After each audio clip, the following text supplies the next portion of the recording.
Botts and Mr. Sharp. Good morning, gentlemen. All right, Mr. Williams, Mr. Steele, Mr. Adams, good morning. All right, Mr. Kendrick and Mr. Weinstein, good morning. Mr. Huey and Mr. Matthews, Senior, good morning. All right, Mr. Nichols and Mr. Garner, good morning. And Mr. Ryan and Misty Williams, good morning. All right. Okay, Mr. Smith, Mr. Brown, Mr. Atkins, Ms. Lowe, Ms. Hilton, good morning, councils. All right. Okay. Mr. Kokomo, Mr. Monsbach, anybody, any other assistants in the corner over there? No, it doesn't look like it. All right, okay, all right.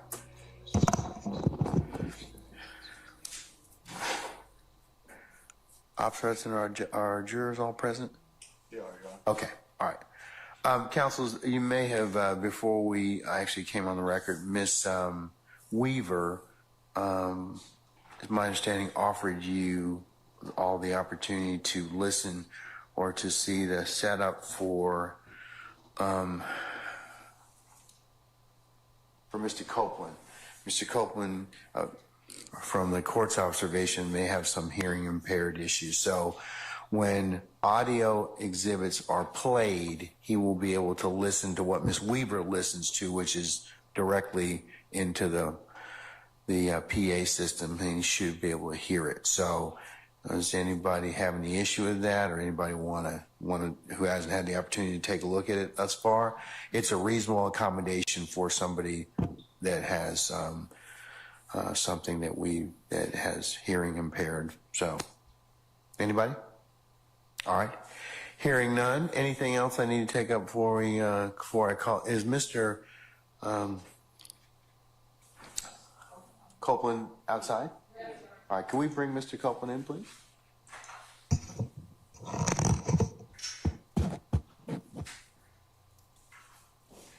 All right. Summon our jurors, please, sir.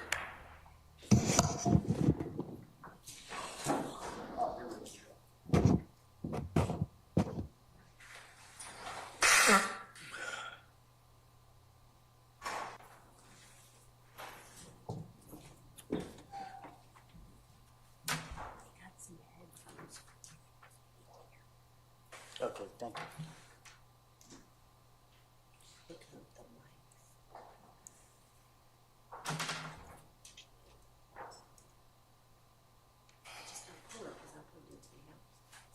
Okay. Sharon. Just remind me.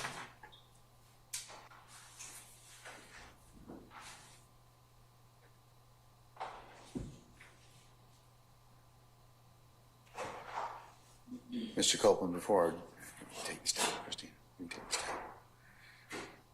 Mr. Copeland, before our jury comes in, that set of headsets is for your use when we play audio exhibits, so you can better hear the exhibit, okay?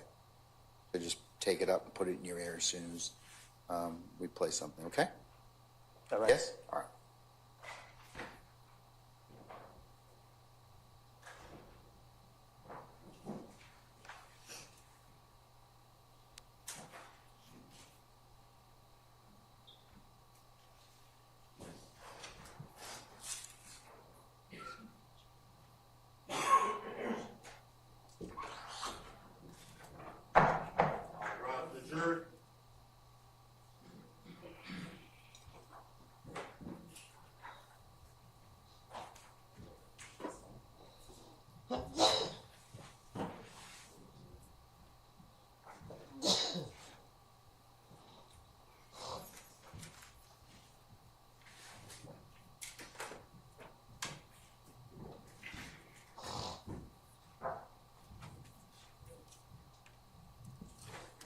All right, ladies and gentlemen, please be seated.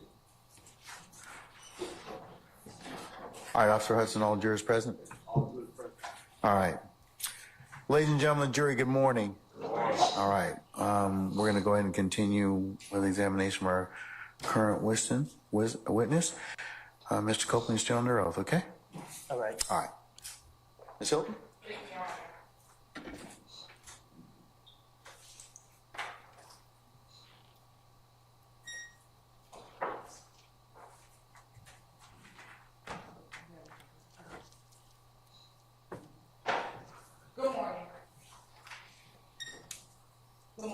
Good morning. Now, Mr. Copeland, I want to direct your attention to Saturday, January 10th, 2015, the night that Donovan Thomas was killed.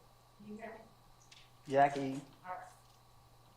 Do you remember that day, the night that Donovan Thomas got killed? No. Let me ask you this. Did you ever go to the police on either the night of or the early morning hours after Mr. Donovan Thomas got killed? Objection, asked and answered. Overruled, sir. You can answer. Okay. Can you repeat the question? Yeah. In the early morning hours after Donovan Thomas got killed, did you go to the police? I think the police called me. Like, Did you go down to the police department after the police called you? I think. All right. I want you to go back to that day before Donovan Thomas got killed. I want you to tell the jurors what you remember about the day that Donovan Thomas got killed.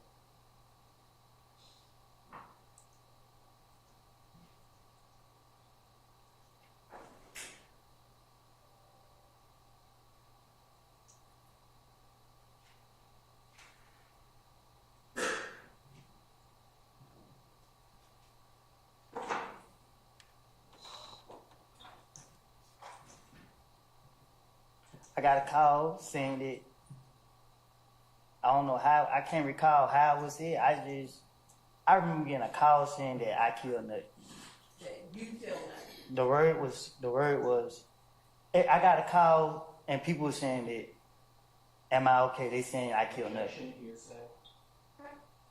Oh, I'm gonna sustain the objection. Before you got a phone call, can you tell the jurors where you were that morning before you got the phone call saying that I killed Nut?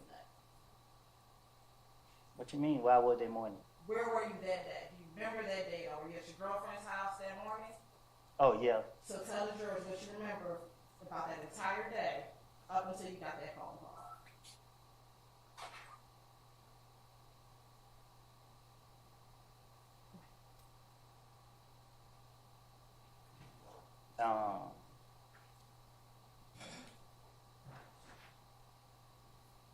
I was at my girl house. And what happened while you were at your girl's house? Nothing. All right. Did you ever leave? Let me ask you, what's your girlfriend's name? I'm single. Back in 2015, what was your girlfriend's name?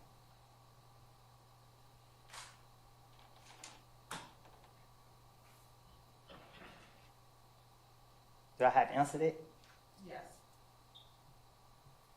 Deshaun? All right. So, what side of town was Deshaun living in back in 2015?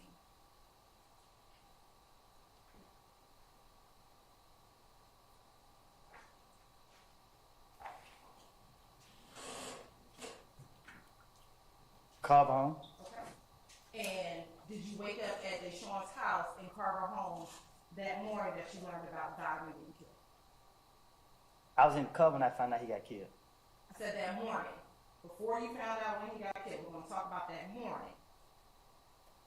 Were you at Deshaun's home? Yes. All right.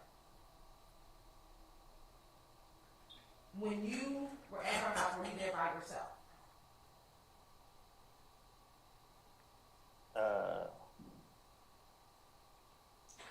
I was asleep. Okay. At some point, did you wake up? I had to. I'm here today. All right. And when you woke up, what did you do?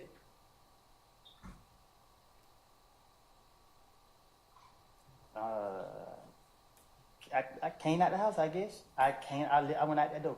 All right. Where did you go? To my neighborhood. When you say to your neighborhood, what do you mean? To my neighborhood. Is that Mechanicsville? Yes. Okay. How did you get to Mechanicsville? I think I drove. All right. And did you have your own car? I was in my brother's car. All right. And back in 2015, where did your brother live? In the same place. Is that Carver Homes? I think so. Okay. And which brother lived in Carver Homes? My brother. Which one? What you mean? Which one? You have three, right? Yeah. Which of the three brothers live in Carver Homes?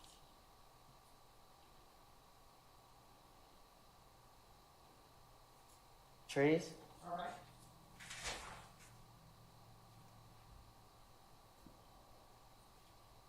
Do you remember what time you went over to Mechanicsville? No.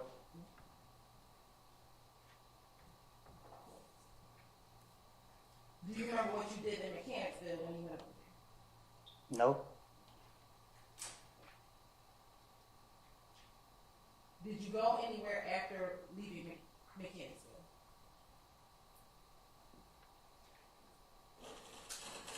Object to the form of this question. I'll stay in this form. You can rephrase. Did you leave Mechanicsville?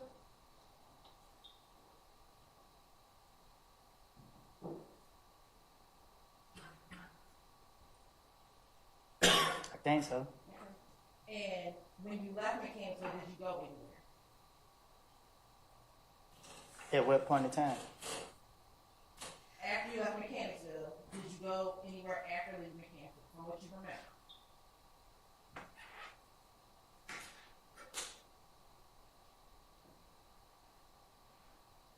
Yeah. Do you remember where you went? Pick the D up. Okay. And which little D are you talking about?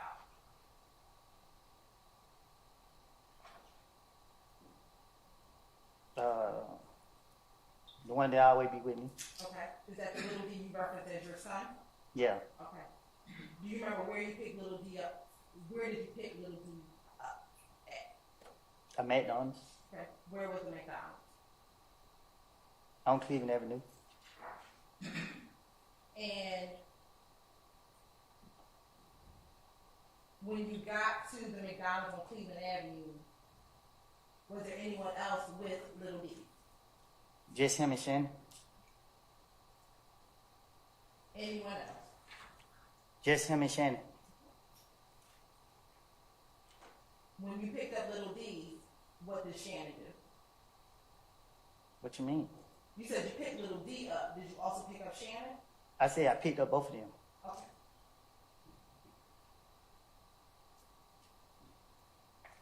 And when you picked up both of them,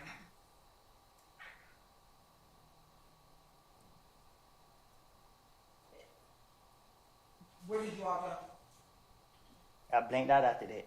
You blanked out after that.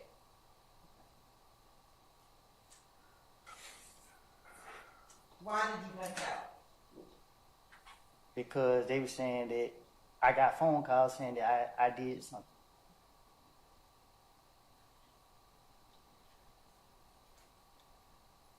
Do you remember who called you? Yeah. Who? Moonton.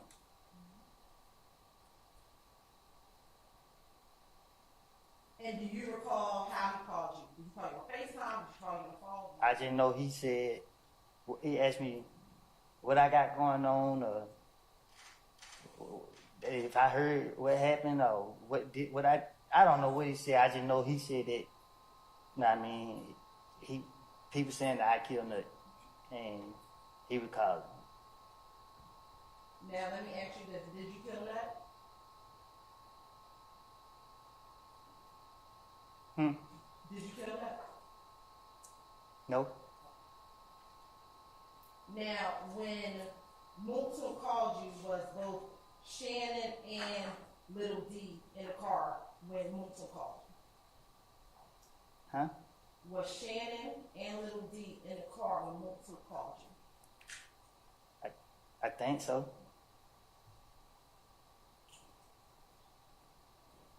Now, before Moulton called you, did you, Shannon and Little D, have any conversations about Nut being killed? No.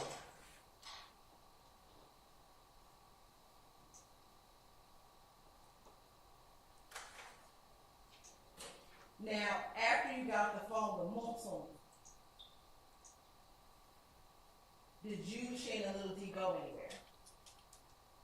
Huh? You said you were on the phone with Moon in the car. I blinked out. Like, I know I end up in a whole lot of places. Every time I looked around, I was somewhere different.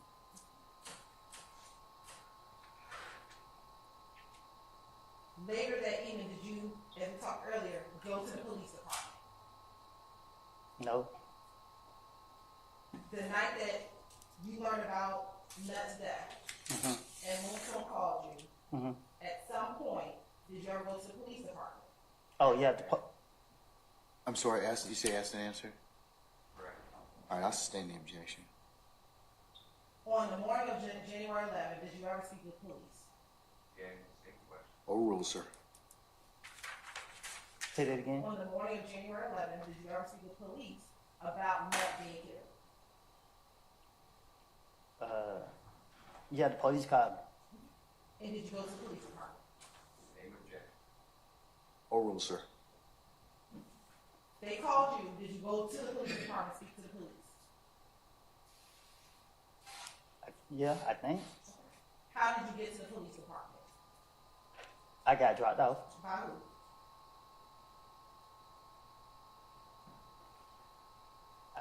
I think Moontoon dropped me off. I ain't for sure. I can't recall. You can't recall. But I think that's who dropped me off.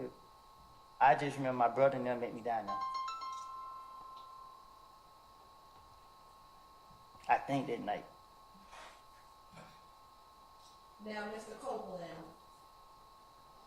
today being June 13, 2024, prior to today, had you ever, I want to make sure I understand, told police that Little D and Shannon got into your vehicle? Objection to leading.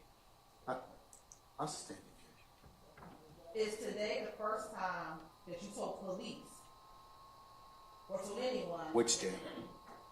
Today, June 13th. Okay. It's you, let me strike that. Yesterday, did you tell me and my colleagues that Shannon and Objection Little... to leading.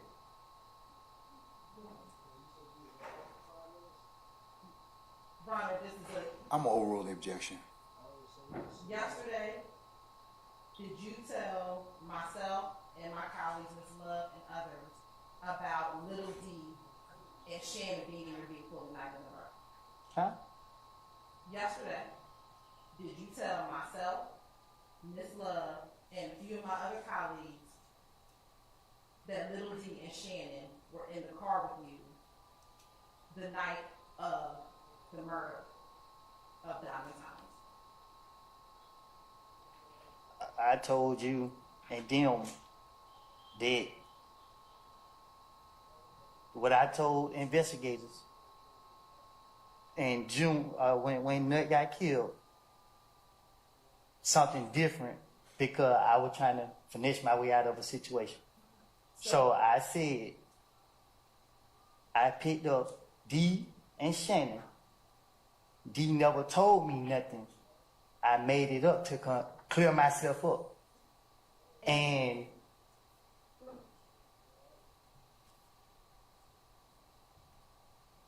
that's it. And was that yesterday that you said that? Did you tell us that yesterday, what you just said? You asked me to be truthful. And I didn't, and I told you. What I told the investigator back then wasn't me being truthful. So I'm telling you something that I didn't tell them because I ain't trying to go back to jail. I got it. That answer was yesterday. The first time you said this part, and now what you're saying today is what is truthful. What you're saying right now, what you're trying to tell the jury right now, is what you are now saying is truthful. What I'm trying to tell you is our conversation was about something that I said in the past. I understand. I'm asking you. And ask that Mr. Copeland allowed to finish his. Okay, all right. Oh, I thought he was done. Mr. Copeland, you need to finish your answer, No, sir? I need a break, Your Honor. Say again? I need a break. You need to use the restroom? No, I need a break. Like, I need a break. Sir, it's not time for us to take a break at this point Well, in time. okay. Okay? I mean, unless you need to go to the bathroom or some other reason, we're not gonna break at this point in time. Do you need a few moments?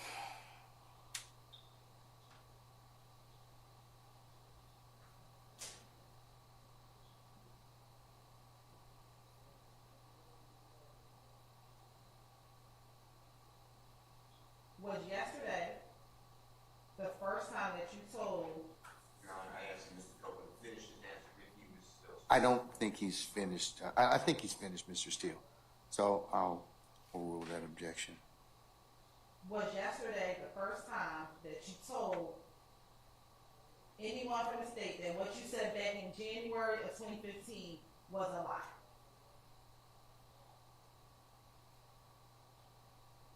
And that you were trying to finesse your way out of what you told them back in January 2015? I told that to the investigators when they was questioning me at a certain point. What investigators? Y'all questioned me so many times, I don't know. Back in 2015, did you go to the police again on January 11, 2015? I'll sustain the objection. Did you also go to the police on January 28, 2015? I don't know no dates, but if you know that if I went to the, you could just see it. Did you also go and speak with the police on February 20th, 2015? If that's what it say, And what about on February 21st, 2015? if that's what it say, And then what about on June 10th, 2015? if that's what it say, Let me ask you this. In your interview on January 11th, 2015, do you recall your girlfriend's mother's home being shot up? was it? Do you recall it?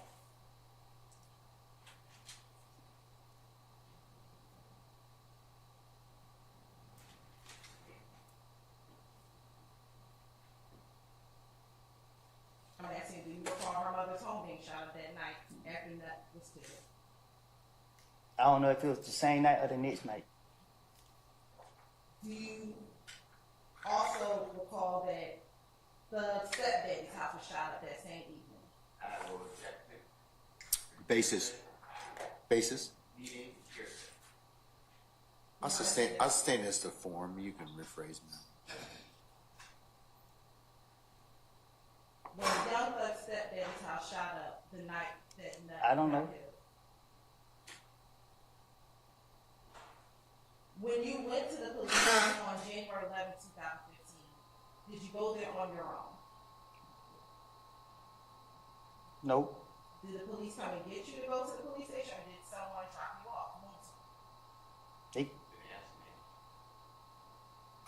I'm gonna overrule the objection. Did you voluntarily go down to the police station that night? no, I didn't volunteer. He called me.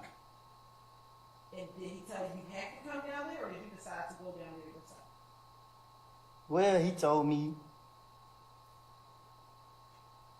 to come down, and people told me to go down there because You're on. Is there an objection, sir? And just state what it is. Still talking. Okay, let me see if he's finished his response. Were you Mr. Copeland, you finished? Or do you need to say something else to complete that last question you were asked? yeah, I'm just gonna say that I was told to go down there and speak with the police. Okay, all right. Do you recall in 2015 telling law enforcement officers that you were calling to get advice on whether or not you should go down and speak to the police because your name was coming up in the murder? Say, can you say the first part again? Sure.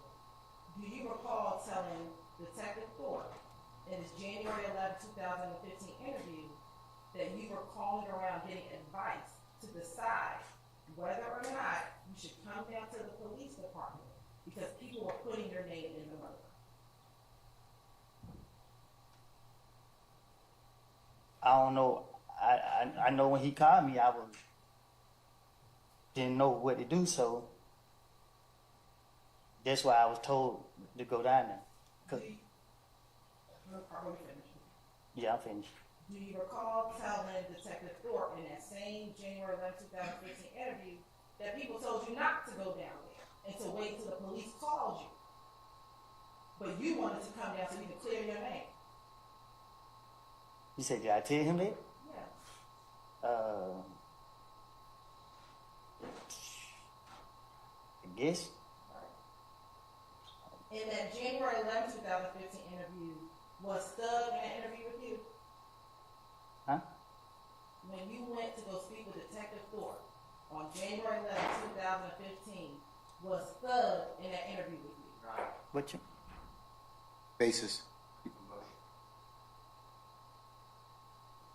Okay. Mr. Copeland, can you step outside for just a second? Ladies and gentlemen, jury, can I get you to step in your headquarters just for a minute, please?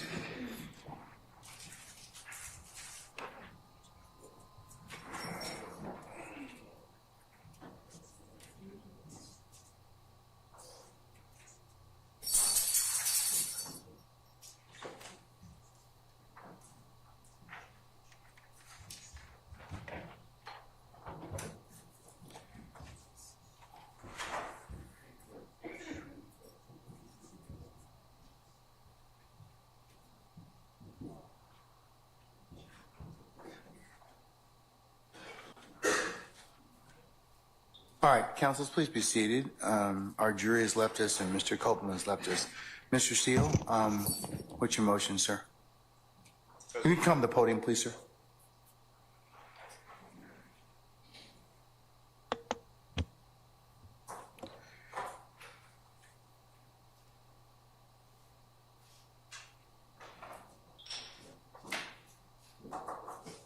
My motion is that there is a 24-4-403 comment on pre-arrest silence under ORR versus state.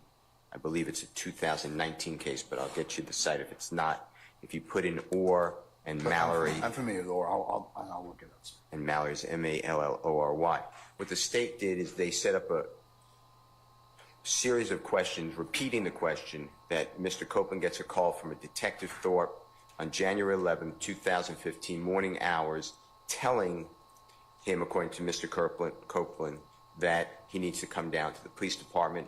Mr. Copeland is reaching out to people allegedly saying whether I come or not. He spoke with people who said go down to the police department. The state then, for some reason, immediately says, well, did Jeffrey Williams come? That's after the state elicits, it's non-answered because the witness said he doesn't know, that Jeffrey Williams' stepfather's house is supposedly shot up that night. When you put that together, it is a clear indication that Jeffrey Williams should have, if he's involved, since his stepfather's house is being shot up, then he's being accused and he should go down to the police and talk to them as well. There's no basis for that. The state knows that Jeffrey Williams wasn't called by the police, wasn't asked to come down and speak. Why in the world would any prosecutor anywhere in this nation at any time ask a witness whether Jeffrey Williams was there? Nobody would say he was there. Nobody asked him to come. All it does is plant improperly in the mind of the jury Jeffrey Williams was not bold like a lion, like Mr. Copeland, and go face the police that night. I'm moving for a minute. All right, sir. State? Yes, Your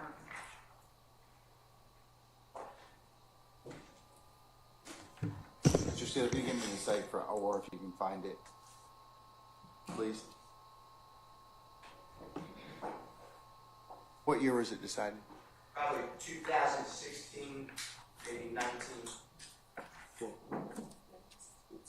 It's OR versus state? It's state versus OR. It came from the Court of Appeals in Georgia up to the Supreme Court of Georgia. And reverse our previous demarcation where the state cannot comment on pre-arrest silence. 2 is whether it is too prejudicial versus probative. And here there's zero probative value because the true evidence is that Mr. Williams is innocent of any charge, never asked by the police to come down, and didn't have a reason to go down to, quote, clear his name. So now the jurors are left with the unbelievable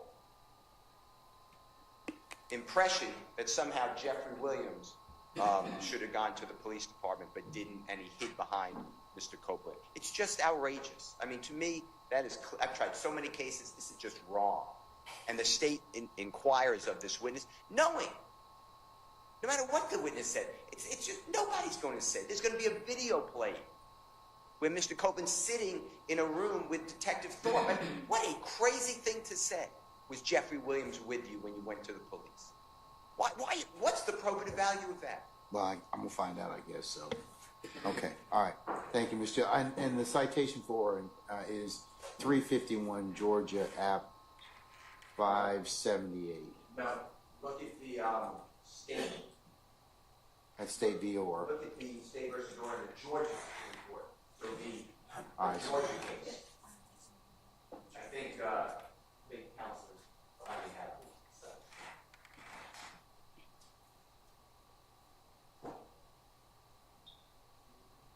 Get the date. All right.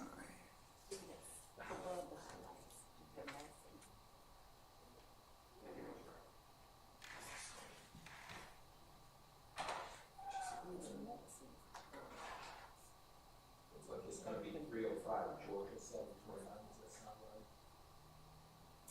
So you're like a 2019 case. Georgia Supreme Court. That's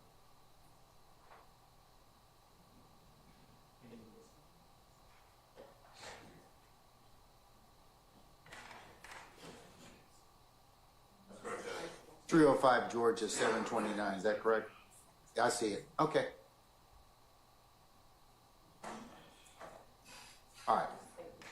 It is 305 Georgia 729. All right.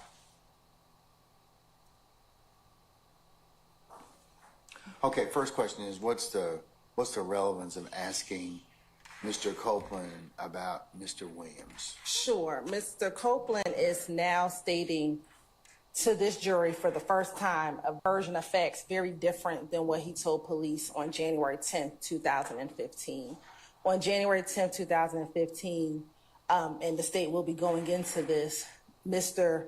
Copeland advised police, specifically I want to talk about what happened on Cleveland Avenue. Mr. Copeland repeatedly in 2015 stated that Little D got into the car. The first time he said that Little D first said they killed Nut. As his interviews proceeded over the course of 6 months, he eventually says to police that Little D told him that they, and he was referencing Shannon, Mr. Kendrick, Mr. Stillwell, Mr. Kendrick, Mr. McMullen, all killed Nut. He is now saying today, for the first time, to this jury and to us yesterday, that Little D and Shannon got into the car and Little D did not say anything to him.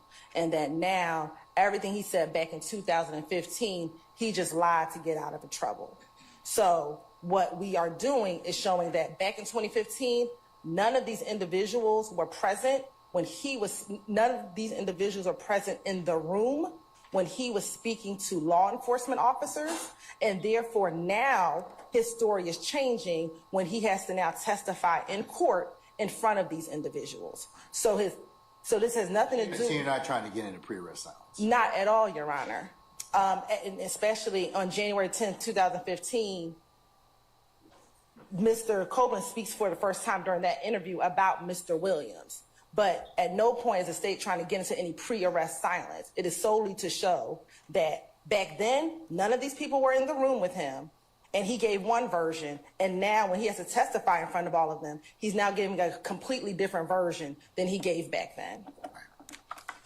Mr. Steele, I'm going to overrule your motion for a mistrial. I'll note it that you've asked it before the positive of the next question, and I'll make it a continuing objection, okay? Sir, did you hear me, Mr. Steele? Okay, all right. Anything else, Mr. Steele? before I move on to Mr. Sharp? I mean, you ruled, so Okay. appreciate the mistrial being waged. Okay. All right. Mr. Sharp. On behalf of Mr. Stillwell, I just want to make it clear. I know the Harvey rule is in effect, It but is.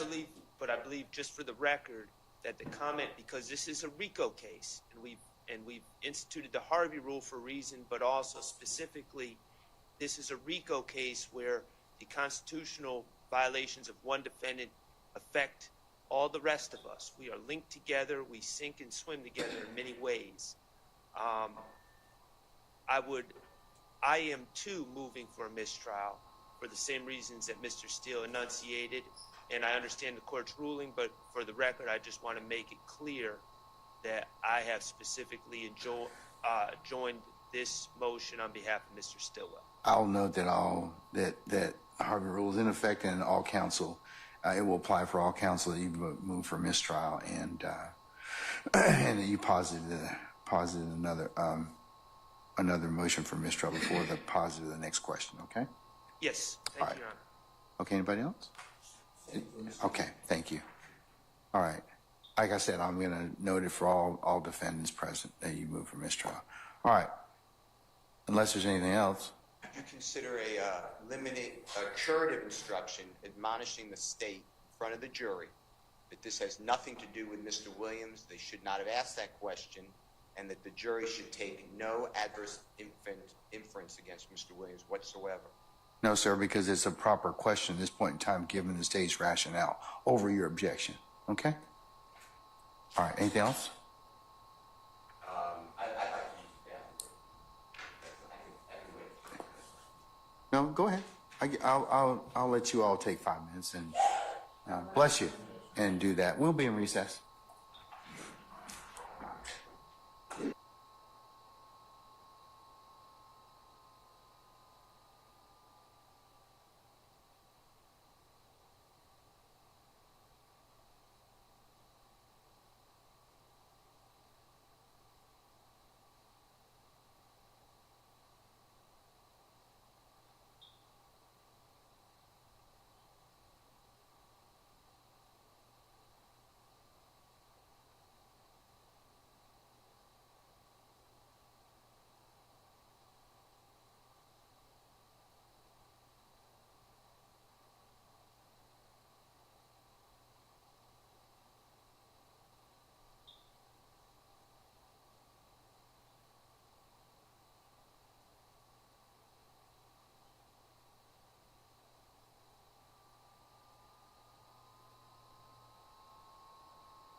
thank you, Ham.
Okay, all right. Can we bring Mr. Copeland back in, please? Your Honor, can I make just one quick statement as he's coming in? Okay. I just want to add also for the court to consider, you know, when the state makes this argument that persuaded the court that it was okay, it presumes bad character on Mr. Williams and the others. It's, well, he never said that until he's in the courtroom. And the state does that a lot. It's impeachment. Every time. And you have overruled and said it goes to bias of the witness. But I never heard a witness say, yes, I'm intimidated. The state just presumes that. So that's another reason that I don't believe that that was a valid persuasive objection. I know you did, but I just want that in the record. And going forward, if you could give me another, I think you gave it to me, but another continuing objection just to make sure any comment on, you know, well, you're intimidated by Mr. Williams or the others if they want to. We hadn't gotten to that yet. I think we covered that sometime earlier in another motion, but it depends on what is testified to. And I'll have to take that on a case-by-case basis. I'm objecting to it now if that's where the state's going. And their question. Oh, you'll need, I can't give you a continuing objection about that. I need to hear it first, okay? Right.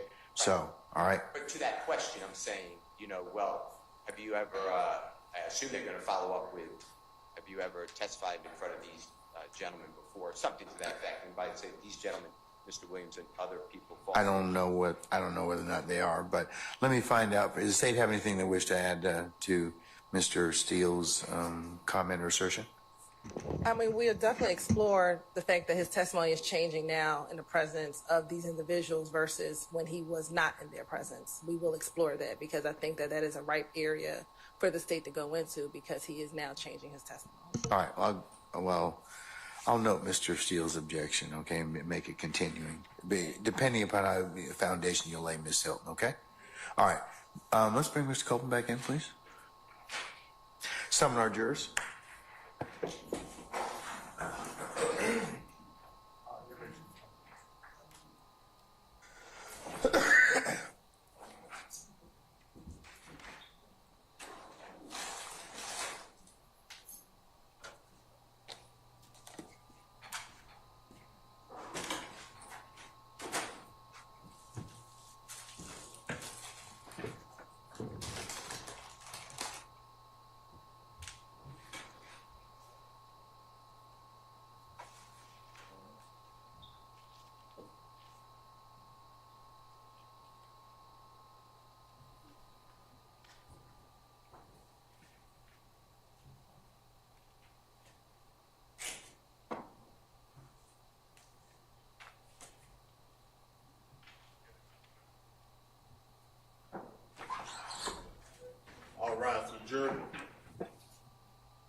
Officers, press All right, ladies and gentlemen, please be seated.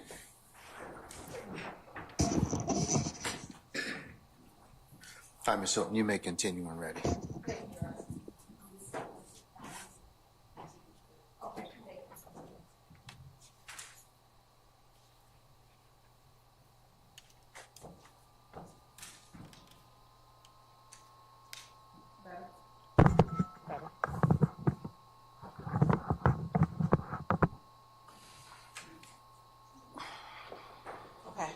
Ms. Cook, when I left off, was Thug in the room with you when you spoke with Investigator Thorpe?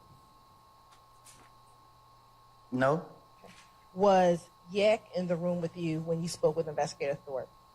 no, Was Shannon in the room with you when you spoke with Investigator I Thorpe? was by myself. Basis. Overruled, sir. I'll note your motion. You can make it at our first break, okay? All right, thank you, sir. All right. And was Quay in the room with you? I was by myself. Say again, Mr. Matthews? Same objection. What objection? Okay, you have a motion. All right, okay. First break. And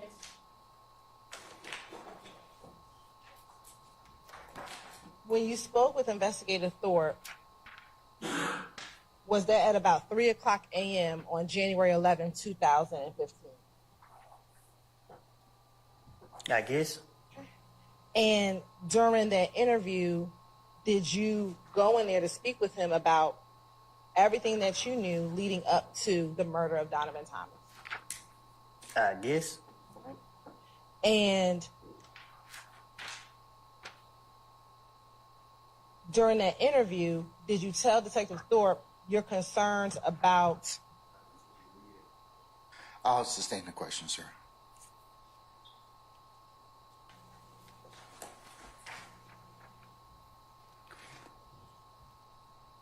During the interview, were you able to give Mr.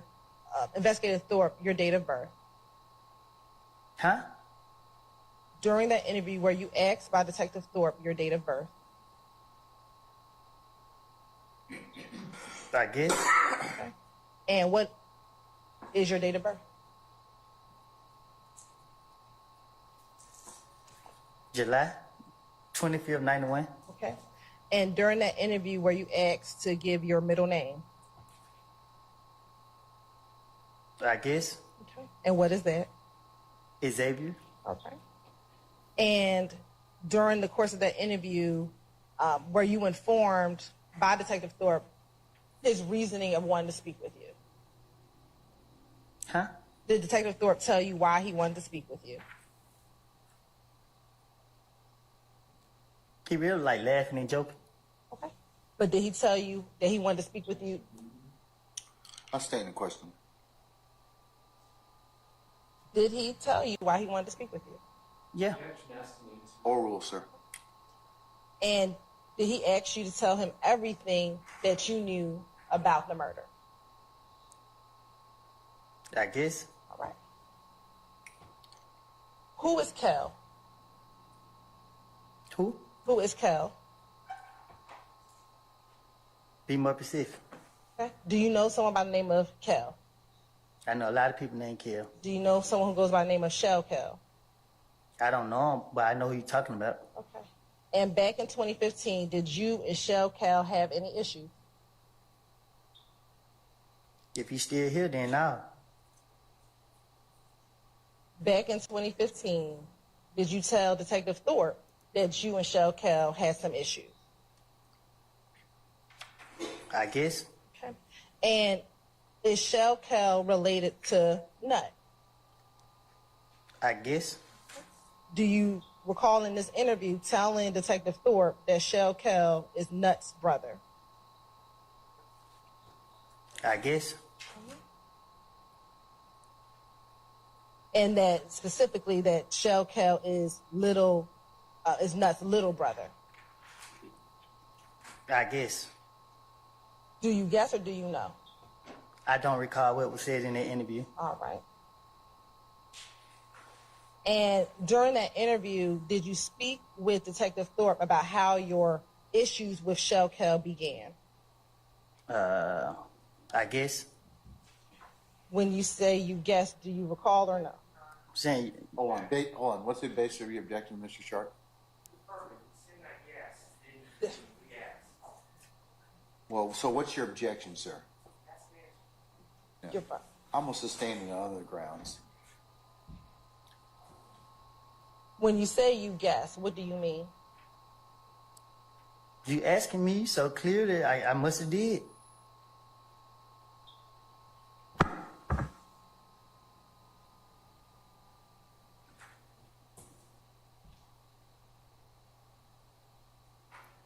When did your issues with Shell Cal begin?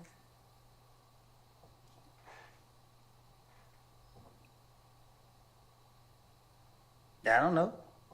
I don't. Did you tell Detective Thorpe that your issues with Shell Cal began maybe about 4 months prior to the death of Donovan Thomas? I guess. When you say you guess, what do you mean? I mean, I guess I said it, I guess. Do you know if your problems with Shell Cal began 4 months prior to the death of Donovan Thomas? If I had a problem with Shell Kill, I'm going to leave it at that. Okay, and I'm answering you, when did those problems begin? Say it again. When did those problems begin with you and Shell Cal?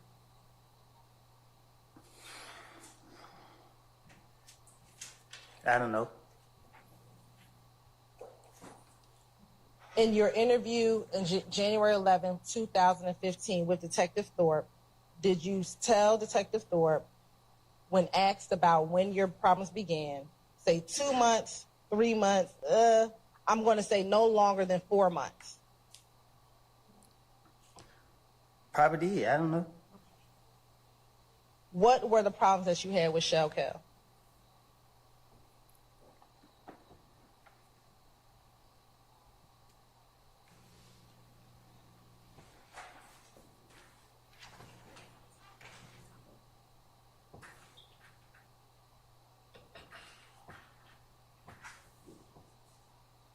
A misunderstanding.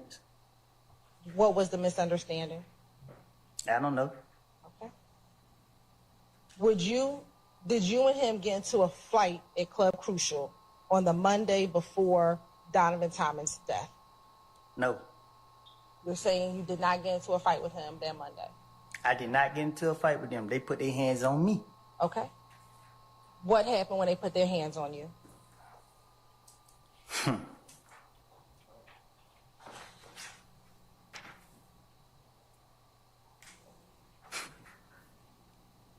Can you respond? What happened when they put their hands on you?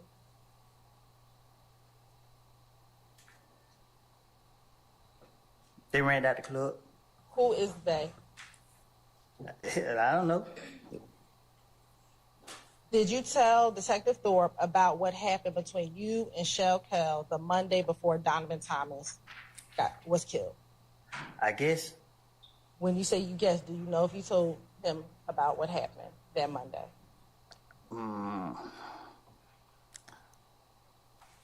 Back then, my mind was all over the place, and whatever he asked me, I was just trying to get him out my face. Okay. Do you recall in this same January 11, 2015 interview telling Detective Thorpe that you went to Club Crucial, you pulled out your money because you were on stage, you were flashing your money to all the girls were standing around, you were flashing your money. When you get off the stage, you were flashing money, and Cal and his whole crew walked up on me. You recall telling Detective Thorpe that back in your January 11, 2015 interview? I probably did. Then, do you recall telling Detective Thorpe that you looked up and you said to Cal, "What up, bro? What's going on?" I probably did. And that Cal didn't say anything, so he just said, "Hey, what's up?" You asked him, "What's up, bro?" And then he began asking you about Thug. Do you recall telling Detective Thorpe that?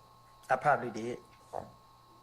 And I need to know, is that a yes or a no? Did you tell him Did you not tell him or do you not recall? Answer the question, Your Honor. I object to the follow-up question. Your Honor, he's saying he probably did. I'm asking yes, Oh, no. I'm going to overrule the objection, Mr. Steele. Did you say it? Did you not say it, or you don't recall saying it? I said something to him, so if that's what he said, I said, then I'm asking, what do you remember? Do you remember telling him this or not? Or you don't recall? they questioned me so many times, and I told them something different every time they questioned me. Okay. I don't recall what I told this person. Do you have an objection, Mr. That Steele? person- Oh, hold on, Mr. Copeland. Do you have an objection, sir? I'm going to object. Basis. Giving limited options for the witness to answer. Overrule, sir. Not multiple choice. Overrule, sir. So you say you don't recall what you told him? Objection leading. He's answered your. I'm gonna overrule the objection, Mr. Sharp. Can you say it again? Sure.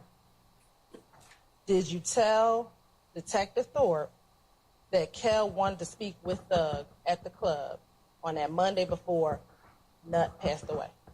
I said they have asked me questions about this so many different times. I have told them different things every time. I cannot tell you what, for 100% facts exactly what I have told him. So do you not recall what you told him? I said, I guess if he's I sustain the objection.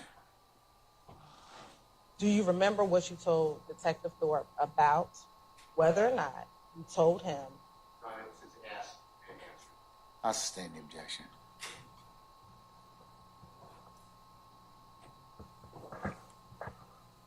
Do you recall telling Detective Thorpe that after you told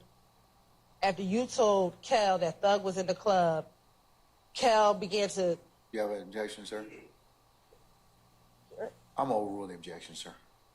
Kel took his necklace and put it inside of his shirt. huh?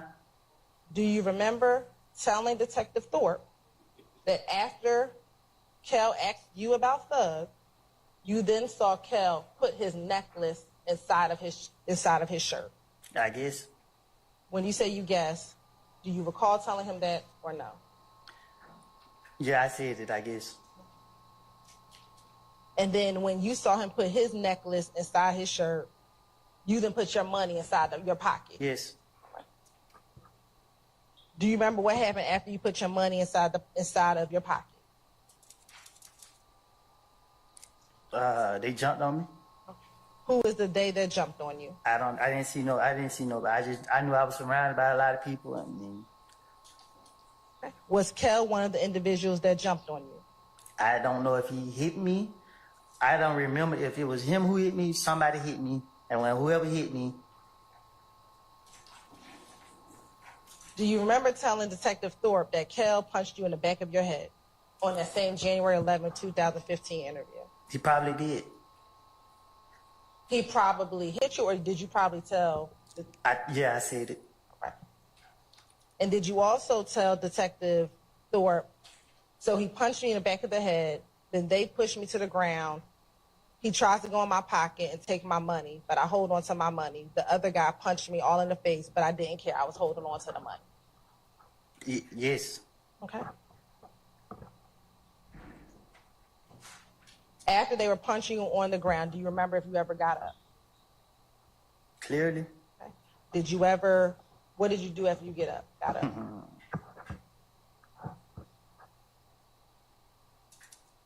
You laughed. What do you remember about after you got up? I had a knot on my face. Okay. And then what happened? I was real mad. All right. And then what happened? Somebody was gonna pay for their knot. Okay. So then what happened?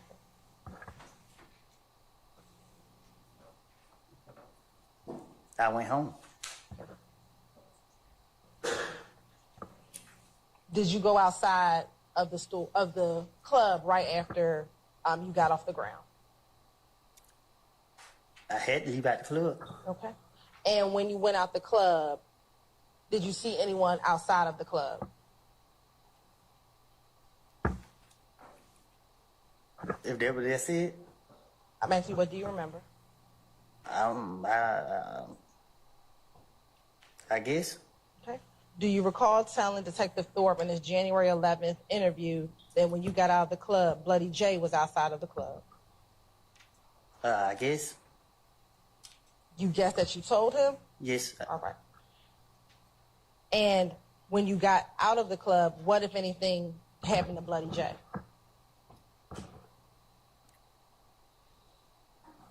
What you mean? Do you recall if anything happened to Bloody J when you got outside of the club?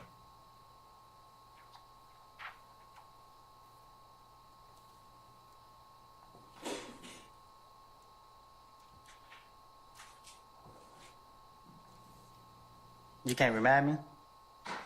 Do you remember, yes or no? No. Okay. Do you recall telling Detective Thorpe that when you got outside of Bloody J, when you got outside of the club, that two of your buddies went and beat up Bloody J? I guess. Okay. What two buddies beat up Bloody J?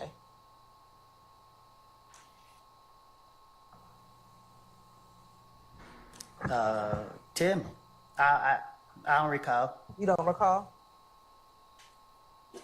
Do you recall it being one of the individuals being Moonsong? Yes, I guess. Don't say I guess. It's either I yes, guess. no, or you don't recall. I ain't trying to say the wrong thing. So, So do you not recall? I sustain the question. I don't need it. Just tell me the basis for the objection, Mr. Short, okay? I need you to answer yes. Was it Moonsong? Overruled, Mr. Short. Do you remember if it was Moonsong or not remember if it was Moonsong? if he said that's what I said, then yes. I'm asking you what happened. I don't recall what happened.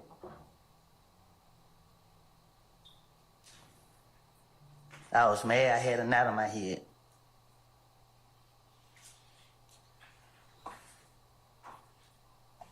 Now, do you also recall speaking with Detective Thorpe about what happened at the Cascade skating rink before this fight at Club Crucial on the Monday before Donovan died?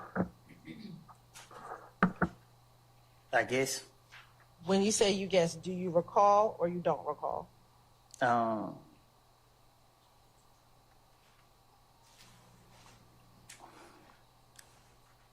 Yeah. Okay. Tell the jury what happened at the Cascade skating rink before this fight at Club Crucial. What happened at Cascade? Yes. And nothing happened at the skating ring? Yes. Nothing. Do you recall speaking with Kel at the skating rink? That's what I told Detective Thorpe. I'm asking you, what do you remember? I don't remember nothing from 2015. I remember the fight. They put their hands on me. Do you remember telling Detective Thorpe, actually before talking about what happened that Monday, that you and Kel were at the Cascade skating ring and the two of you actually spoke at the Cascade skating ring? When I was talking to Detective Thorpe, I can't recall what I told him because I was just telling him anything. Okay. Do you recall telling Detective Thorpe that at the Cascade skating ring, you wanted to speak with Kel and you said to Kel, hey, let me holler at you? Not if you put no knot on my head. This is before he put the knot on your head. Objection to the proper question. I'll ask a better I question. sustain the question, sir. Do you recall speaking to Kel before he put the knot on your head at Cascade skating ring? I guess. I need to know, yes, you remember, no, you don't remember, or you don't remember. If you saying this what I told Thorpe, then this what I probably told him. Do you remember speaking to Kel, period, at Cascade skating ring? We ain't no speak. We wasn't on speaking term. Do you remember telling Detective Thorpe that at the Cascade skating ring, you and Kel were standing right there and y'all talked about everything that you had against each other? If I was somewhere around Shell Kill, I don't think we'll be talking. Okay. Did you also tell Detective Thorpe that as we talked, we like said it was over? So it was like, we're over, we ain't beefing no more. Do you recall telling Detective Thorpe about that conversation you had with Shell Cal? I guess. I guess it's not responsive. Do you recall or not recall telling Detective Thorpe that? I told Detective Thorpe whatever he said, I told him.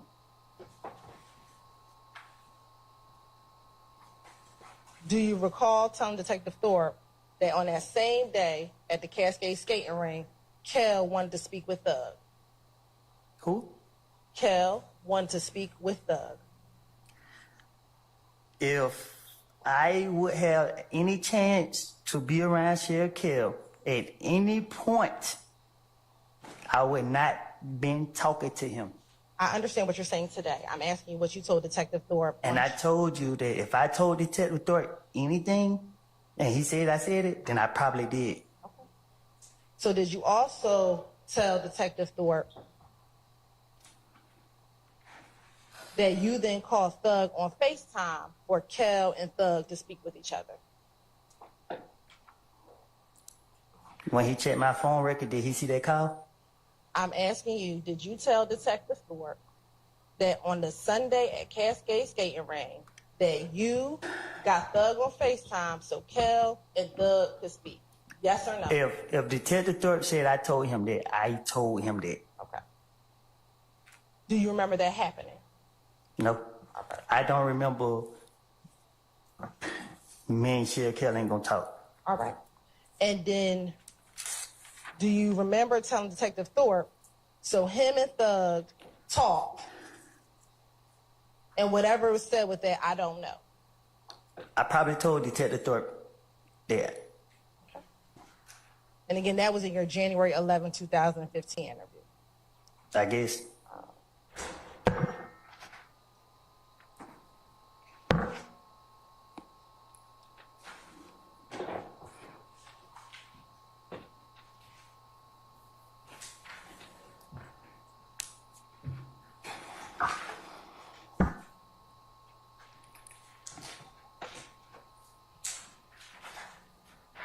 Now, did you also tell Detective Thorpe about a shooting that occurred at a gambling house in Lakewood? If that's what he said. Okay. Do you recall a shooting at the gambling house in Lakewood?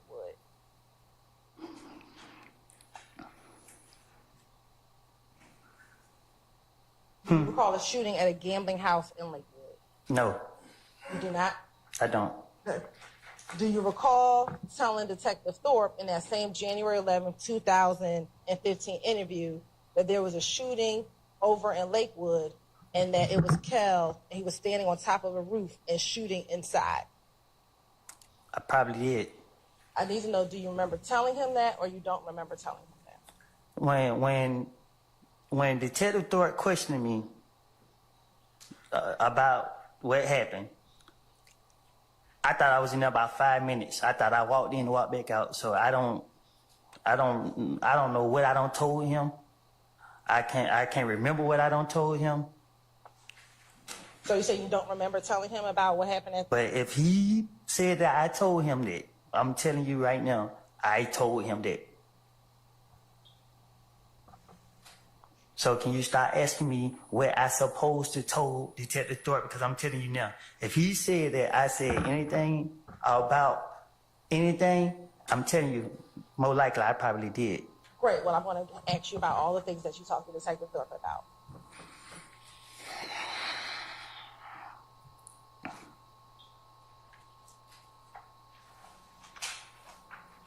Did you also tell Detective Thorpe about the Friday before Nut was killed? I guess. Okay. On the Friday that Nut was killed, were you with Thug the Friday evening before Nut was killed? No, you just said it earlier. Was I at the house? I said yes. I'm talking about the Friday evening before Nut was killed. I can't recall. Okay. I don't know what I don't told Detective Thorpe. I'm asking you, what do you remember yourself? No, When I think back about 2015, all I remember was getting a call saying that Nut was killed and I was responsible for it. And only thing besides that is people showing up at my folks' houses. Details about what happened, all this stuff been blanked out my mind. Like, it been blanked out my mind. In that same January 11, 2000 interview, you recall telling Detective Thorpe that you were with Thug and you were at DJ Drama's studio. I probably did. Do you remember telling him, or you don't recall telling him? I need to have it. If Detective Thorpe said I said it, I said it.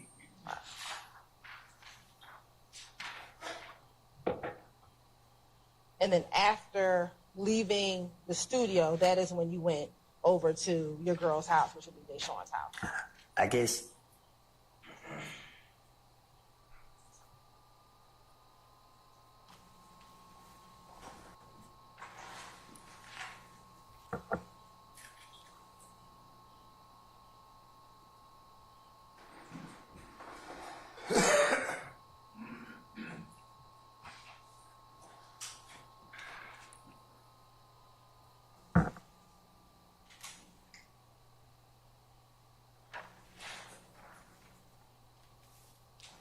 Now, earlier I asked you about what time you left Deshaun's home to go to your brother's house. Do you recall telling Detective Thorpe that you left Deshaun's home around 5 o'clock p.m.?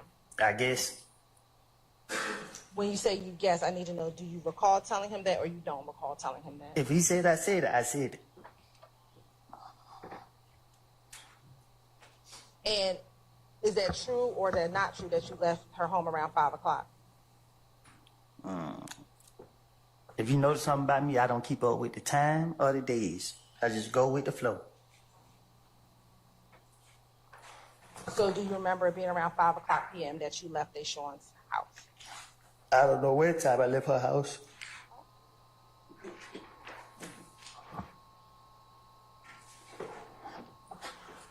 When you went to Mechanicsville, do you remember seeing anyone in Mechanicsville?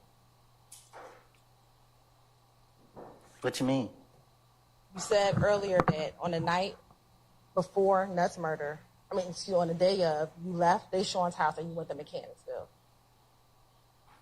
Do you remember seeing anyone when you went to Mechanicsville?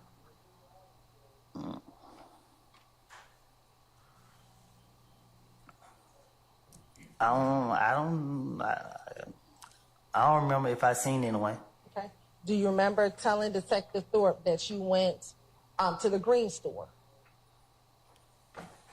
I guess. I need to know, do you remember telling him or you don't remember telling him? Or was that a lie? Basis.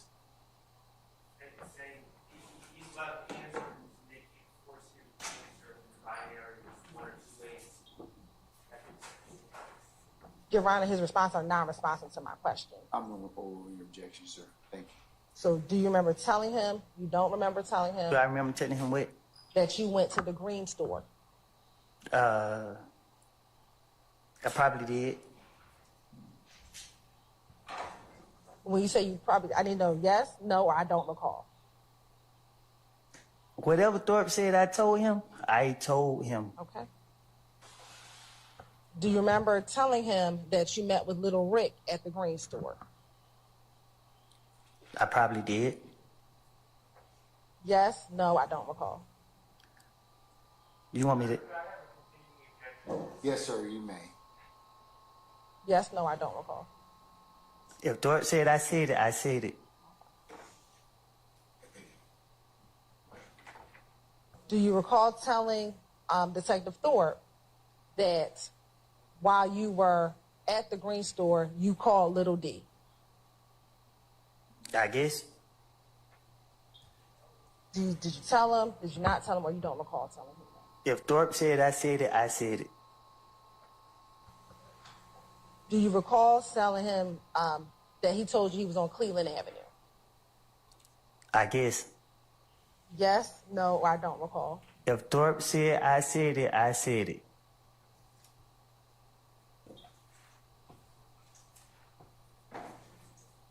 Now, when you got to Cleveland Avenue earlier today, you said that Little D and You didn't test them.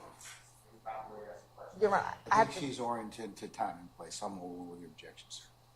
Earlier today, you said that Little D and Shannon got into your vehicle. Do you recall saying that earlier today? I think I did. Okay. Back in January of 2015, did you ever tell Detective Thorpe? Your Honor, now I'm impeaching. I'll No impeachment when you don't ask the original foundation. rule the question, sir. Did you ever tell Detective Thorpe that Shannon was in the vehicle with you and Little D back on the morning of January 10th, 2015? If he said I did, I did. I'm asking you, did you? Because you're saying you're saying today, you're saying the truth, and back then, To the commentary. I sustain the objection. did you ever tell Detective Thorpe that Shannon was in the vehicle with you? I guess. Back in 2015, you did not tell Detective Thorpe that Shannon was in the car with you. Objection, asked and answered. I sustain the question.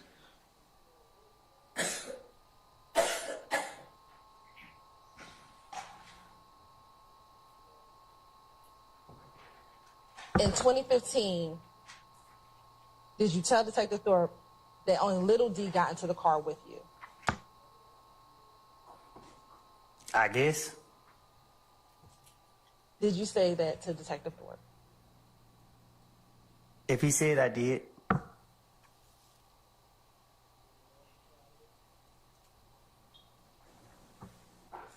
Back in 2015, did you then tell Detective Thorpe that Little D told you that Nut just got killed? Basis, sir. You're safe. Your Honor, do we address this? I'm over with the objection, sir. Confrontation clause as well. Your Honor, we Overruled, sir. today you said that you and Little D never talked about the murder, correct? Today I said whatever I told Thorpe in 2015, I was trying to get him out my face. So I do not know exactly what I have told him. Today, do you have an independent memory of what happened on January 10th, 2015? What you mean? Do you have a memory outside of what you told Detective Thorpe about what happened on January 10th, 2015? Basis, sir. I did tell me the basis for your objection. Question. You already gave I'm overruled the objection, sir. I wouldn't object to ask and answer, Your Honor. Overruled, sir. Wait. So today, do you have an independent knowledge of what happened on January 10th when you picked up Little D?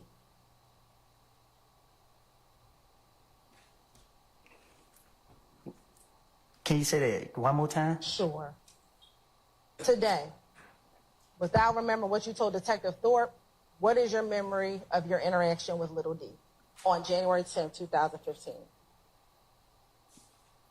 But I don't have a memory. What you mean? Like, Okay. I just know that I picked up Lil D and Shannon, and that's when I got the call saying that I supposed to did this and did that. And in January 2015, you never told Detective Thorpe that you picked up Little D and Shannon. I guess.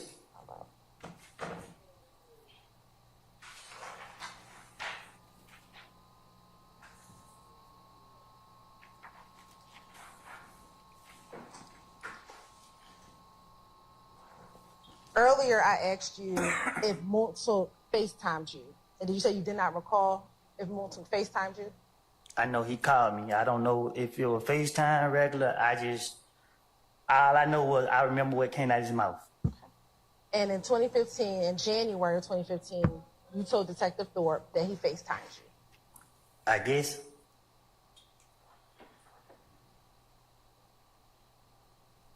Do you remember telling Detective Thorpe that or no? Objection, asked and answered. Yeah, that's non-responsive. I guess it's non-responsive. I'm over your objection, sir. You can answer the question, sir. I need to know if you remember or if you do not remember. If he said I said it, then I said it. Do you remember telling Detective Thorpe that? Overruled, sir. That's not. Do you remember telling Detective Thorpe that he FaceTimed you? I guess. I guess it's non-responsive. Well,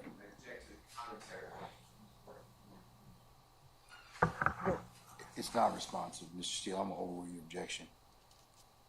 Do you recall? I don't know what I told detective. I don't remember what I told detective. Whatever his name is. Thank you.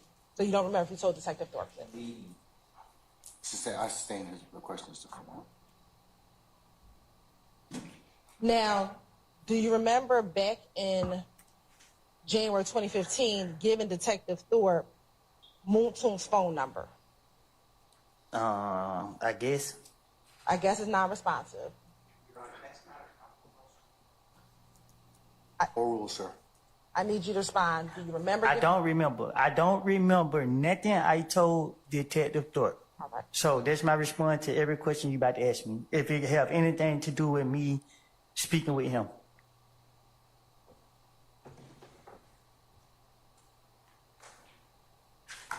It wasn't in my right state of mind. I don't have a clue. Well, you have to bear with me because I'm going to have to ask you the question specific. You can just Okay, say, you I can don't ask. remember. I just said.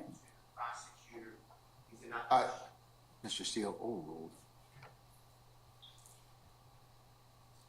Do you remember today what Moontoon's number was back then? Back then when? Back in 2015.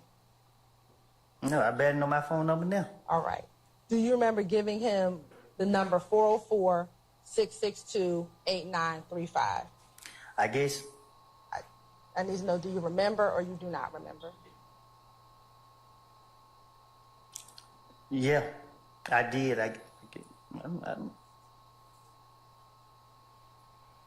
Do you remember what kind of car that Moontoon dropped you off in to take you to the police department on January 11, 2015?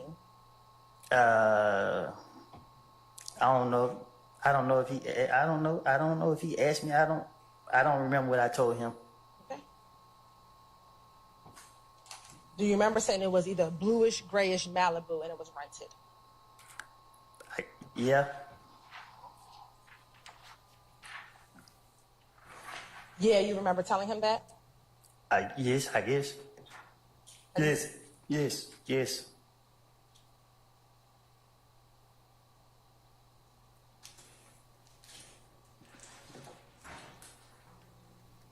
Earlier today, you said that you went down there because the police called you. Do you remember saying that? Overruled, sir. Do you remember saying that earlier today? That's the only way I went down there. Okay. Do you remember telling Detective Thorpe, I was asking everybody, should I go down there, bro? Because I didn't do it. I didn't do it. You can look at my phone records, but I didn't do it. Yes. All right. Yes, you remember telling him that? If he said I said it, yes, I said it. I need to know if you remember telling him that. Yes. I don't know why there's further questions. I'm gonna overrule the objection, Mr. Sharp.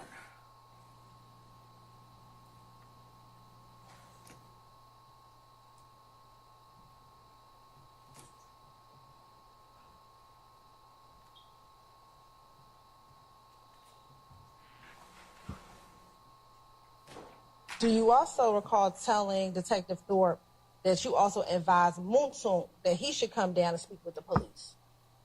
Yes.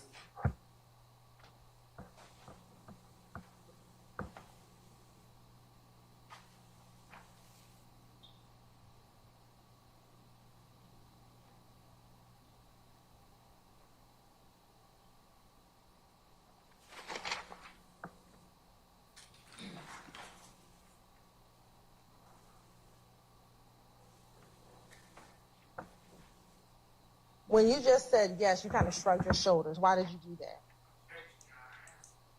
Overruled, sir. Because you asked me questions. Hold on, Mr. Overruled, sir. Why did you just shrug your shoulder? 'Cause they my shoulders. Okay.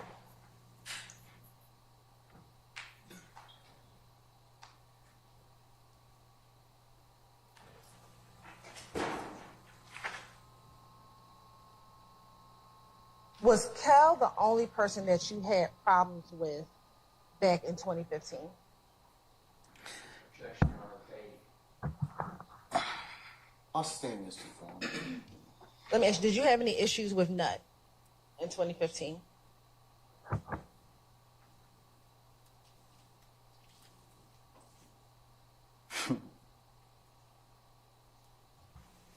Why'd you chuckle? Huh? I asked you if you had any issues with Nut, and then you said, and you chuckled. Why? Your Honor, there was a question posed. And ask another question. It's my objection. Overrule, sir. Overrule. I'm gonna overrule it, okay, for the time being. It's to answer the original question. Sir, I've overruled your objection, okay? So I'll ask you first, why did you chuckle when I asked the question?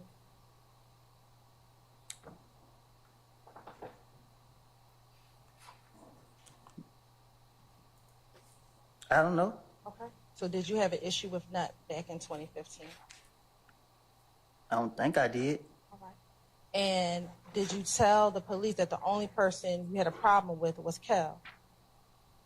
Yes.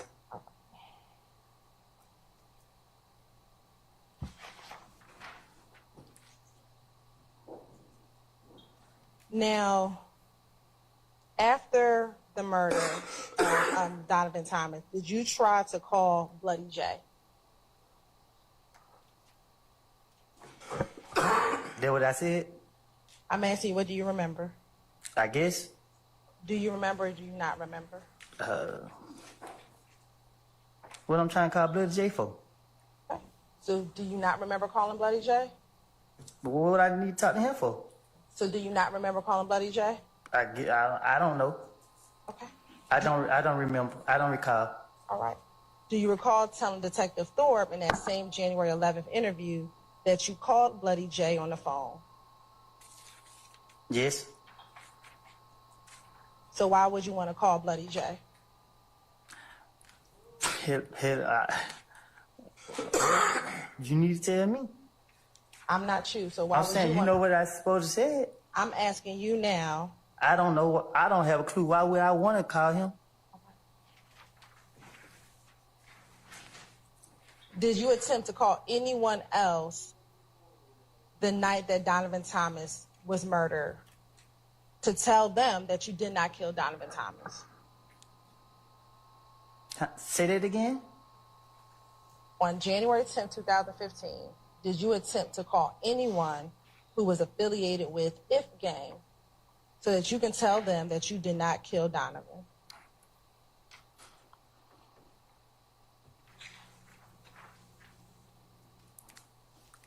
I ain't doing no calling nobody.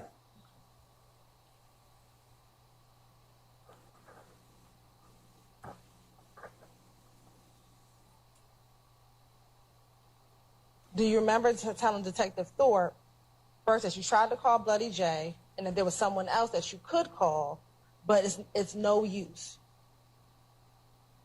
Yes.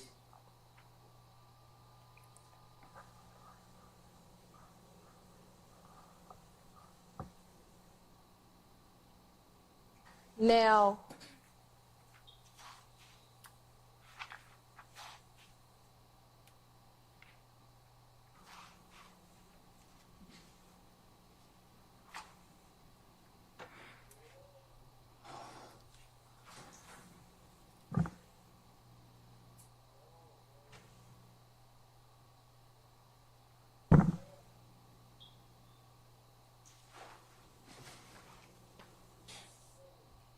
course indulgence for one moment.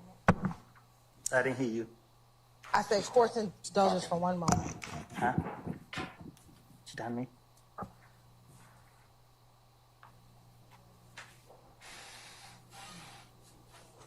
Do you recall Detective Thorpe asking you about an Infinity car on January 11, 2015? I guess. Do you remember him asking you, or you don't remember he asked you? When this is what I remember from talking to Detective Thorpe. I walked in the homicide building. He says, "Dang, man, I still got a bite on the street. You came in here?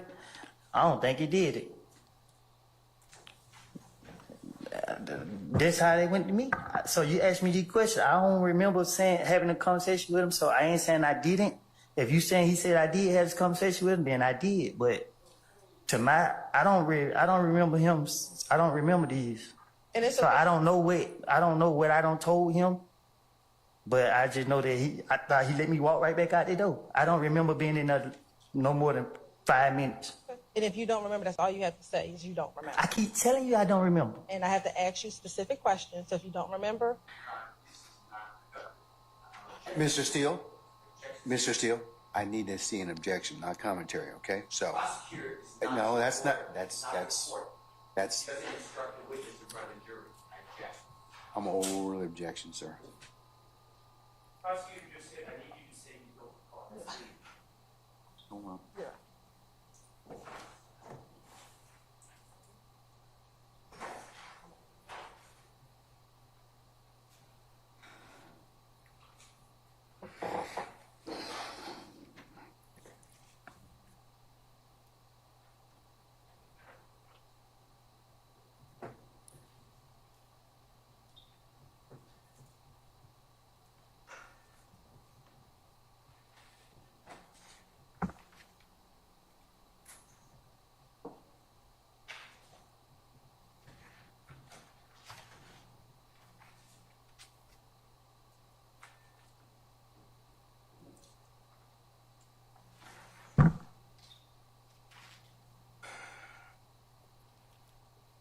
Mr. Short, I'm over the objection. That's not what the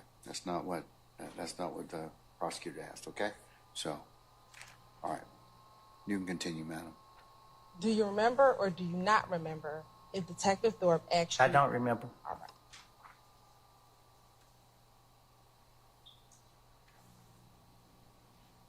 Do you remember Detective Thorpe asking you if you've ever been stopped in an Infinity before? Can you say it again? Sure. Do you remember Detective Thorpe asking you if you had ever been stopped in an Infinity before? Your Honor, Sure. can we be oriented to the date of this meeting? Sure. We're talking about the same January 11, 2015 interview. I don't know what mean. Whatever you told me to say, I don't know. I don't. Do you remember back on January 10, 2015, any cars following you home the night that Donovan Thomas was killed? Can you say it again? Sure. On the night that Donovan Thomas was killed, do you recall any cars following you home, specifically following you into Carver Homes? I don't remember.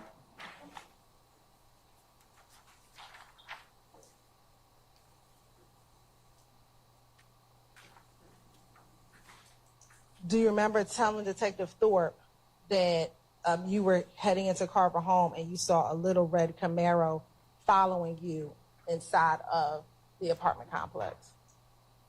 I probably did. I need to know, do you remember or do you not remember? I told you already. I don't remember. You keep asking me. So if you don't remember, just say you do not Your remember. Honor, I object to this. You can't delegate the court's view. I object to this kind of question. Well, Your Honor, I'll ask. I'll sustain the question. I'll sustain the you. Your Honor, then I'll ask. You can instruct Mr. Copeland if he does not remember, just to say he does not remember. Mr. Copeland, just answer the question to the best of your ability, okay? I thought I did, Judge. You're I told her I don't remember no conversation I had with. She trying to cross me up. She trying to say this and that when I don't told her I don't tell the police anything they wanted to hear for them to. And she keep asking me over and over. You're gonna have to answer the question, sir, okay? So is your entire interview with Detective Thorpe alive? Huh? Was your entire interview with Detective Thorpe alive? I don't know. I can't tell you what I told him. You got to tell me what I told him. Okay. So we're going to keep on going. But I don't. When you tell me what I told him, I'm telling you now. I probably did tell him that. I'm telling you, I told him that. So, But you have to tell me which ones are lies and which ones. You're correct, sir. Mr. Copeland, do you have something else you want to add to that response? I can't remember. Do you want me to repeat the question? I can't remember what I had to say. Do you want me to repeat your response up until that point in time? You got to tell me what was said. Okay, hold on just a second. We can help you out with that.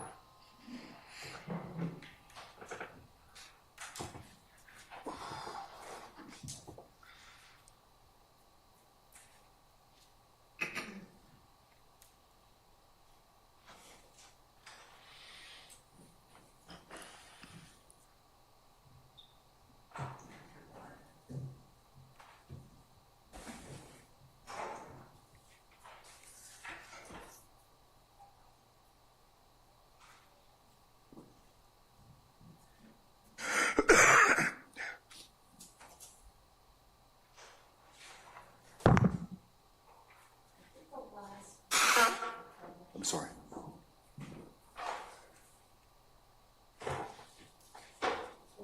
When you told me now, I probably did tell him that. I am telling you I told him that, so. Can you say that again? She said, was your entire interview with Thorpe a lie? He said, I can't tell you what I told him. You gotta tell me what I told him. Right. And so we'll keep going. He's weighing. And then he said, well, you told me now, I probably did tell him that. I am telling you I told him that, so. And then he said, but you have to tell me which ones are lies. And he interrupted, so.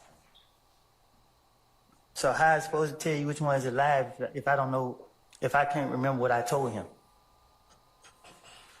I can't say this is a lie and then you try to say, well, you said this right here.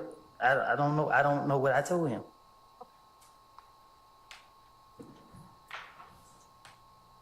Back in 2015, did you tell Detective Thorpe in the same January 11th interview that you get blamed for everything and that your name comes up in everything?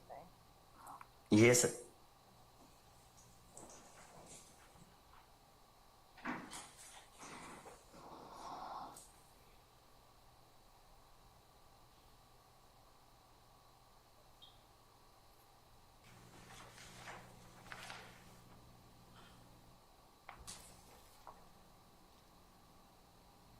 Back in January of 2015, did they shoot at your at Deshaun's mother's home the night of the murder? I don't know if it was the same night, but at one point it was. And did that shooting prompt you to go speak with Detective Thorpe on the morning of January 11, 2015? They called me. I think that's how he was able to get my phone number. But I can't recall if it was or not.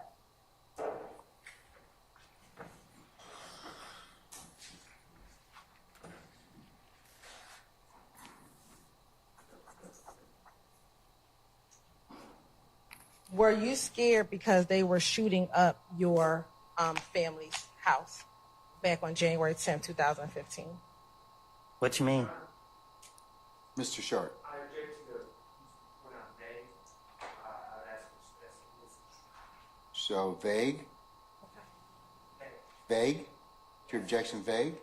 All right, I'll sustain that.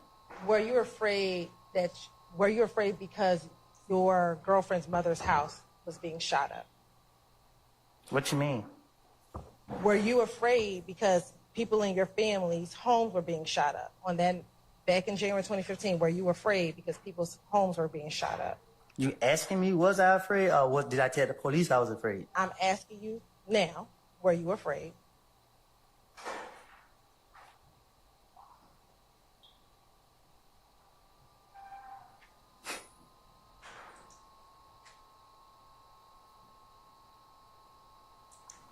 I was afraid for the people who was in the house.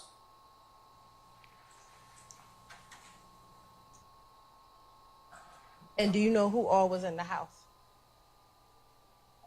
You shook your head. Is that a no for the record? No. Okay. I don't remember who was in the house.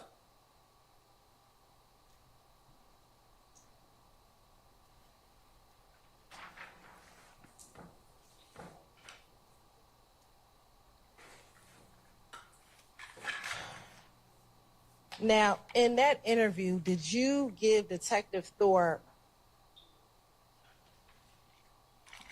the reason why you thought Kel was beefing with you? I probably did. I don't remember. Which one I supposed to say it? Okay. Do you recall telling Detective Thorpe that this is all about you not being down with it no more and being down with the gang anymore? Yes.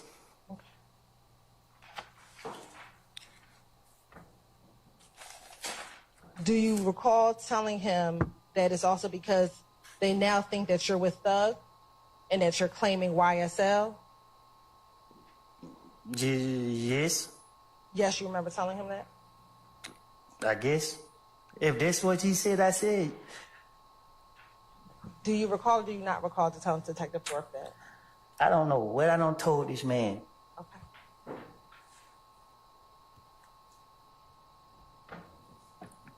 So, sitting here now, was the beef because you were no longer down with them and you were down with YSL?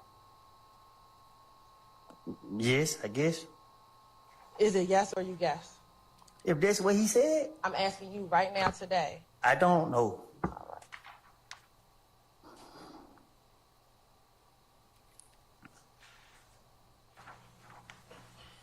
Now, during this interview, do you recall giving Detective Thorpe your Instagram page? Yes. Okay.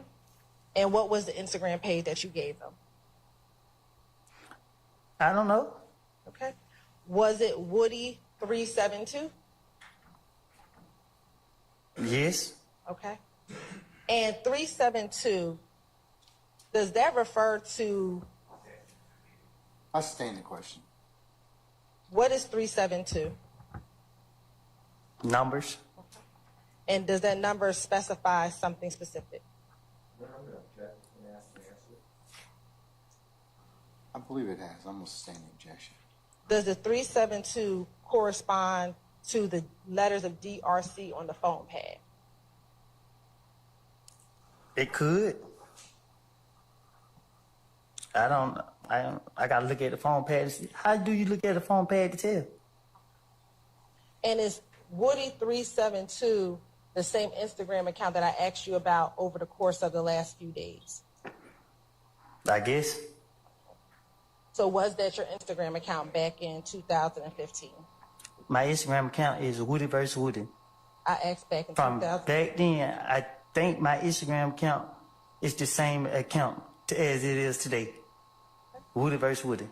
I'm not 100% sure. I done did so much time away from society. You asking me about something I don't know. I don't know how to answer these questions. A lot of this stuff you talking about, like, I've been through too much to be trying to remember certain stuff or these questions you asking me. Like, you discombobulated me up here. Like, you want me to lie? You want me to tell the truth? I can't tell you the truth. If you sit here, I don't know. I don't know how to answer these questions. You know what I mean? Like, I don't know what y'all got going on. Like, for real. Like, you asked me about 2015, what somebody said to the investigators. You know how many investigators tried to question me about this? Yes, and we're going to talk about a few of them. So do you recall your Instagram being Woody372? I don't recall. Okay. Bless you.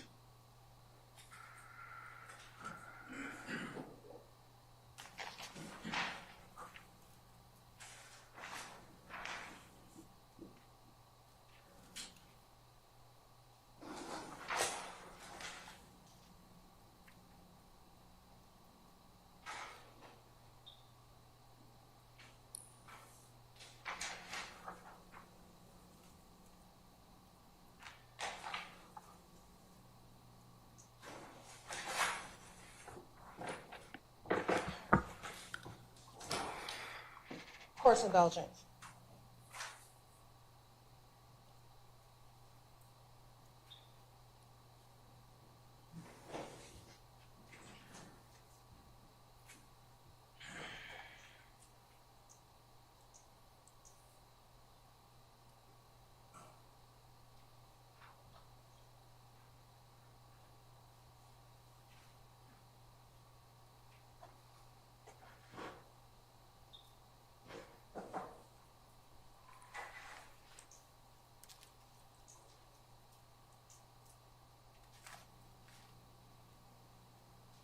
Now, Mr. Copeland,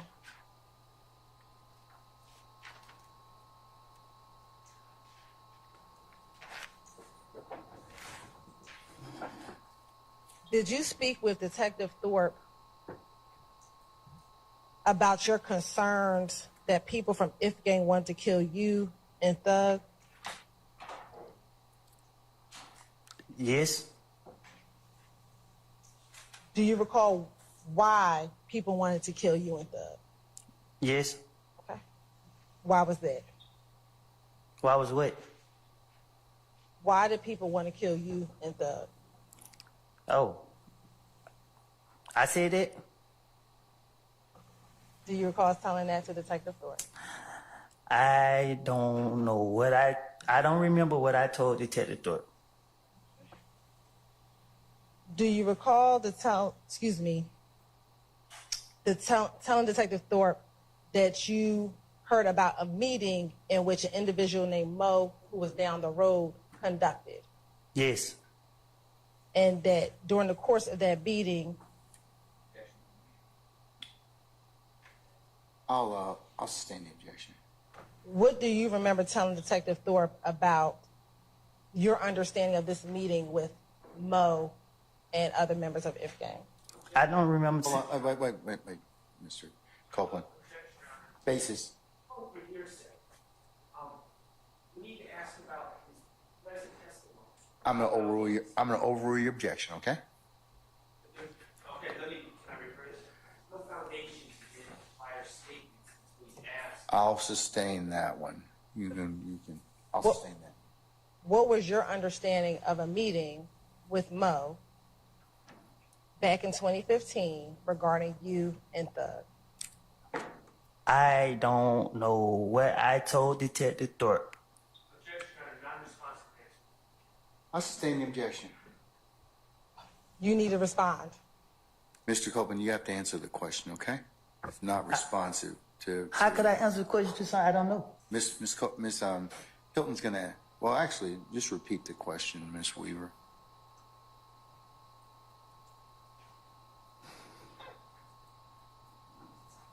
What was your understanding of the meeting with Mo back in 2015 regarding you and Mo? I don't know nothing about no meeting. I don't know nothing about no meeting. Okay. Do you recall telling Detective Thorpe about this meeting with Mo and that he was supposed to kill you and young Thug? I don't remember what I told Detective Thorpe. I'm saying yes to your question because you saying something I said to Detective Thorpe. So I'm saying yes to everything you saying, but I don't know nothing about where I supposed to told Detective Thorpe. So you trying to, I don't know what y'all trying to do. Like, Do you remember telling Detective Thorpe that you called other people to confirm whether or not this meeting occurred? I don't know what I told Detective Thorpe. I don't remember what I told Detective Thorpe. I told you I thought that once he questioned me, once I came down there, he said, well, it was, you came, you free to go. I don't remember sitting down talking to him. So you don't remember the interview at all? Or what you said during the interview? Your Honor, Yeah. specificity about what Did you say that? I- Your Honor? I'd ask for specificity about what interview. So what's your objection, sir? They, I sustain the objection. We can move on, Your Honor. All right, madam. Did you have any issues with Nut? With who? With Nut.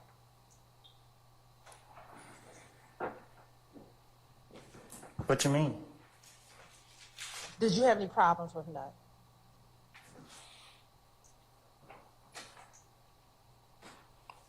I wouldn't hope not. Do you recall, you say you hope not. Do you recall sitting here today if you had any issues with Nut? I don't know.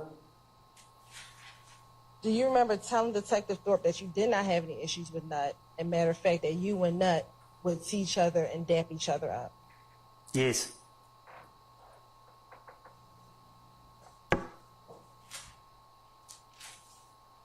Did you remember telling Detective Thorpe that Nut was somebody that you could talk to? Don't know nothing about all that. Okay. Do you remember? I don't know yes, I said it to him. I don't know. Do you remember telling Detective Thorpe about the last conversation that you had with Nut? I had a conversation with Nut. Do you remember telling Detective Thorpe about a conversation that you had with Nut? I don't remember what I told Detective Thorpe.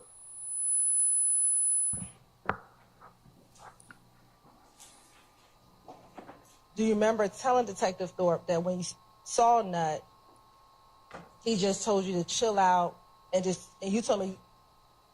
Hold on, Mr. Steele's objection. Hearsay? I sustain it. Oh, are you repeating what? Where's that coming from, madam? Your Honor, it's going to be effective on the listener. It's going to be what his response was. I overrule the objection. And that you told Nut, I'm just trying to get some money. Well, I supposed to say it to the police? You told the police Yes, I said it. that was your last conversation with Nut. I guess, yes. I don't know. When you say you don't know, what do you mean? I don't remember what I told any police. I do not remember what I have told them. And at this point, do you understand that I'm just trying to figure out what it is that you remember and what did you know? You lost me. I sustain the question as to the form.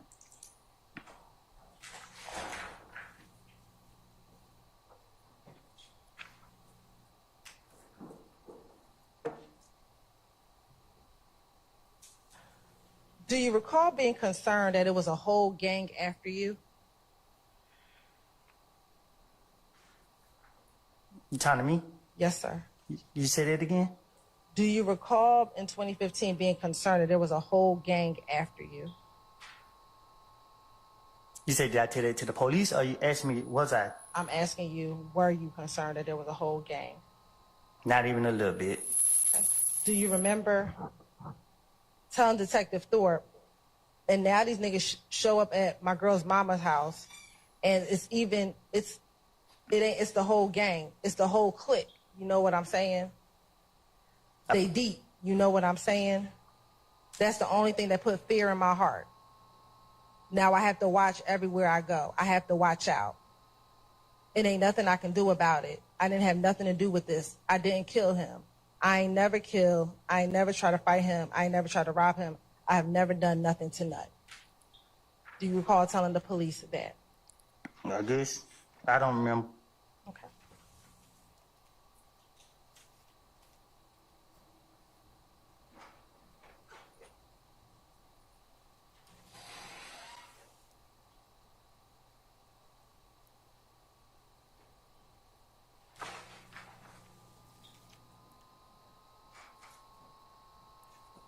Now, do you know back in 2015 who was beefing with Nut?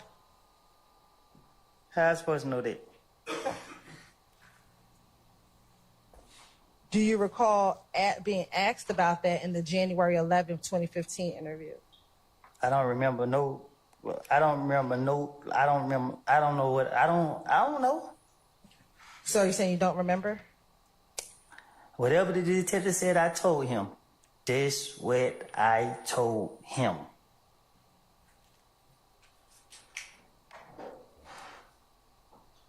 I want to go back to the gambling house for a moment. Do you remember at the gambling house whether or not vehicles were shot up at the gambling house? What gambling house? The gambling house in Lakewood. What about it? Do you remember earlier talking about a shooting at that gambling house? Was I there? Do you recall telling the detective that you were on this January 11, 2015 interview that you were present at the gambling house when Kel shot up the gambling house? Oh, I don't know. I don't know. You don't know if you were there, or you don't know if you told Detective Thorpe? I don't know. I don't recall nothing about the gambling house. Do you remember in the January 11, 2015 interview telling Detective Thorpe that he shot everybody's car up, you know what I'm saying? But didn't nobody know it was him, and then he got into it with his girl, and she came back and said it was him. I guess. You guess, meaning you don't remember if that's what you told Detective Thorpe? I don't remember nothing I told the police. Right. And then, do you recall to tell Detective Thorpe that Thug wanted Kel to pay for his window that got shot up? Probably so. Probably, or do you remember telling the... Do you have an objection? The same repetition. He answered the question. Your Honor, it's not... For your objection, sir. Prosecutor doesn't get to then No. What's the basis for your objection? improper question from a litigant. I'm gonna- The court, if you don't think it was a yes, correct. I'm going to overrule the objection, sir. I'm gonna be asking I'm going to overrule the objection. Do you remember if Thug wanted Kel to pay for his window? Is this what I told the police? I'm asking you. I don't know. I don't remember nothing about the gambling house. Do you remember telling Detective Thorpe that Thug wanted Kel to pay for his window? I do not remember what I done told the police. I just know.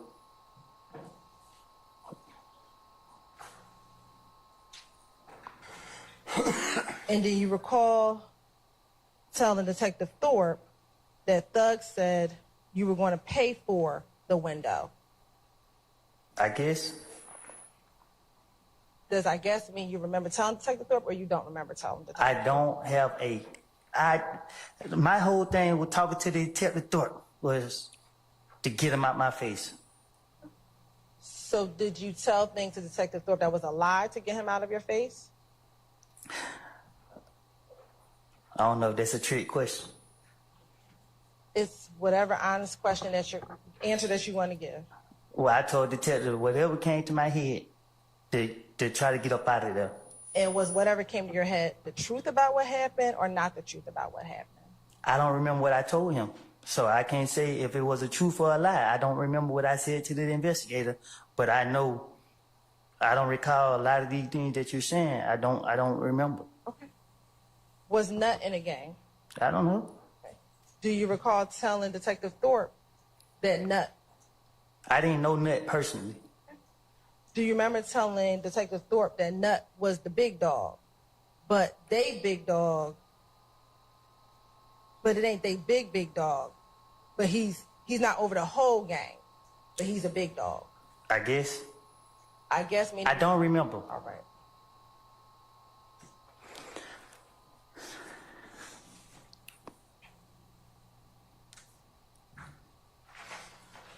Did you and Nut ever talk about Kel and your issues with Kel? I don't think me and Nut would have been talking. Okay. Do you recall telling Detective Thorpe that you and Nut have talked about Kel? I don't know. I don't remember. I don't know what. No, I guess I don't. So do you remember? If Thorpe said I said it, I said it. Do you remember telling Detective Thorpe that? No, I don't remember. I told you that when Detective Thorpe called me down there and tried to question me, I felt like I walked in and walked right back out. I don't remember sitting down talking to him.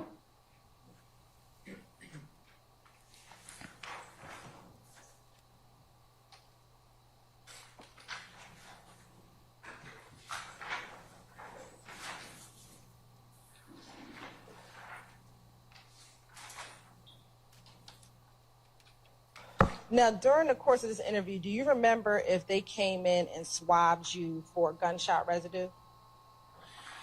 I don't think so. I just remember.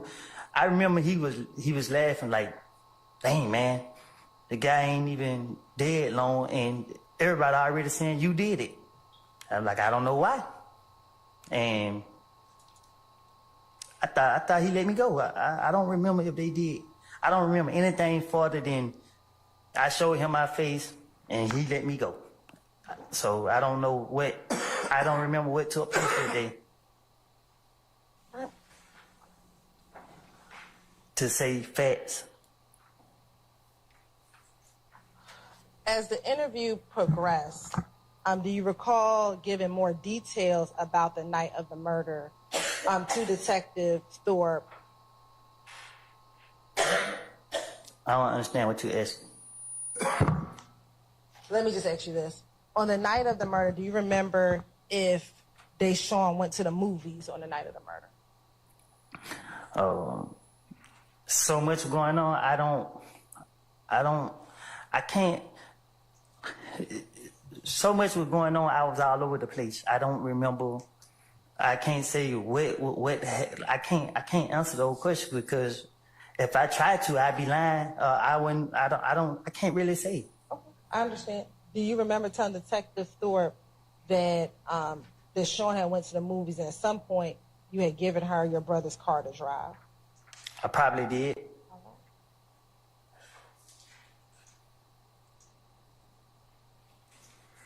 Now, earlier I asked you about a Camaro following you inside of your apartment complex the night that Nut was killed. You said, do you remember that occurring? I don't remember. Do you remember telling Detective Thorpe that you turned into Carver Homes off of Pryor Road? I don't know. And you saw a Camaro and it was flying behind you? Oh, excuse me. I don't remember what I told Detective Thorpe again. And that when you turned left, the Camaro went straight, and instead of going to the front door, you went around to the gate? I guess. Do you remember telling him that, or you don't remember? If he said I said it, I said it. Do you remember telling him that? I don't remember having a conversation with him. I don't remember what I was telling him when he questioned me. All right. So the gate card was to Deshaun's apartment, and you were clicking it, and you couldn't go, so you went around front. I guess. Do you remember telling him that, or you don't remember telling him that? I don't remember. All right. And that you had your brother to call the police. Do you remember telling him that? I had my brother to call the police? Do you remember telling Detective Thorpe that? I wouldn't know why my brother would be calling the police, but I don't remember if I said that to him. But if he said I said, I probably did. Do you remember or do you not remember? I don't remember. Right. And so do you remember telling him that you saw the Camaro fly to the stop sign and it was going so fast that it missed it, but they turned and left behind? And when they turned left, I was in front of them. Do you remember telling him about the red Camaro doing that? If a red Camaro followed me and I noticed it, I wasn't gonna let it. I don't remember. Hey, Ms. Hilton, before we posit more questions, I'm having a good authority. We need to take a comfort break, okay? Thank you. Ladies and gentlemen, given it's so close to the lunchtime hour, how about we just have you come back for 1 o'clock, and then we'll see where the afternoon leads us, okay? All right. All rise.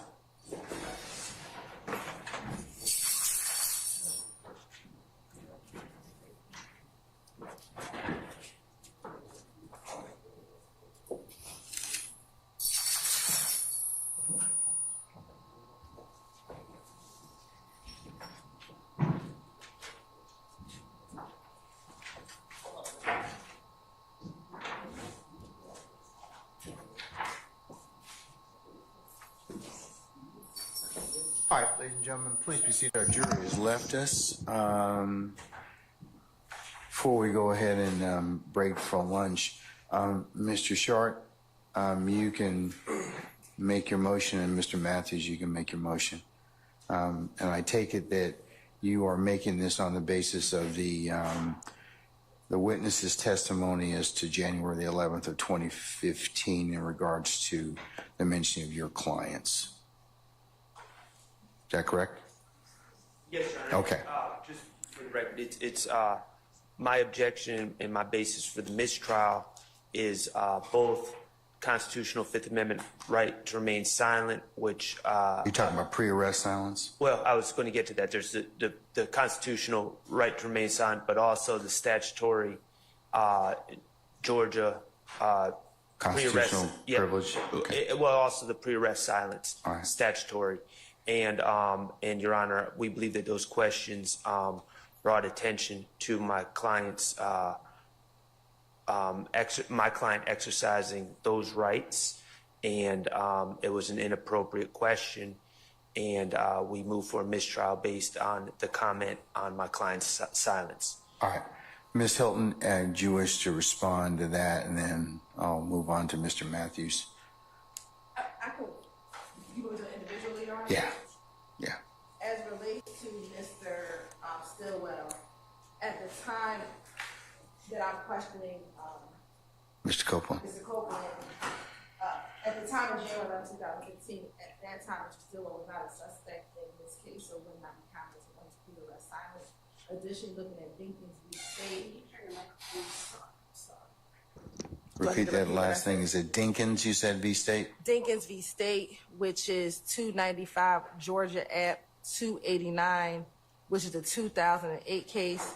A prosecutor does not impermissibly comment on pre-arrest silence merely by showing that the accused demeanor and conduct during and after the crime, but before an agent of the state questions him and before he knows he's being investigated, were inconsistent with a defense such as coercion or justification.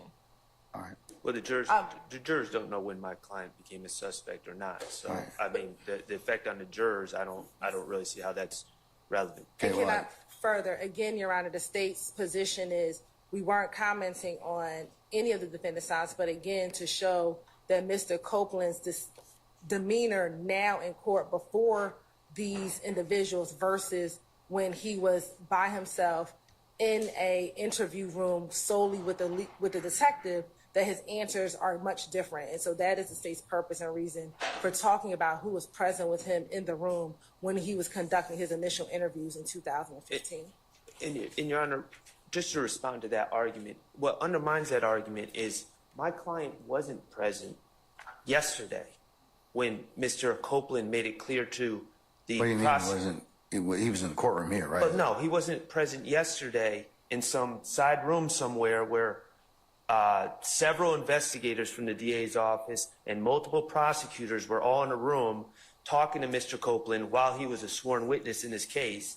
And he let the state know that what I said in prior statements were lies. And this is the you were truth. disclosed those particular I statements? was disclosed those Okay, I same, just want to make sure. Okay, last all right. night. Okay. But And before he testified this morning, correct? yeah, last night. Okay. All right. And so, but the argument that, oh, he's changing the story because he's in front of Mr. Stillwell, not only is there no evidence that Mr. Stillwell has ever threatened Mr. Copeland or Mr. Copeland is in any way scared of Mr. Stillwell, or any of these other gentlemen, but also the fact that it was disclosed yesterday to the state with none of these gentlemen present undermines their argument that that's the reason for asking that question. All right, thank you, sir. All right, I'm still going to deny your motion for mistrial. And I'll note that you asked, as I said before, that you posited before the next question was asked, okay? Thank you, Your Honor. All right. Mr. Matthews, Sr. Your Honor, as it relates to Mr. Marquavius Huey, our motion for mistrial is based upon the sworn testimony that has already come out from Mr. Copeland on yesterday. Mr. Copeland stated that he had met Mr. Huey in 2021. He had indicated that he had met him in 2015, didn't know him in 2015 or anything of that nature. So it's a bad question that was asked in terms of whether or not Quay was there back in 2015. So that's the first point. He did not know Mr. Huey in 2015. Secondly, Your Honor, that places it's a bad faith question. It places Mr. Huey's character in issue, and there's no basis. There's just no basis for that question to be asked. And because of those reasons, Your Honor, we would respectfully ask this court to grant a mistrial as it relates to Mr. Huey based upon those natures. There's just no good basis for that question to be asked. When the witness had testified on yesterday, not to be repetitive, but he testified yesterday, he didn't know my guy in 2015. So how could he have been there in 2015, or did he show up there at the interview with Detective Thorpe in January of 2015? All right. Thank you, sir. All right, Ms. Hilton. Your Honor, the question was a good faith basis. If you can recall, yesterday the state asked Mr. Copeland if he knew a number of these defendants. And so what the state did in order to perfect what occurred is asked about every single defendant that Mr. Copeland said he knew in this courtroom, regardless of time, so that the jurors knew that none of these individuals were present with him at the time. Now, if Mr. Matthews wants to argue at closing argument that was the state shouldn't have asked that because Mr. Huey, he didn't know him, then that's a question for argument, but not a question for a mistrial, Your Honor. All right. I'm going to overrule your objection, Mr. Matthews, and I'll also note on your behalf and your client's behalf, Mr. Huey, that you have paused the next question before, made another motion before we paused the next question. And all right. One more thing just to add to the record, Your Honor. And while I knew that the answer was no, the jury did not. And so we had to pose that question. And there's the one additional thing I want to put on the record after the close of this hearing, Your Honor. All right. Anything else in regards to mistrial? All right. Ms. Hilton, what else? Your Honor, as Mr. Shard just disclosed, the state turned over yesterday an email to all defense counsel regarding our interaction with Mr. Copeland on yesterday in the afternoon. I know Mr. Shard just said that, you know, he was a sworn witness and we were speaking with him in a room without any of the defendants present. The statement from Mr. Copeland was a sua sponte question to us, or response to us, as we were talking in the room yesterday, and that is why we immediately disclosed that information to defense counsel. But in addition to what we disclosed yesterday, Your Honor, the state also disclosed on Thursday, June 6th, as well as on Monday, June 10th, some additional information that Mr. Copeland has disclosed to us over the last few days. And so we have a copy of that email. We want to put it in the record, Your Honor. And we're going to mark it 400 Yankee. All right. Okay.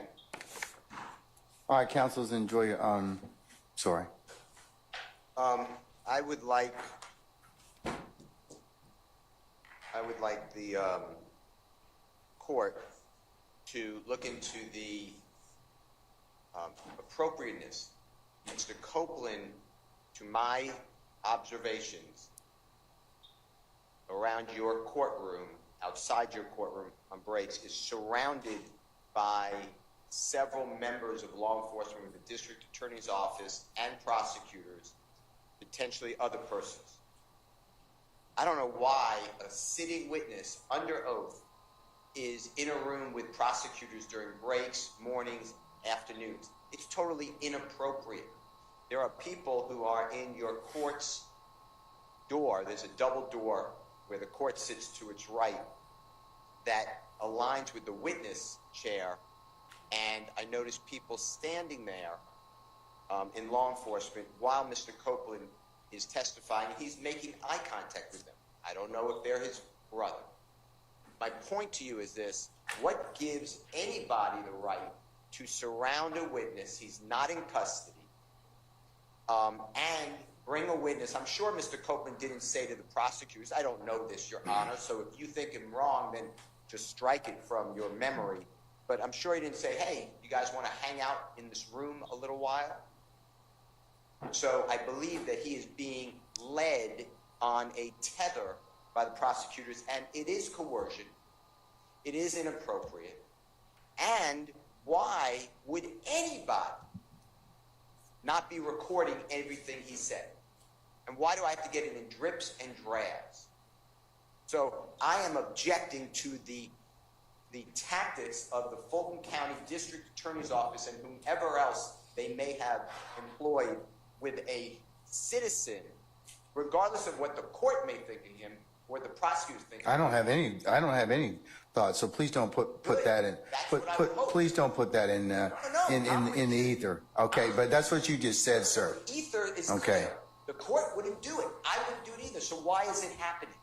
He's a. See, I have no interest other than I'm a referee. Well, you're the referee who spoke with the witness without my presence. Mr. Steele, we're not gonna get into that right now. Well, okay? my point is, how is he being treated here?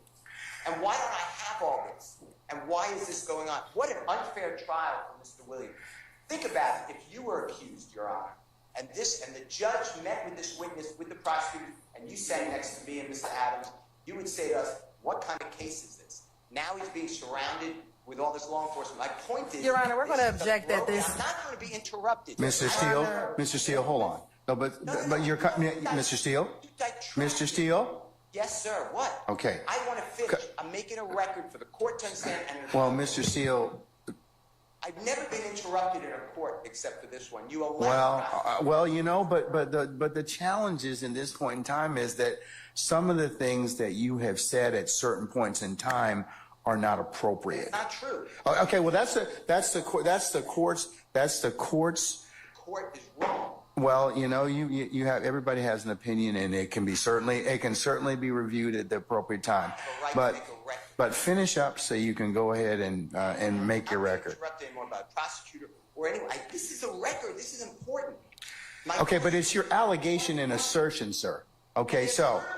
Well, we don't know that. We don't know whether or not they're true. What's going on? Every time Mr. Copeland comes in the courtroom or out of the courtroom, he's escorted by a DA's office investigator. You see that? This court is observant. You're not just sitting there in a cloud. You see exactly what's going on. You hear the prosecutor tell you, we were in a room with Mr. Copeland and he said these things. Why? Okay. Why do I have to bring up? You should be bringing it up. This is crazy. This is like communist Russia. Mr. Williams is having the worst trial. So I am moving, again, to stop intimidating the witness by the prosecution, leave people alone, and stop accusing. You've allowed the prosecutor Love to accuse me of misconduct. Oh, but you've also accused her of hold on. You have accused her of misconduct as well. And remember what I told you about your professional responsibility. Remember what I told you about your. And she's going to take me down as opposed to you. So when I start talking, stop talking, please. Okay? I'll let you complete your record. Okay? I understand the one party talking. I got it. All right. Okay. All right. So I told you, several times before, I told you and your colleagues, remember your professional responsibility. And let's not make this an ad hominem issue. I don't believe that either one of you are trying to do anything that would subvert your ability to practice law. But. Love has intentionally lied to the court numerous occasions. You do nothing. Hold on. Let him finish. See, this is Mr. Steele. This is exactly what I'm saying. You cannot. It is not a good idea to state that your brethren across the bar are lying. Okay, in any time or any way. I don't like doing it. Okay, but don't. So don't. But don't because you don't because you don't have any proof. If you have proof of it, then you have proof. There's a mechanism in law and under the rules for you to submit that question to the Office of General Counsel and for the investigation to occur. But please stop, both of you. I told both of you earlier, stop making these ad hominem attacks toward one another. Okay? Everyone gets attacked. You say nothing. Well, okay, but I've said something. You're going back to stuff that's happened in the past. So while I'm trying to deal with things that are current. So I've told you all most recently, as of about a week or so ago, to stop all this. Remember I told you the world's watching you? They are. So please don't from this point on, do not accuse each other of anything. If you want to go ahead and do it, there's a proper way to do it, but don't bring it up in front of me. Okay? I'm just making a point that this has been going on and it's abusive. That is my point. That's your assertion, sir, as a lawyer, okay? And maybe your frustration with everything. Like I told you, this trial's gone a long time. There's a lot of wear and tear, but everybody's got to rise above and be a professional advocate. That's what the system demands of you. I'm not worn or torn. I am here to tell the court that from a objective, casual observer, to see what's going on here is inappropriate. Okay, at the end of the day, I understand your concern that you have now shared with the court. Okay? All right, State, do you want to respond? Your Honor, I just ask that the court strike the portions of Mr. Steele's, whatever that was, to the court regarding personal and ad hominem attacks on members of the state's team. Ms. Hilton will address the merits of the initial argument that Mr. Steele made. But as to personal attacks on members of the state's team, we'd ask that assertions that specific people have lied, that is disrespectful, that is unprofessional, and not one time has any such statement been made by any member of this team about anyone else. Oh, I think, Ms. Love, in the past, you've made some statements. I have never said anyone lied. You've made some statements about Mr. Steele and Your about. Honor. Well, just let me finish. I'm not done. All right, and about several others of your colleagues. I mean, and it may have been the heat of discussion and everything else. Like I said earlier, there's enough blame to go around for everybody, all right? So, but can we kind of stop that and draw things kind of forward? I've had 2 or 3 conversations with everyone about their obligations as professional advocates under the rules, okay? And that while the court certainly agrees that ad hominem attacks they don't make anybody look any good. They really don't.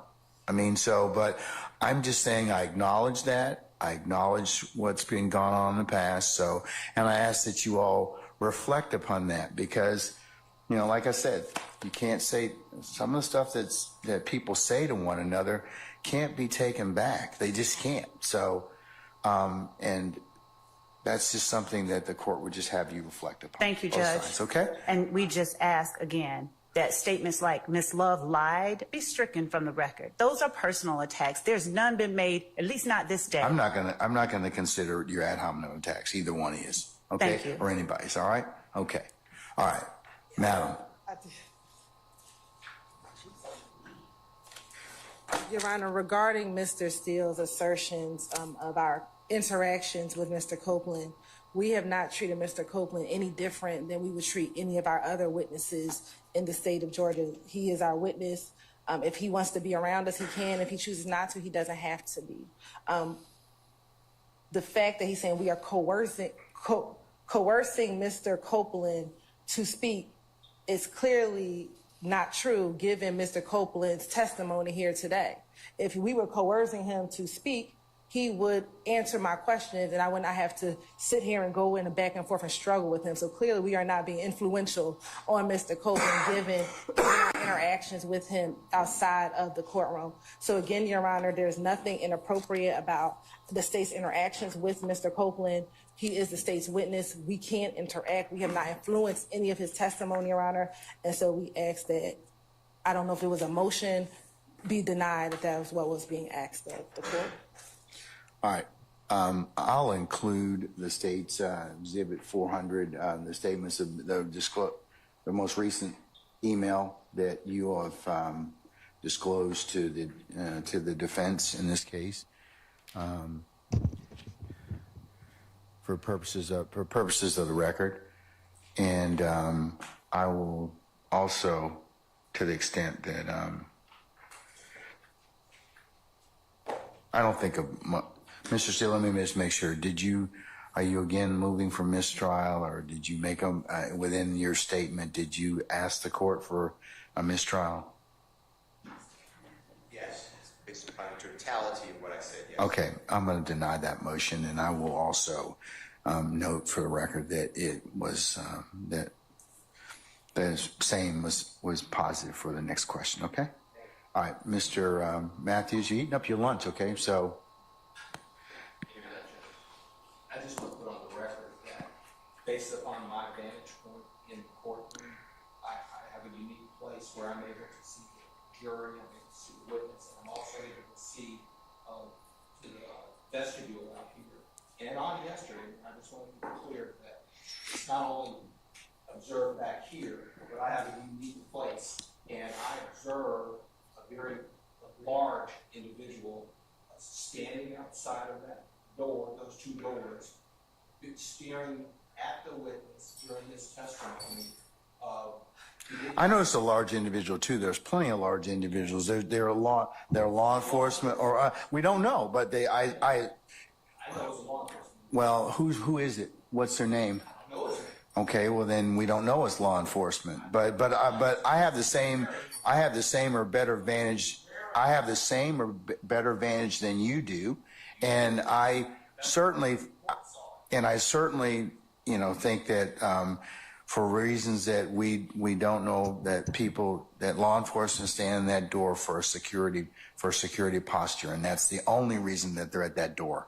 Well, I understand. I'm just putting on the record. Okay, well, when this is reviewed, and the court's going to look at what the court saw as well. So if you're thinking that there's intimidation or otherwise, I'm telling you, and I'm putting on the record for purposes of the record, that there are many law enforcement that sit in both doors of this courtroom for that reason and that reason only. And unless you can tell me who specifically was standing out there, as you say, and Mr. Steele said, looking at our witness, Mr. Copeland, then I don't see that. Okay?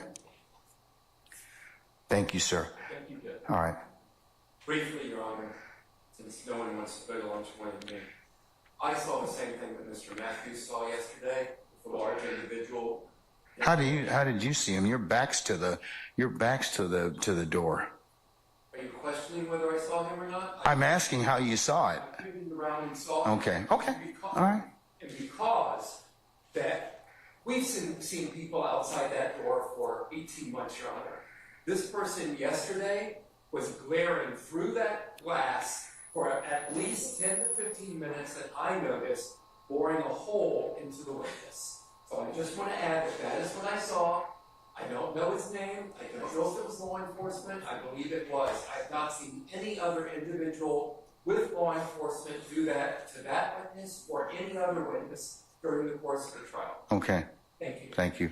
Your Honor, just so that the record is clear, could they give more detail, because there's no member of the state that fits that description. Yeah, I don't need. And I He have was no a idea gentleman whether yesterday there was- dressed in black or dark clothing. That's what I saw. Also, yes, Your Honor, and I don't know. We don't know who they're talking about, what they're talking about. Literally, no idea. So the idea, this insertion into the record of the insinuation that someone is intimidating anyone. I'll also ask Captain Kendall to ensure that only law enforcement are allowed back there in the vestibule, so that that if there's any issue with anybody looking in the courtroom, that is removed. So, all right. Thank you. All right. This is an easy one.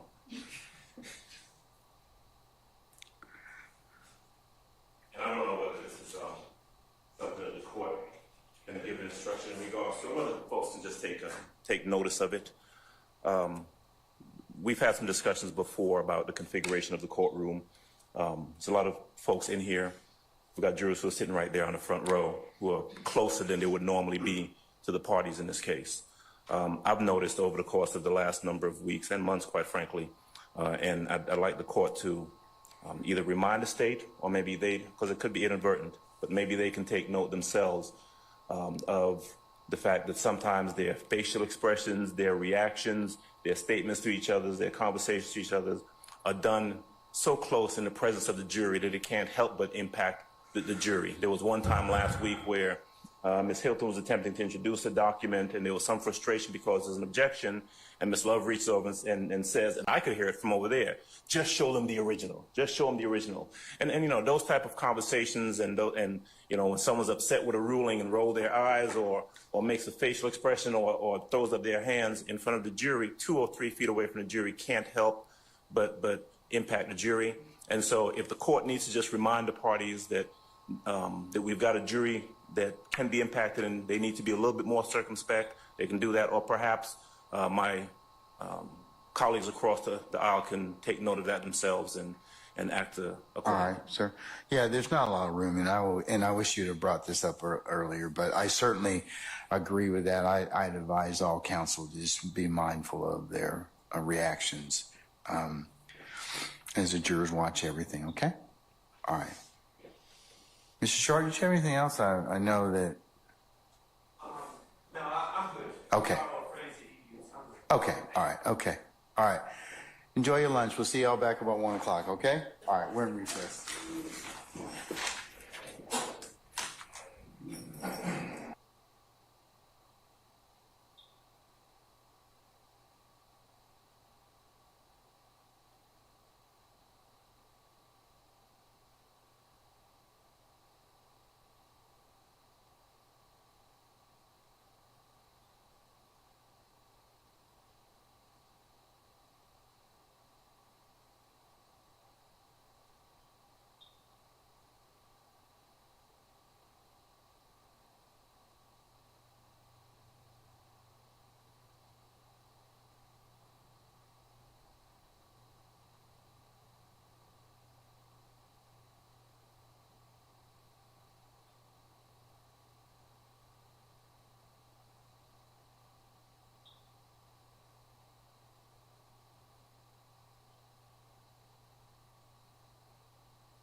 Deputy Ham, can we summon Mr. Copeland, please?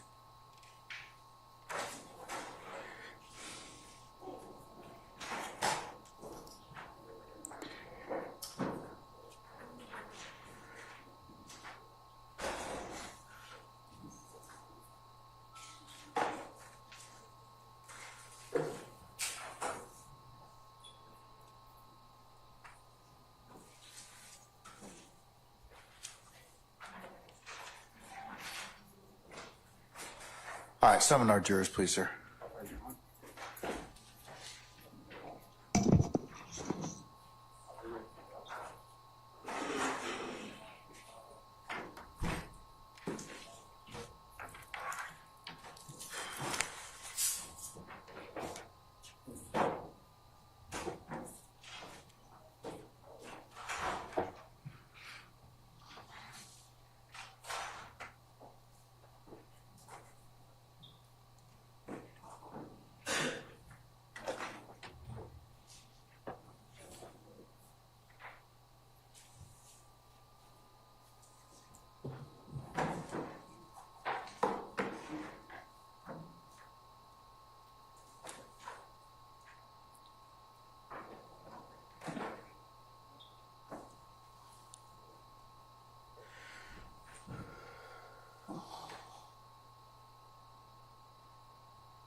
All rise for the jury.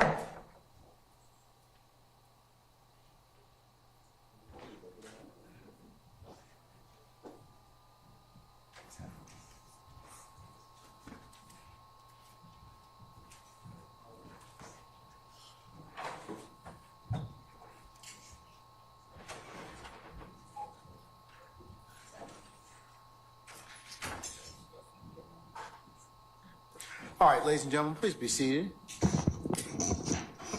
Sir, all jurors present? Okay, thank you. All right. Ms. Hilton, we're going to continue with your examination, please.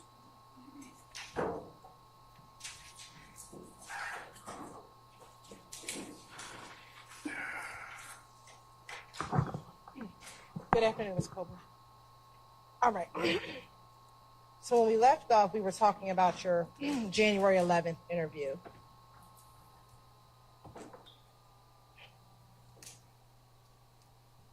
Do you remember during your January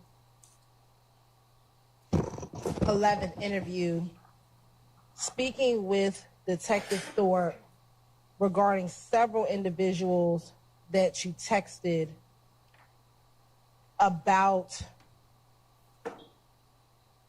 you and Kel, about your relation, about the fights that you were having with you and Kel? You say that again? Sure.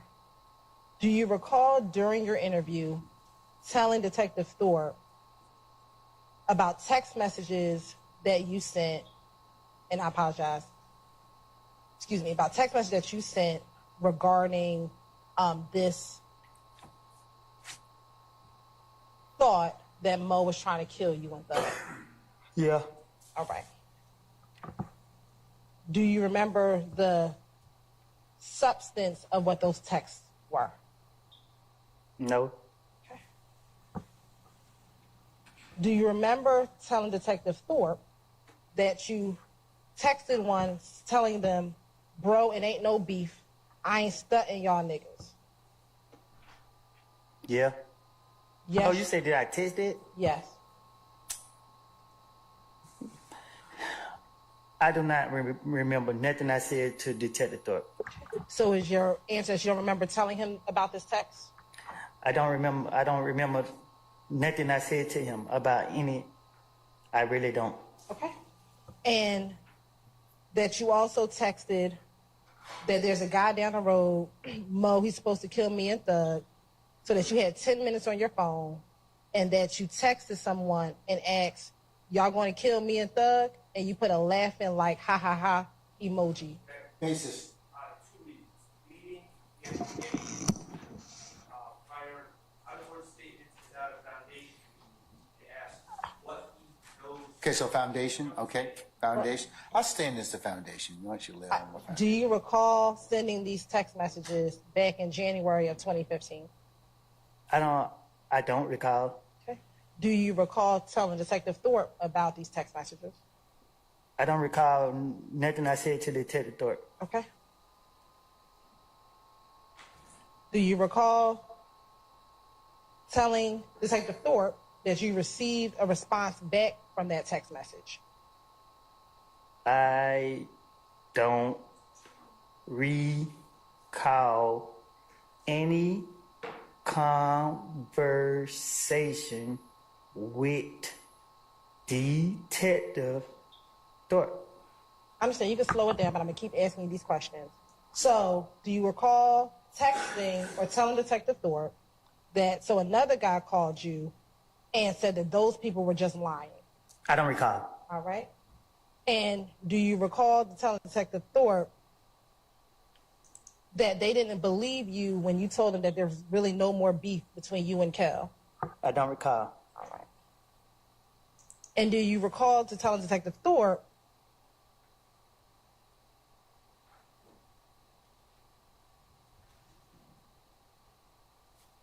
that you asked them, or you told them that it's not about you, you want to know what they had against you and what have you done to them? You never took any of their girlfriend. You never did nothing to him, and you were referencing Kel. That what I said? I don't recall. Okay. And do you recall telling Detective Thorpe that you asked, why does he hate me? Why? Who hate me? Why does Kel hate you? I don't recall. Okay.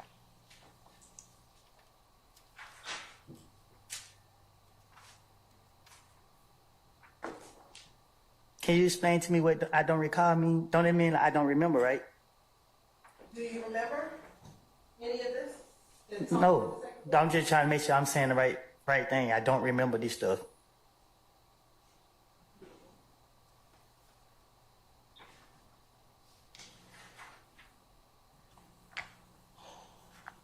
On the night that Donovan Thomas drove, earlier you said that you kind of drove around. Do you remember saying that earlier today? I said it? Yes. What you mean? I drove around. The night that Donovan Thomas got murdered, after you learned that people thought it was you, you were just kind of driving around. Do you remember that? I said I blinked out.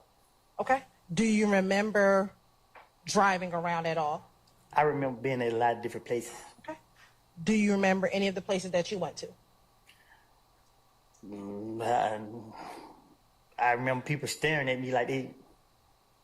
I just remember how people were staring at me. Okay. Do you remember in the same January 11th, 2015 interview, Detective Thorpe, that first you went towards Hateville, then you got off the expressway right by the Chick-fil-A? I don't recall what I told Detective Thorpe. Okay. Do you recall telling Detective Thorpe that you went over to Thug's house to see what was going on? Your Honor, in lack of foundation, in prior statements. I stand the objection. Do you remember going to Thug's house that day? I don't recall. Okay. Do you recall telling Detective Thug that you went down to Thug's house to see what was going on? I don't recall.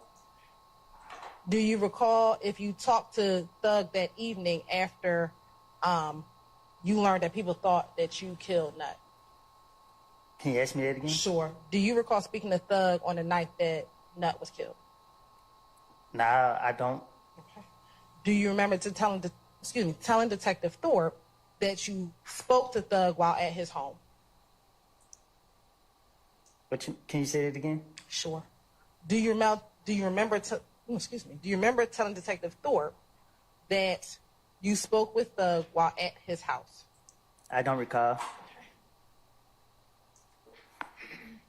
Do you recall telling Detective Thorpe that you told Thug that them folks then came and shot Deshaun's mama house?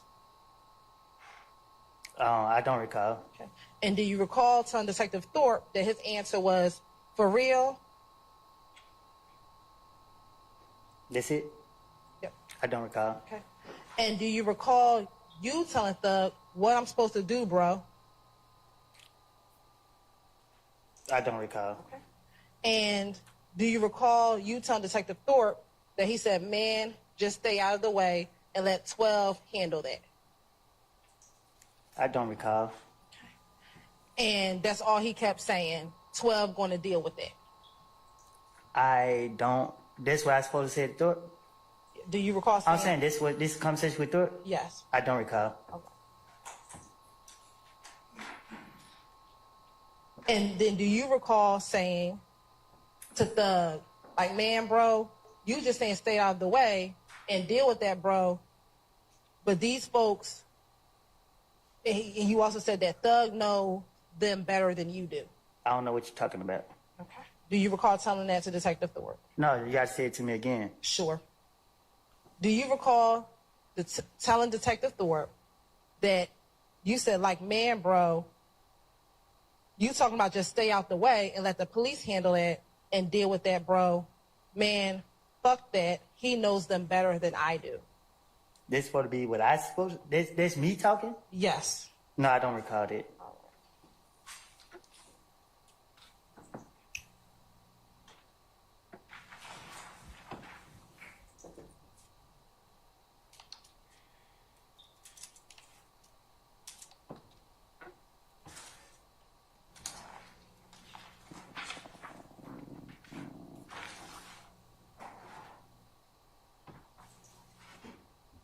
Now, earlier I asked if you remember that if Deshaun went to the movies. Did you tell me that you do not recall if Deshaun went to the movies that night? I never even heard of whoever you mentioned it. Deshaun, your girlfriend at the time. I never dated no girl named that. You never dated a girl named Deshaun? Never dated a girl named Deshaun. Desha? My baby mama name is Deshaun. Okay, so it's Deshaun, not Deshaun. I think that's what I just said. Okay. Do you recall if Deshaun went to the movies? I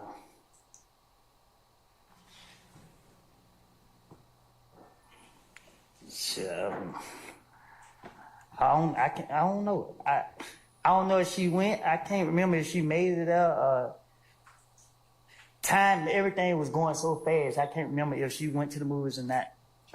Do you recall in that same January 11th interview telling Detective Thorpe that Deshaun went to the movies and that you gave her the car so she can go to the movies? I don't recall. And that it was about 9 o'clock. I don't recall. Do you remember picking Deshaun up and her friends up from Greenbrier Mall? I do. What do you remember about that? I had found out they shot her mama house up. And she called me, told me that her mama house been shot up. And I was pissed off. So I asked her to park the car, and I was coming to get her. Why did you want her to park the car at Greenbrier Mall? Because if anybody would did anything to that car while she was in there, well, nobody gonna get no arrest. And that's fair. Is there a police precinct at... I'll stand there. I'll stand the question. Is there a police precinct at Greenbrier Mall? I don't know. Did you want her to park at Greenbrier Mall because of... Oh, yeah, it is. And did you want her to park at Greenbrier Mall because of the police station being there? No, it's an area that... I don't know if it was me who told her or she came up with it. I just told her to park, get out the car. I was coming to get her. When you went to go get her, who were you with?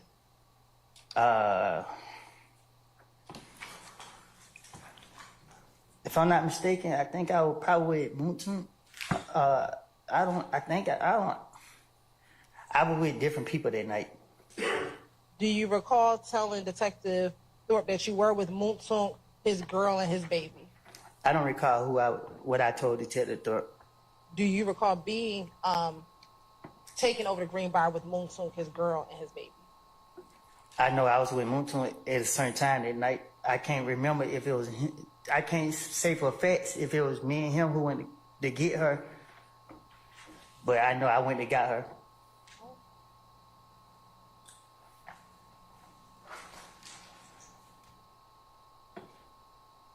Now, Mr. Copeland, after January 11th, 2015, and in the weeks after Mr. Thomas was killed, did you stay in the Atlanta area? Can you say that again? Sure. Did you stay in Atlanta? Still do. Okay. Did you ever go anywhere after Mr. Thomas was killed? I went right back to Carver home. Did you ever go to Miami?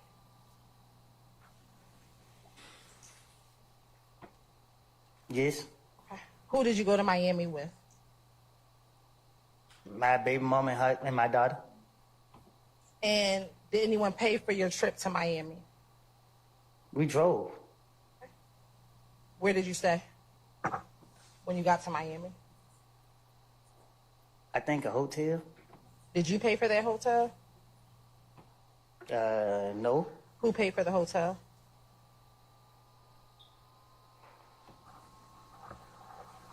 I don't get what you asking. You said who paid for the hotel? Yes, you said you did not pay for it. Yeah, I didn't pay for it. So who paid for it? I guess Young Thug. Yeah, I don't know. I can't say who paid for it. Did Young Thug offer to pay for the hotel in Miami for you? No. So why are you assuming that Young Thug paid for it? Because that's what I saw when I went to Miami. So did you go visit Young Thug in Miami? No. Everybody was screaming my name. A lot of stuff was going on. Homicide Detective Thorpe. It was after me. And, you know what I mean, my probation officer, I remember talking to her about it because I had to go see her after I left from being questioned from that. And then I was told I need to lay low. And I asked for permission to leave, and she gave me permission to leave. Okay. So my question is, how did you determine that Young Thug paid for your hotel? Because I asked him, could he help me? You know what I mean? Because everybody's saying my name. And he just like, I get back with you. And I don't know, you asked me to be honest, I can't say if he paid for something if I didn't see him pay for it or didn't. If he paid for it, I would say he did if I know he did it. Okay. How long did you spend in Miami? I don't know. I can't say how long. Was there anyone else in Miami besides you, your daughter, and Deshaun? Yes, a lot of people in Miami. People that you know? Yes. Who? His family. Whose family? Young Thug. Who in his family was in Miami with you? I don't know his family. Who's the family that you remember? His sisters. Which ones? Dolly. Okay. Who else? I don't know the rest of their name. All right. What other family members was in Miami? His sisters. So was that it? Just Young Thug and his sisters? Well, I don't know. I don't know who his people is like that. I just know Dolly, and I heard her say this my sister. Okay. Outside of Dolly and Thug, was there anyone else that you know in Miami when you were down there? What you mean? Be more specific. Sure. Besides Dolly and Thug, was there anybody else from Atlanta that you know in Miami while you were there?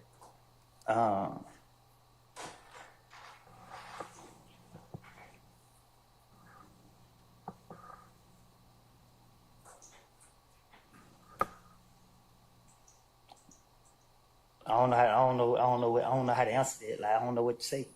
What don't you know how to answer? You asked me who down there. I just said it. Was there anybody else besides Dolly and Thug down there? There's a lot of people down there, but I can't say. I don't remember who I was down there. If that's better answer. Was Shannon in Miami?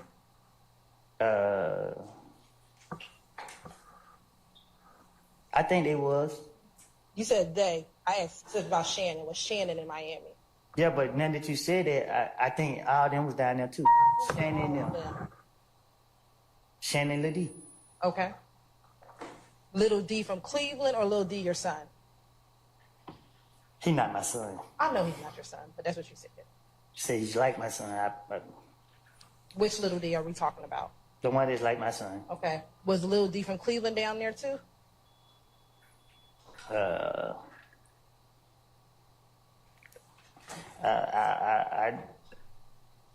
I can't remember if he was or wasn't. Okay.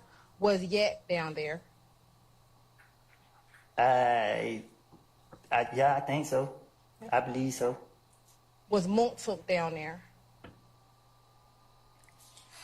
I don't think so. I can't remember if he was down there. I don't remember. I can't remember if Montauk was down there. Okay. Was someone named Duwop down there? Who? Duwop. How? I don't know who that is. Was OG Bentley down there? Who? OG Bentley. I can't recall.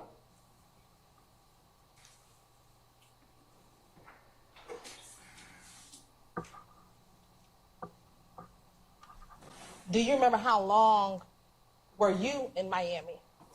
I think I just told you I don't know. I don't remember. It was more than a day, if that's what you asked. Do you remember if you had the interview on January 11th, what day or how many days passed? Let me strike that. Do you remember if the interview was on January 11th? How soon after that interview did you leave? How soon after that interview did you leave to go to Miami? I know I had to report my probation, so I don't know if it was a couple days later. I don't know.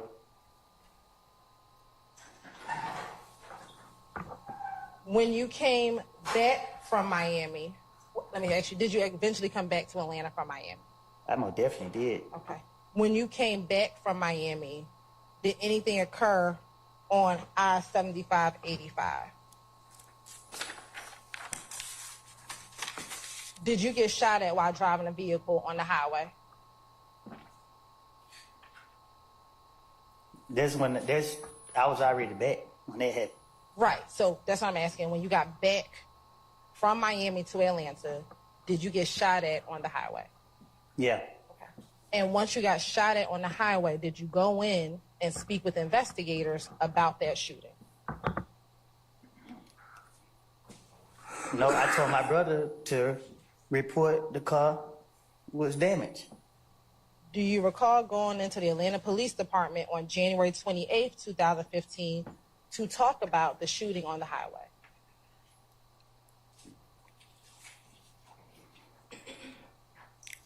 You gotta be more clear. Sure.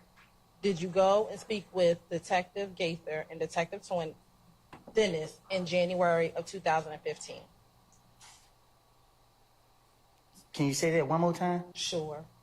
Did you speak with Detective Gaither and Detective Dennis in January of 2015?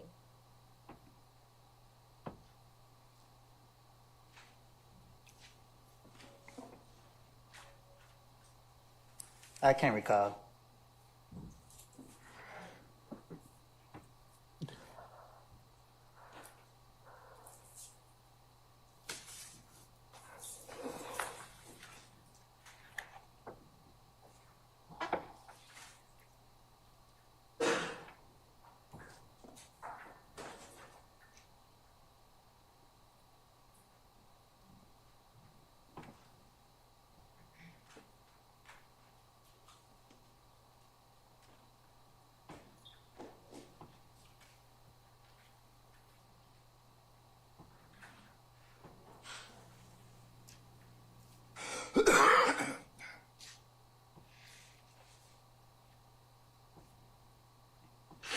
You say you do not recall if you went and met with Detective Thorpe and Detective Dennis and Detective Gaither? So much was happening. Like, you gotta be more clear with it. Do you remember ever speaking to Detective Gaither and Detective Dennis in 2015? Yeah. How many times do you think you spoke with Detective Gaither and Detective Dennis? I know one time they were following me. Let me ask you this. Was the first time you spoke to Detective Gaither and Detective Dennis after you spoke with Investigator Thorpe? You gotta explain to me. When so much stuff was happening, and I remember for certain things that were taking place, and the police was coming after me. So you gotta explain to me when they came after me, or what made them call me or whatever. I don't know dates. Do you remember going to speak with the detectives after being shot at on the highway? I told you I had my brother to report the car. I didn't talk. My brother reported the car. I never told him. He reported the car. I wasn't in the car. I understand. I'm asking you a different question. I'm asking a different question. Did you go to the Atlanta Police Department and speak with police even after your brother reported it to the police? Did you go? So you saying that I just went in the police? You asked me, did I just go in the police and precinct and just talk to them about being shot at? That's what you're asking me. Do you remember going down to speak with the police after being shot at? I remember being accused of shooting somebody's house up, and the investigators calling me. Yeah, that's what you're talking about. You got permission to approach? You may, as long as you show that to defense counsel.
I'm going to show you what's been marked as 378 Yankee Bravo 1.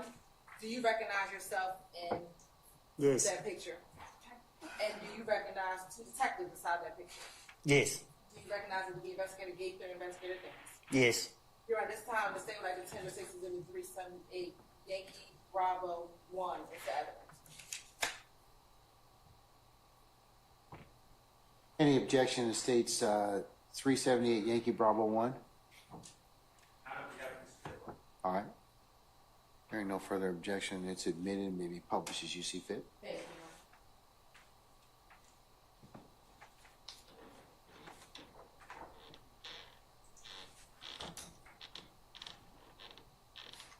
Mr. Coleman, are you able to read what the date? Hold on. 1 second. I object to the caption on the wording. That wasn't part of what I was showing. I don't believe that was wrong. Never mind. You have an independent objection to. Can I see it, please? Sure.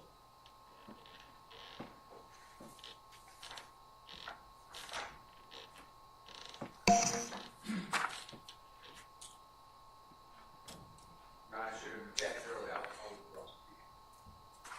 All right, it's withdrawn. Go ahead.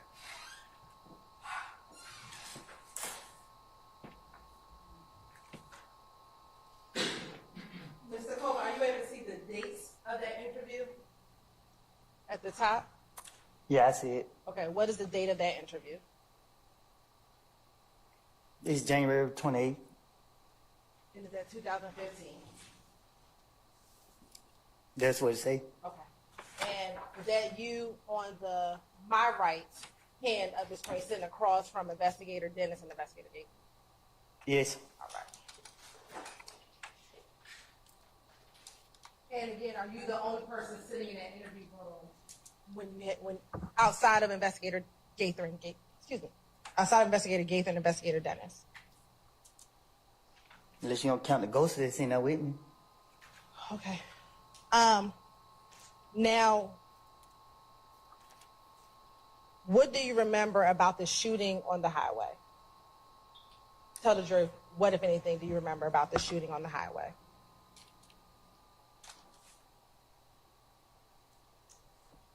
What you mean? Were you shot while driving on the highway? I never been shot. Was your car and your vehicle shot at while driving on the highway? Right? Okay. Tell the jury, what do you remember about you being in a car, driven on the highway, and being shot at in 2015? Well, I'm driving and I heard some piping, pop, pop, pop. But I ain't think nothing of it. Do you remember where on the highway you were when you heard the pop, pop, pop? No, I was on the expressway riding. Which expressway? The expressway in Atlanta. Which one? The one in Atlanta. You got 20, 75, 85? I don't know the expressways. I don't know the name of the highways. Do you remember what street you were near? I was closer toward downtown. Okay. Were you near University Avenue exit on the highway? I was closer towards I was closer towards Pryor Road. Okay. Do you know that near Pryor Road is I-75 and I-85 near Pryor Road? I don't know the expressways. All right. I just know directions. So once you heard the pop, pop, pop, do you remember what happened next? Yeah, I turned the radio down to see was I tripping. Okay. And once you turned the radio down to see if you were tripping, what do you remember happening next? Bullets hit my car. Was there anyone else in the car with you? Yeah. Who? Me and Ladie. Anyone else? Oh, I'm tripping. Me, Ladie, and Shannon.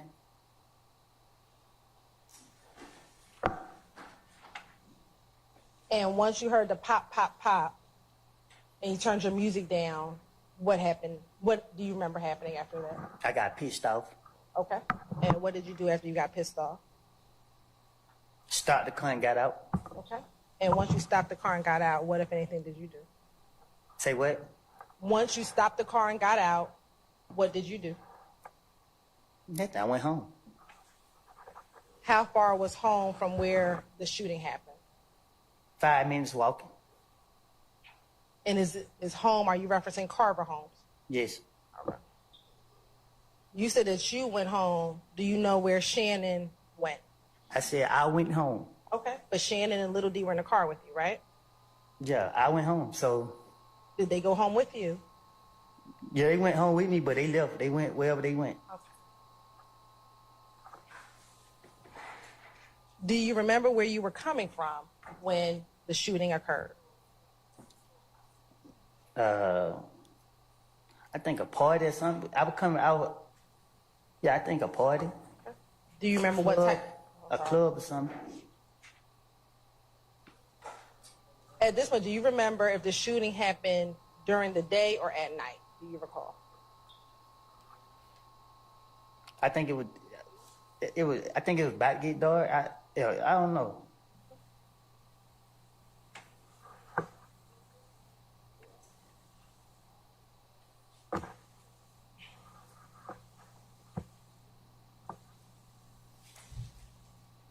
Now, do you recall if the party you was at was a pool party? I stand the objection. Were you at a pool party? I can't be specific where I was coming from. Do you know a girl by the name of Bushi? Or Busha? Yeah. Okay. How do you know Bushi? I grew up knowing her. We went to school together. What school did y'all go to together? I think King or Southside, one of them. I don't know. And is King elementary, middle, or high school? It depends on what you're talking about. What grade were you at when you went to King? I was in King. When I went to was middle school. And then Southside, is that a high school or middle school? It was a high school. Now, besides Bushi, you and Bushi going to school together, did she ever date any of your friends? Yeah. Who? Yeah, got it. All right. And was she dating him in 2015? That's him. I'm asking you. I don't know if they were dating at the time. Right. Do you remember in this January 28th, 2015 interview talking about Bushi at this party that you went to before your car was being shot at? I don't recall.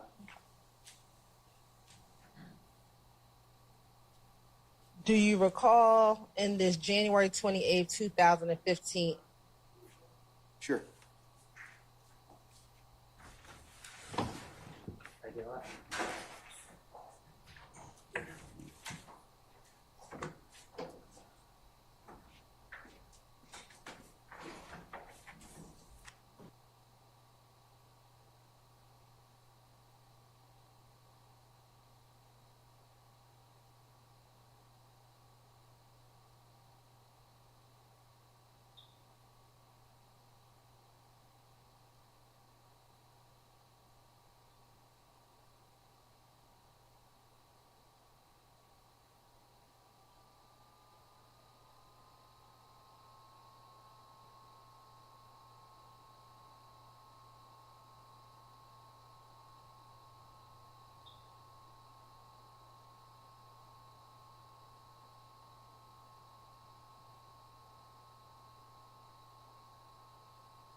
Madam, you may continue.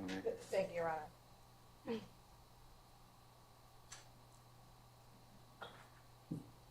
I believe my last question was, Do you recall her being at this party that you were at prior to the shooting on the highway with the car? I can't recall. Okay. Do you recall telling Detective Gaither and Detective Dennis that she was present at the pool party that occurred prior to the shooting on the highway? I don't know, I guess. Do you remember? Do you not remember? I don't recall. All right.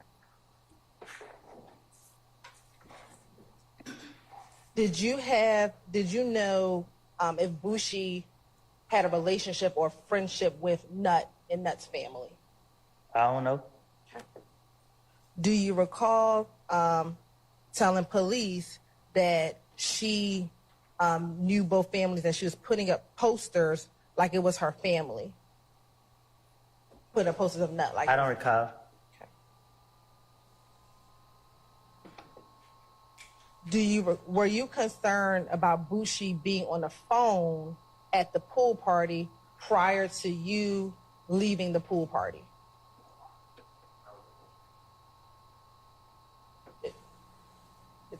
I can approach about why it's relevant. It'll be a speaking objection. All right, come on up.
My last question was, did you see Bushi on the phone at the pool party? Do you remember seeing her on the phone at the pool party?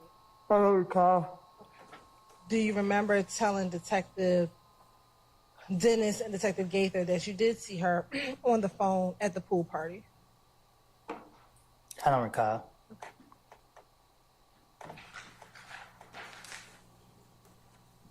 Do you remember who was with you at the pool party? I don't recall. Do you recall telling Detective Thorpe that Shannon was with you at the pool party? I don't recall.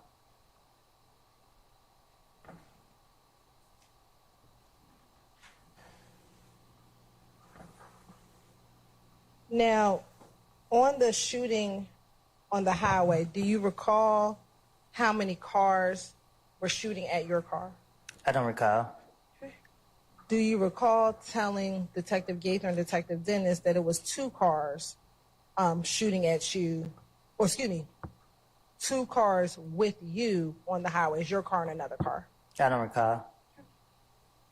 Do you recall telling Detective Gaither and Detective Dennis that Boo was in a car? I don't recall.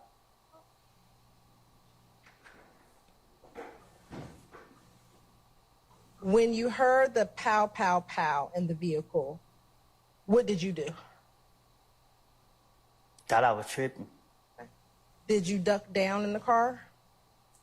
No, I turned the radio down to make sure I wasn't tripping. After you turned the radio down and made sure you wasn't tripping, did you do anything with your body? Did I do anything with my body? Yes.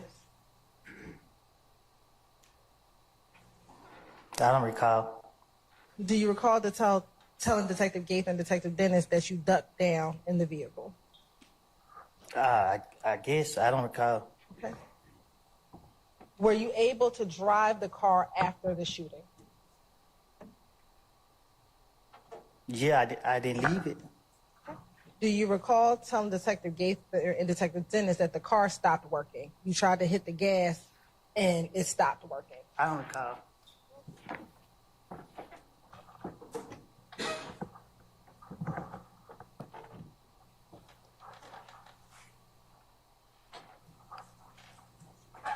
Do you recall if anyone told you to try to keep going even though the car was stopped?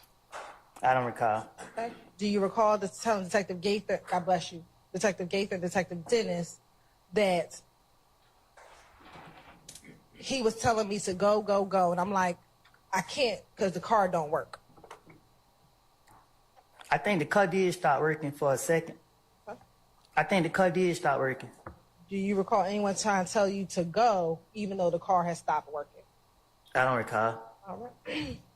After the car stopped working, do you recall hearing any more shots? Not because I got out the car. Do you remember telling Detective Gaither and Detective Dennis that you heard more shots going pow, pow, pow, you ducked down, but there was some others behind you?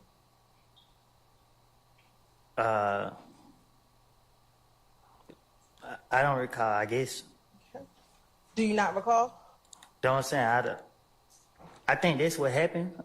I think I don't remember if I got out the car, and I think another car did start shooting. If I'm not tripping. Do you remember the 2 types of cars that was out there shooting at you all? No, I don't. Okay. I thought the people that was with me. I don't remember. Okay, what were you about to say? You thought the people who was with you, what? I don't remember. Do you remember one of the cars being a gray Impala with tinted windows? I don't recall. Okay. Do you recall telling Detective Gaither and Detective Dennis that there was, when you looked up, you saw a car, a gray Impala with tinted windows? I don't recall.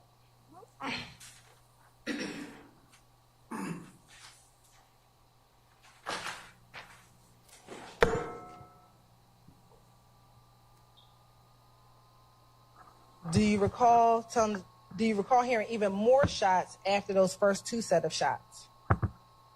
Huh? Do you recall hearing more shots even after the first 2 set of shots that were fired? I don't get what you're asking. Did you hear any more shots while you were being shot at on the highway? I think I told you what I heard. Why didn't you call the police?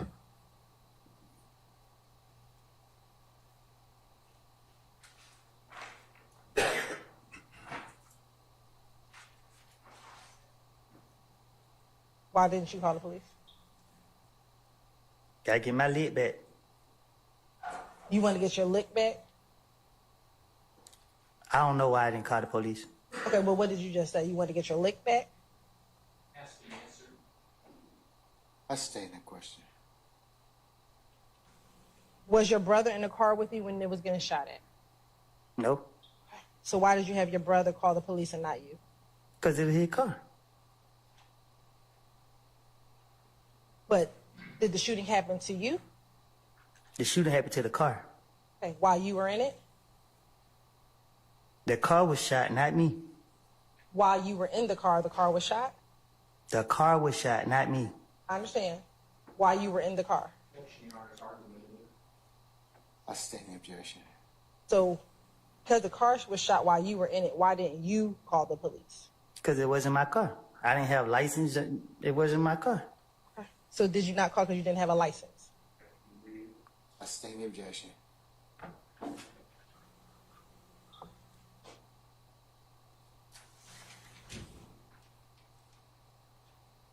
Now, during this interview, did you ever tell Investigator Gaither and Investigator Dennis about the beef between you and Kel,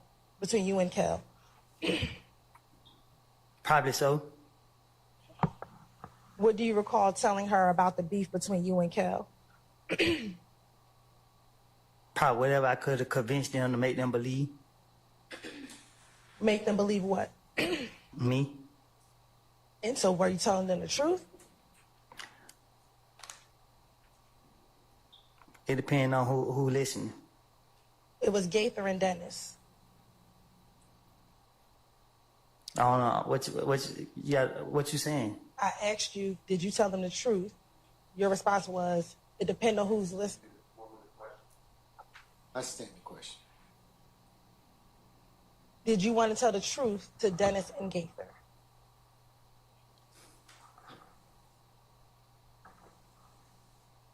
I got a very difficult time telling the truth to investigators if I feel they are after me. Okay, so I'm asking you, in this January interview, did you tell them the truth about the beef that was happening between you and Kel? I don't know what I don't told them. That's why I'm trying to be careful what I say right now. During that interview, did you tell them about going to Club Crucial every Monday? Probably so. Did you tell them that even when you went to Crucial, you never fought with Kel except for one time? Me and him never fought. I told you he put his hand on me. Okay. Did you tell Detective Gaither, fuck yeah, but we never fought? We never fought, not one time. Did you tell them? I'm overrule the objection, sir. Did you tell that to Detective Gaither? If that's what it said. Do you recall telling that to Detective Gaither? Can you say that again? Sure. Do you recall telling Detective Gaither, in reference to Kel, fuck yeah, but we never fought, not one time? Why I say fuck yeah for? I don't know. I'm trying to hear what you said before that. I'm asking you about that particular line. Do you recall, yes or no, Mr. Copeland? If you I don't said- recall. All right. All right, before you pose the next question, I have a request to take a comfort break. So, ladies and gentlemen, we're going to take 10 minutes, and we'll see where afternoon leads us at that point. All right, we're in recess. All rise.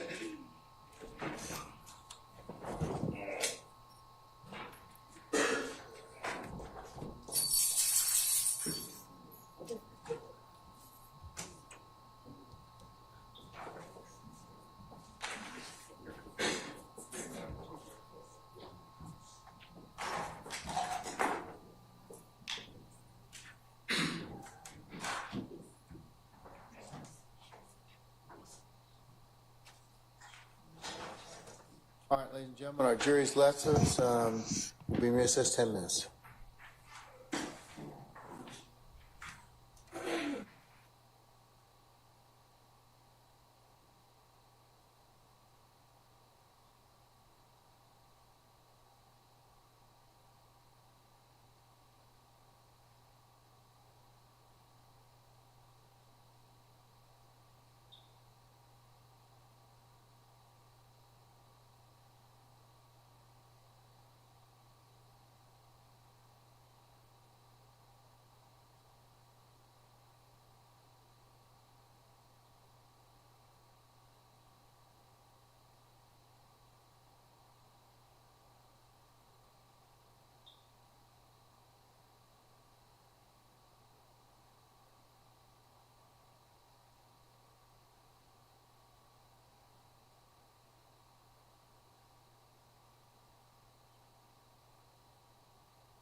All right, ladies and gentlemen, please be seated.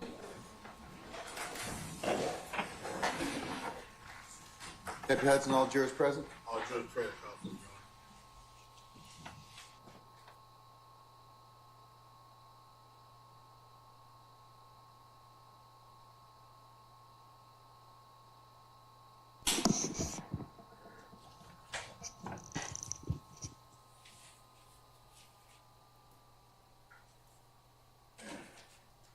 All right, Ms. Hilton?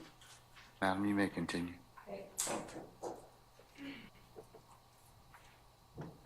So I believe I left off talking about the beef with you and Kel. Do you recall telling detectives that initially it was just about y'all throwing money and you throw money on them and they throwing money back on you? That's what the beef initially was all about. Yes. Do you also recall Kel being upset that you hung with Boo? Yes. Okay. Why was he upset that you hung with Boo? I didn't ask him. Okay. Do you recall telling Detective Gaither that he was upset because he believed that Boo snitched on Mo? Yes. Yes, you recall telling Gaither that? Asked and answered, Your Honor. I sustain the objection.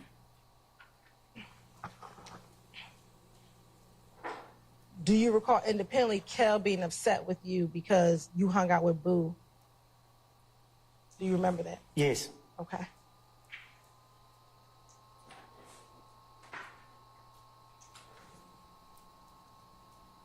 And do you recall saying to Kel, whatever Boo did has nothing to do with me? Yes.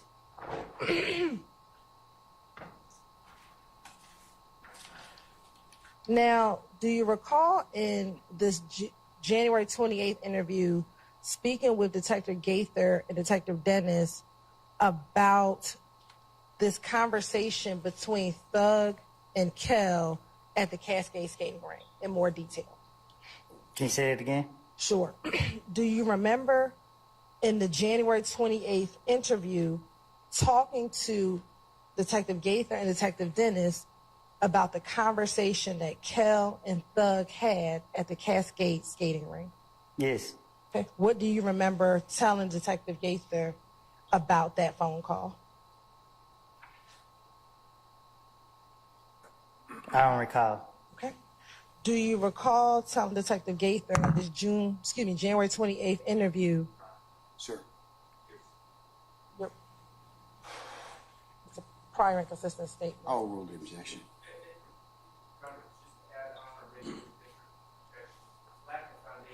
Overrule, sir. Okay.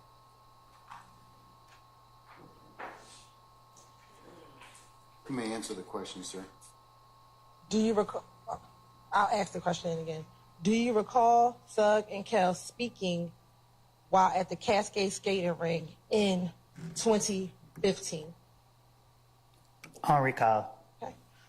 Do you recall telling Detective Gaither about that phone call? Yes. Okay. What do you remember telling Detective Gaither about that phone call?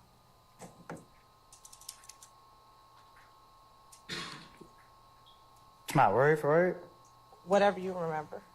Oh, I don't know. I don't recall. Okay. Do you remember first telling Detective Gaither that you and Kel had said that the beef was over? You told Detective Gaither this. Yes. All right. Do you recall, again, telling Detective Gaither in this interview that Kel asked you to call Thug? Yes.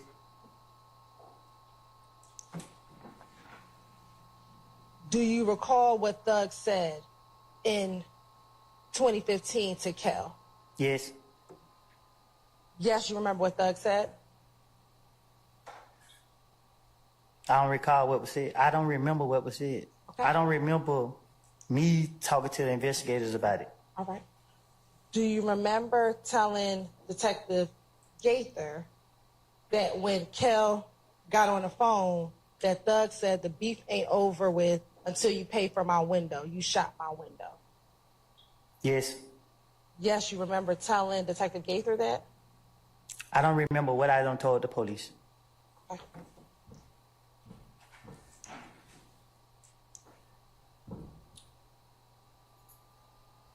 Let me ask you this. Are you just saying yes now to speed up your questioning?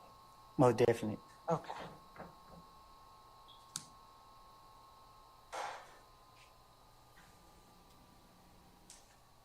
Now, do you recall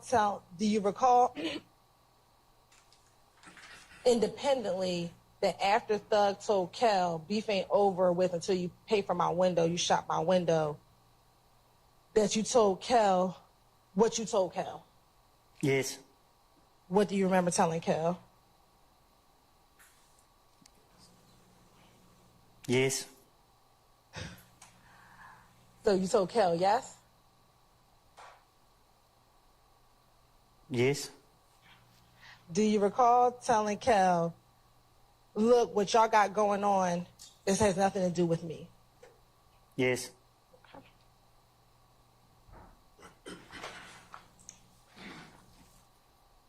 Do you recall also that you told Thug that your beef with Kel is over with? Yes. Okay. Do you recall what Thug said to you after you said that? Yes. What did he say to you? What did who say to me? What did Thug say to you? When? While he was on FaceTime at the Cascade skating ring. Who was on FaceTime at the Cascade game ring? Do you remember testifying earlier that you told Detective Thorpe in January 11th that Kel and Thug... I don't remember what I told the investigator, Detective Thorpe or whatever. Okay. Do you remember telling Detective Gaither in this January 28th interview that Thug said, nigga, I don't care about none of it.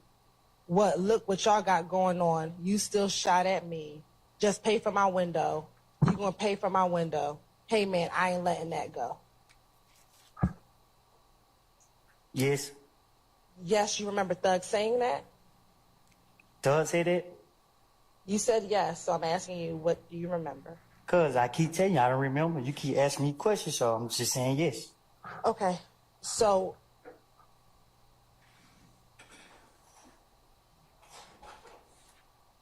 are you saying yes, that's what you told Detective Gaither?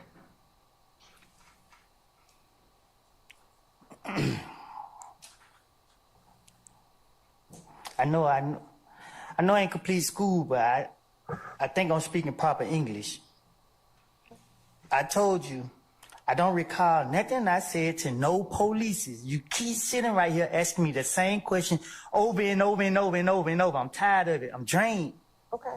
Well, if you would just answer the questions I properly. am answering the question. You asked me, I said yes, yes. You keep, when I say yes, you ask me the same question over and over and over and over and over. But did you just tell the court and this jury that you're saying yes just to move the process along? I think I said it loud and clear.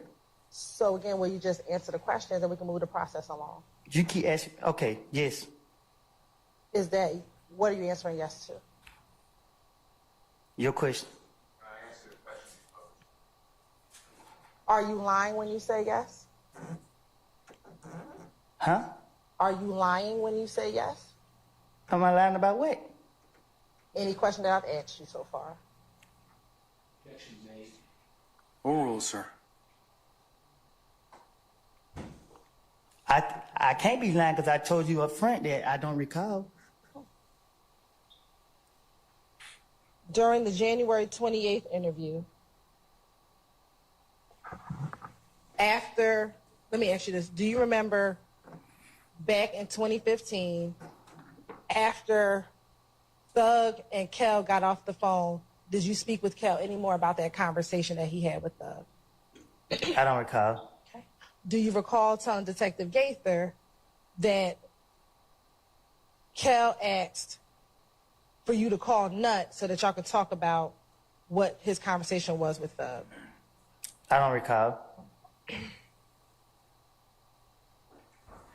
Do you recall whether or not you just told Kel to just pay for the window? I don't recall having a conversation with Kel. Me and him would never have a conversation together. Do you recall telling Detective Gaither, so you hung up the phone and me and Kel started talking like, man, bro, it's over, bro, just pay for the window? I don't talk like that. Okay. Do you recall telling Detective Gaither that Kel's response was, I pay for a window, that nigga tried me? Say that again? Do you recall telling Detective Gaither that Kel's response to you was, I pay for a window, that nigga tried me? I said that? I'm trying to understand who said what. I'm asking you, do you recall telling Detective Gaither? Overruled, sir. Do you recall telling Detective Gaither that? I don't recall. All right.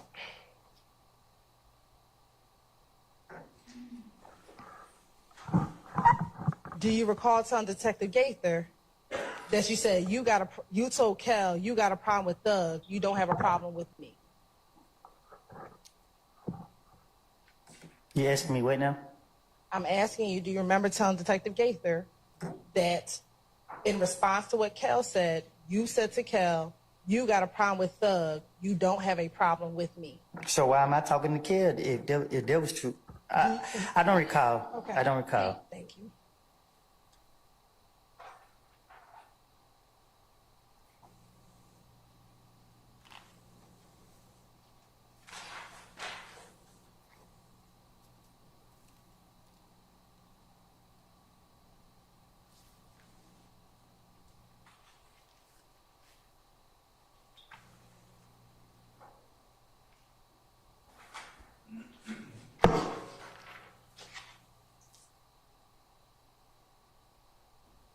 Okay.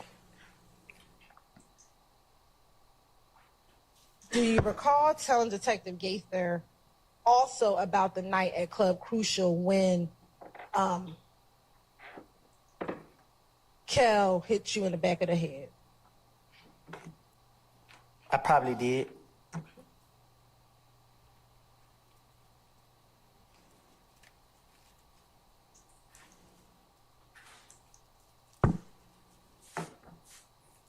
Do you recall going in more detail with Detective Gaither about what happened that Monday that Kel punched you in the back of the head? You say that again? Sure. Do you remember going in more detail with Detective Gaither and Detective Dennis about that Monday night at Crucial? I don't know. I don't know to recall. Do you recall telling Detective Gaither about the type of money that you had? You had a whole bunch of hundreds and a whole bunch of 20s. Probably so. Do you remember saying that, or you don't remember? I don't remember. I don't remember when they was questioning me. Whatever I said, I don't recall what I said. Okay. It was just I can't repeat what I said because I just said what I said. And what you told them, was that the truth about what happened that Monday at Club Crucial? I told them whatever I said to them is what I told them. So when they asked me questions, whatever I thought I wanted to say, that's what I said. Was it the truth, or were you just making stuff up?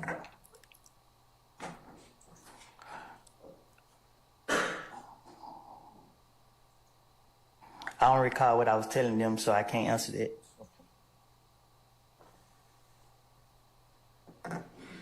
Do you recall telling Detective Gaither in a little more detail that you walked up and you tried to dap up Kel, but he did not grab your hand? I'm not walking up there, nobody up. Do you remember saying to Detective Gaither, so they walked up, like, is it good, bro? I'm like, yeah, all good. I reached out the other hand, but he didn't grab my hand. I don't recall saying it. Okay.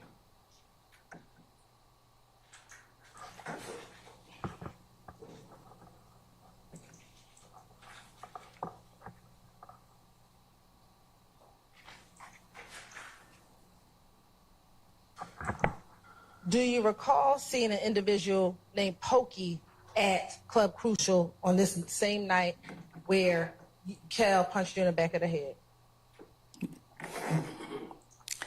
Okay, let me make myself clear, right? Because you keep asking me about things I don't told investigators in the past.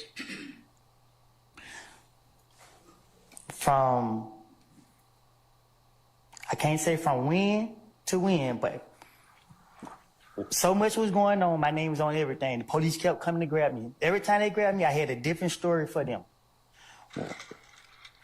I know 100% facts, and I'm telling you now, I was not truthful.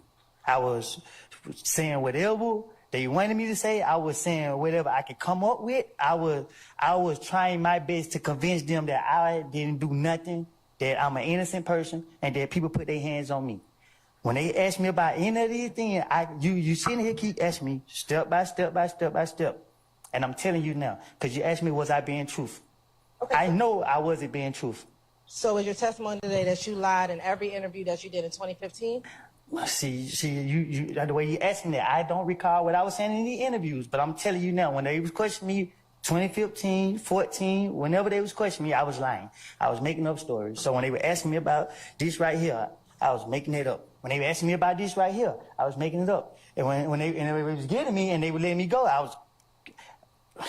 I'm just telling you. Do you recall telling every detective? Every time they got me, I have told the police, I tell y'all whatever y'all want to hear, just let me go.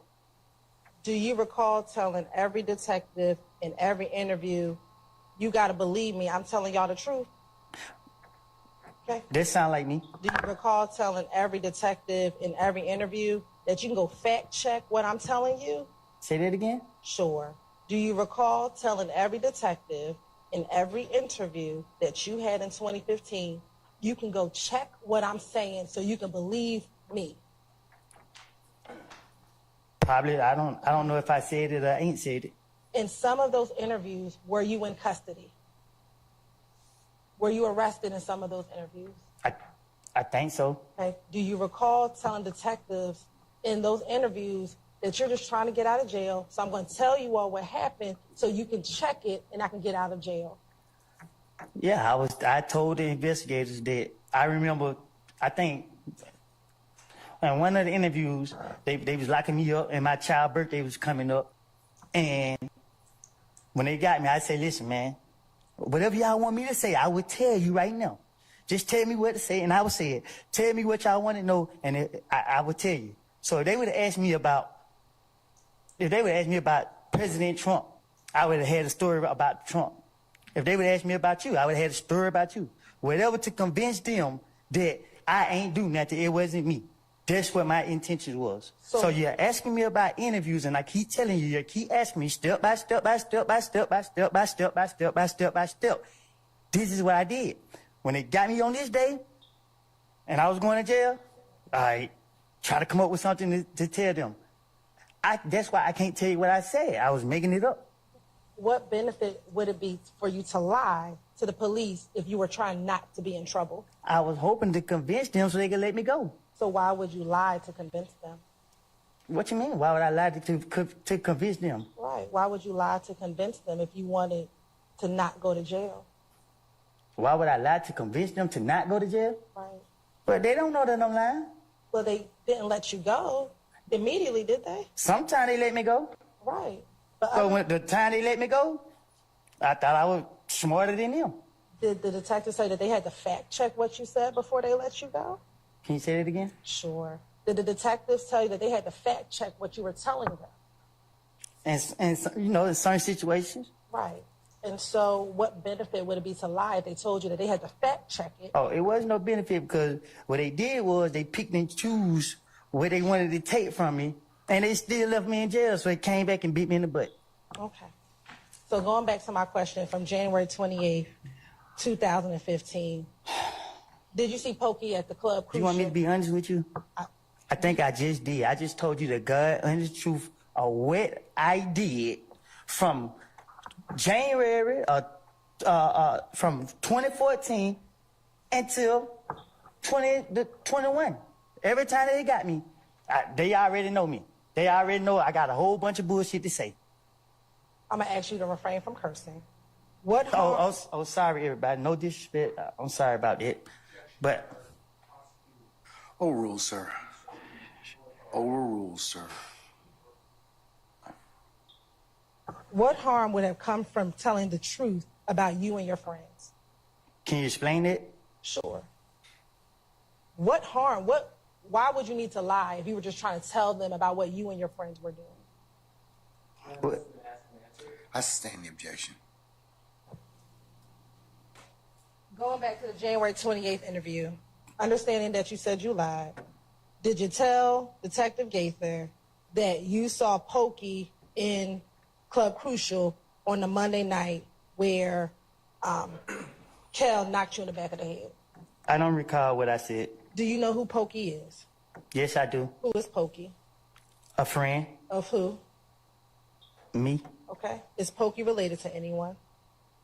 What you mean? Is Pokey related to Thug? Is he related to Doug? Yes, sir. He may. I can't. He might be. Have you previously told police that Pokey is Thug's nephew? Well, if I did, then I guess he is. Okay. Since you're saying that everything is a lie in all of these interviews, in January 28th, did you tell Detective Gaither and Detective Guinness on the same Monday at Crucial that you walked to the kitchen and everyone was looking back and everybody was walking behind you? Can you say that again? Sure. Did you tell Detective Gaither on that did you tell Detective Gaither in that January 28th interview that while you were at Club Crucial that you walked towards the kitchen, you looked back and you saw everybody walking behind you? I don't recall what I told investigator, detective, whichever one. Okay. Did you also tell Detective Gaither in that interview that you put your hand in your pocket, you turned around, and you and Kel were face to face? I don't recall what I told the investigator. Did you also tell Detective Gaither in that same interview? Sir, Foundation for prior hearsay statement. I'll sustain the objection. You can rephrase, madam. Did Kel walk behind you and bust you and hit you in the back of the head, grab you and throw you down? I'm going to overrule the objection, Mr. Steele. Did that occur, yes or no? Can you say that again? Sure. On that Monday night in Club Crucial, did Kel walk behind you, punch you in the back of the head, grab you and throw you down? No, he walked up to me. Okay. Do you recall telling Detective Gaither that soon he punched me in the back of the head, grabbed me, and threw me down? No, he walked up to me and hit me in the face. Okay. Do you recall telling Detective Gaither what I just asked you? I don't recall what I told Detective Gaither. Okay. When he threw you down, do you remember what happened? I never hit the ground. What's the basis for your objection, sir? I'll sustain the question. What happened after he threw you down? I never touched the ground. Okay. Did you tell Detective Gaither in the January 28th interview when he threw me down, he had his hands on me and he started pulling at your zipper? I don't recall what I told the investigators. But after he hit me in the face, I ducked my head and went through the crowd of them. At any time, do you remember him grabbing your pockets? I don't recall. Do you recall telling Detective Gaither that he grabbed your pocket and he was trying to get in? Nobody never took that from me. Okay. I know earlier you said your head swelled up. Do you recall any other part of your body swelling up? No, I don't recall. Do you recall telling Detective Gaither, another person hit me and say, boom, my eye swole up? I don't recall telling it to them, but somebody else did hit me. Okay. Do you remember about how many people were hitting you? No.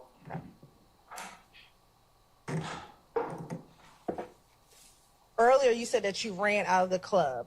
Do you remember telling Detective Gaither, I was really trying to run, but I can't run because they was holding me? They more or less were trying to take your money. Nah, I never tried to run. Are you saying now you never tried to run? No, I just ducked my head and I didn't run, but I just ducked my head, and they mainly, after whoever hit me, after they hit me, nobody else didn't touch me. Okay.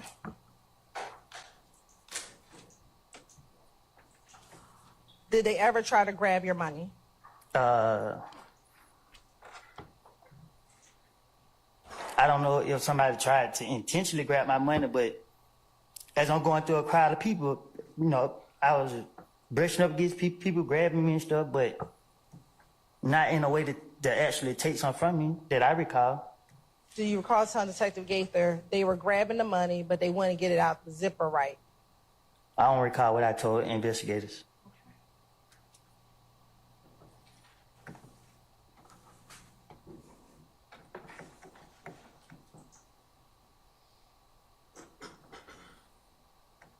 Now, earlier, do you recall Bloody J fighting outside? Now I was swole, so I was in the parking lot trying to get in my car. Okay. Do you remember telling Detective Gaither that Moonsunk was fighting Bloody J? I don't recall.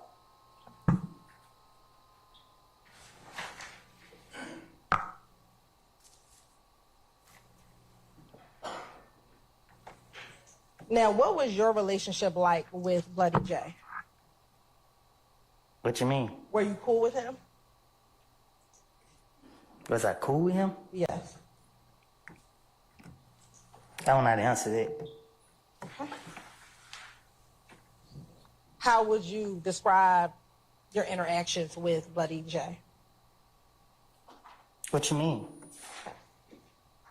Do you remember telling Detective Gaither that you've been trying to help Bloody J get in back with them? I'm trying to help him with? Get back in with them. Oh, I don't know what was taking place. Talking to the investigators, I was trying to tell them whatever I think I can convince them to believe. I don't get in people's business to be knowing what they be having going on. But I'm good with coming up with a story. What would talking about Bloody J have to do?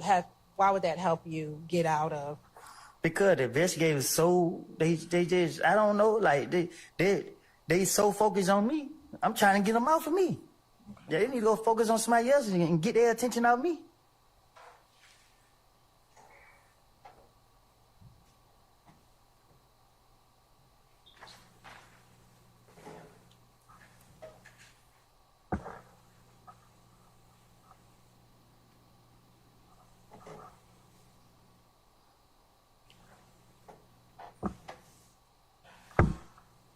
Earlier, do you recall saying that when you went to speak with Detective Thorpe on January 11, 2015, you went down there because Detective Thorpe called you and called you, and that's why you went down there? Do you remember saying that earlier today? I believe after they shot somebody, one of my family members, my baby mama house up, that's when the investigators called me. Because they said that it related to something. I don't know. I can't really remember exactly, but that's when I went down for questioning. Okay. And did you go there voluntarily? What they mean? Did you go there because you wanted to go there yourself? I went there because people told me to go there. Do you recall telling Detective Gaither that everybody's like, nah, wait on them to call you? And I was like, I ain't want to wait. You know what I'm saying? I ain't do it. I don't recall what I told them. Okay. Do you recall telling Detective Gaither? So they were like, just wait. And I'm like, so I wait. But I kept asking more people because they had shot up my girl mama house.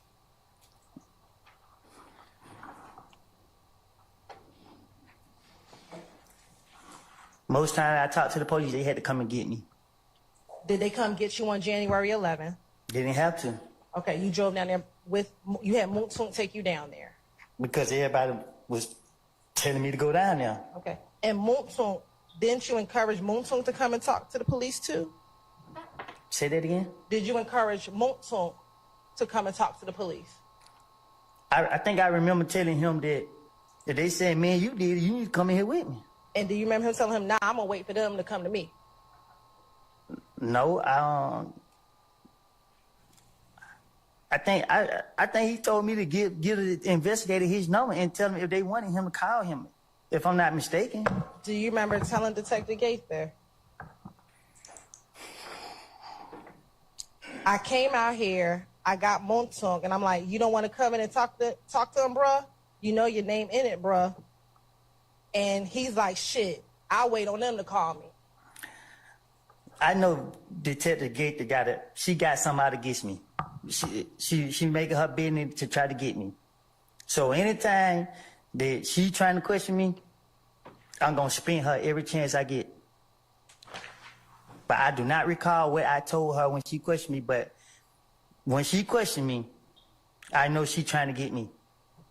Okay. Is Detective Gaither able to tell you the answers that are coming out of your mouth? I sustain the question, Mr. Floor. Does Detective Gaither know what you think, what you're going to say? I sustain the question. In the January 28th interview, let me ask you this before I ask you that. Do you know what the relationship was like between Nut and Thug back in 2015? No. Do you recall telling Detective Gaither, at least in the January 28th interview, that Nut and Thug was cool? I don't recall.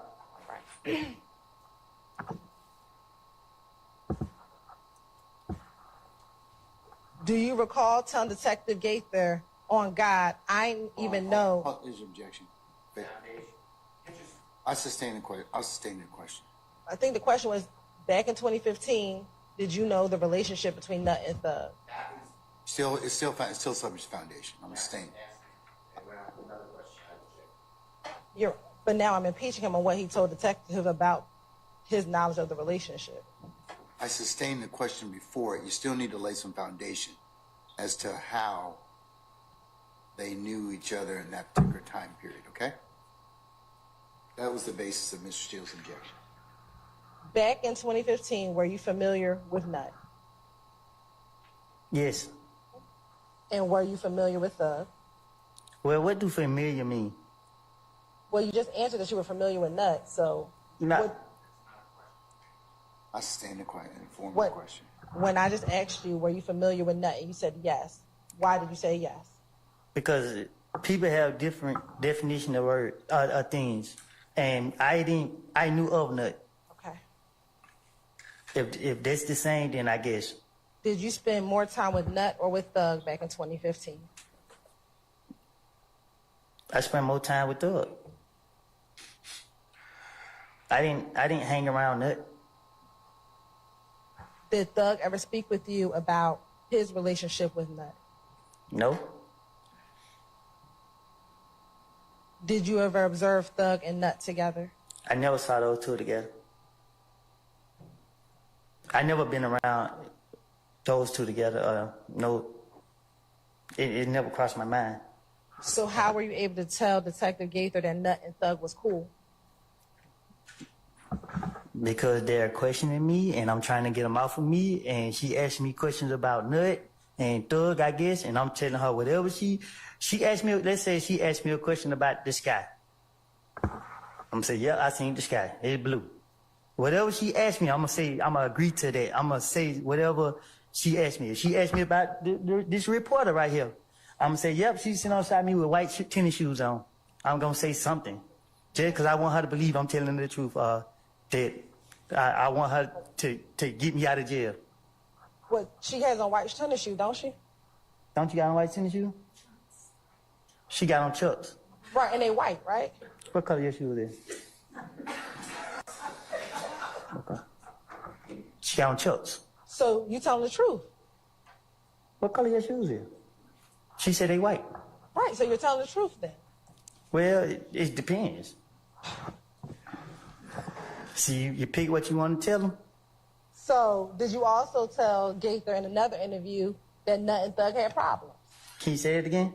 Did you also tell Gaither in another interview that Nut and Thug had problems? See? You saying it right there and there. So my question for you is, how did you know about any relationship between Nut and Thug? I didn't.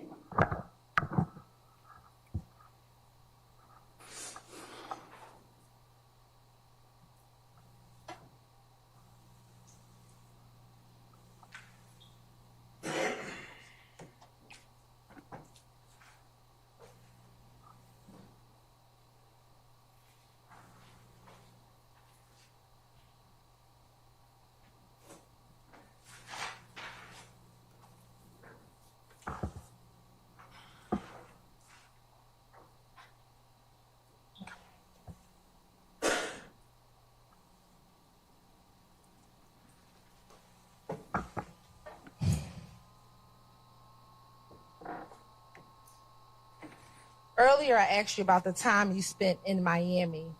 I mean, you recalled you didn't remember. Do you recall telling Detective Gaither that you spent about a week in Miami? I don't recall what I told whoever you just said. Okay.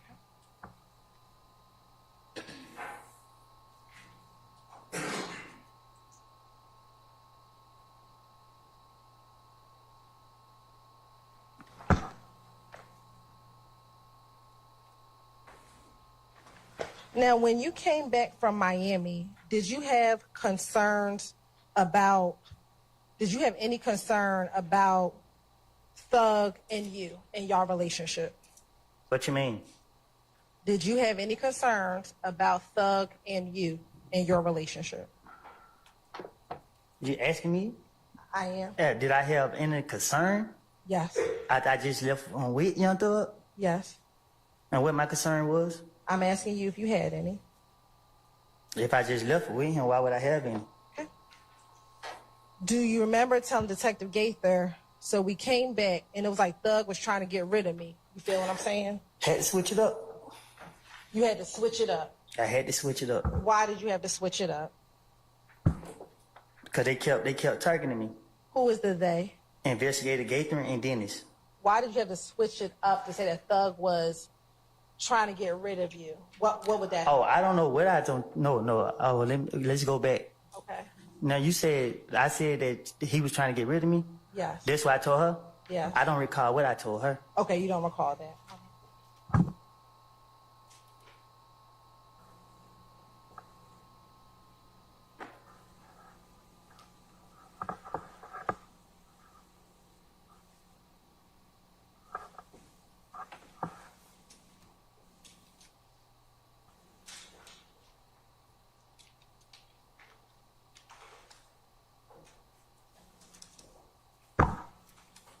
Do you remember any conversations between you and Thug regarding having a hit on your head?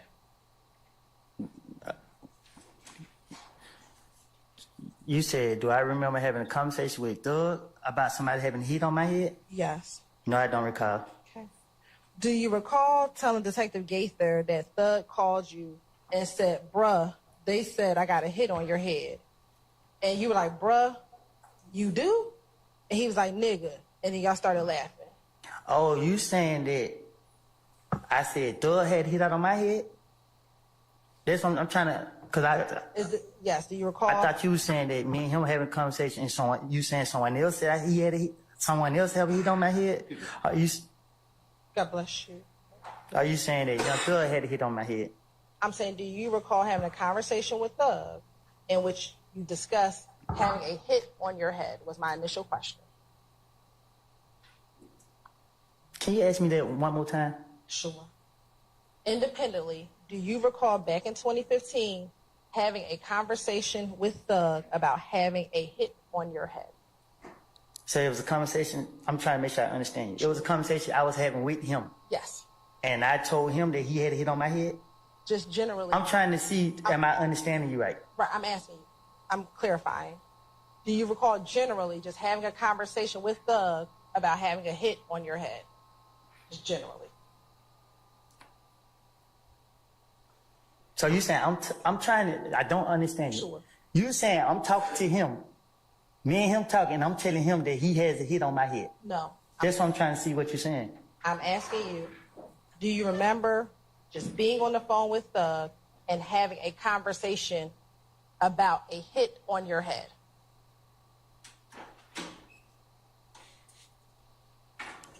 I don't know. I don't know how to answer that. I don't know. I don't recall. I don't know. All right. Do you remember telling Detective Gaither that you and Thug were on the phone and Thug said to you, bruh, they say I got a hit on your head? Do you recall telling Detective Gaither that? I don't recall. Okay. And do you recall to tell Detective Gaither in response to that, you said, you do? And then he responded, nigga, and then y'all started laughing. I don't recall. Okay.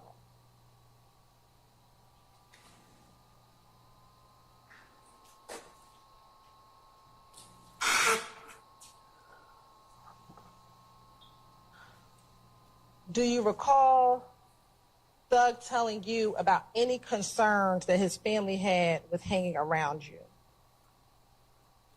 I don't think I said family, but I do remember people was coming to me, telling me things. Telling you things about what? I'll sustain the objection. Do you remember telling Detective Gaither that Thug told you that they're saying on the street that you and Thug had beef? No, I don't recall that. Okay. And that you said you told Thug, man, I haven't heard anything like that.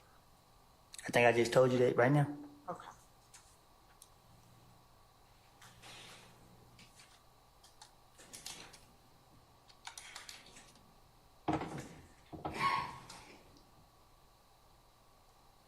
Do you recall Detective Gaither asking you why would people think that he had a hit on you? I don't remember what I told the investigators.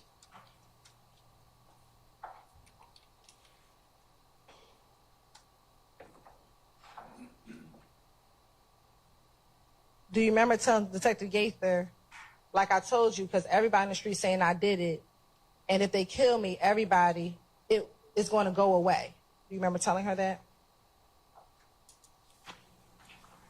I remember that. I remember people coming to me, telling me things that was making me think people was telling me stuff that was trying to people was getting in my head and making me believe things, and I started being paranoid, thinking stuff.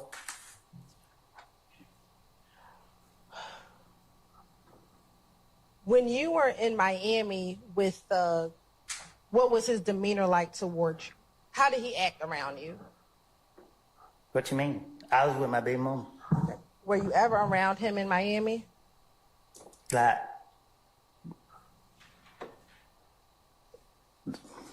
I was there, but we wasn't, I had to deal with my baby mama and my little girl. Okay. Do you recall telling Detective Gaither in this January 28th interview, like at first, like we was just chilling, like he was treating me like a brother, but even when I went to Miami, he stood back and stuff, but just like he wasn't happy with me around no more, it felt different. Again, you bringing up conversation I done told the investigators, well, I know they trying to get me. So, again, because I wasn't clear the first time, obviously, when investigator Gaither was after me, my whole intentions was to get them off of me. You said that Detective Gaither was after you. Was Detective Gaither the investigator that investigated when you, your baby mother, and your child were shot? I don't know who was the investigator. Did you speak with her about that incident when you, your child's mother, and your baby were shot? Anytime I spoke with her, I think she asked me about everything, like this whole thing. So I don't know what I done told her, what I ain't told her. Do you recall her telling you that she was the investigator that was going to investigate the incident with you, your child's mother, and your child being shot at? How old will he be? Objection.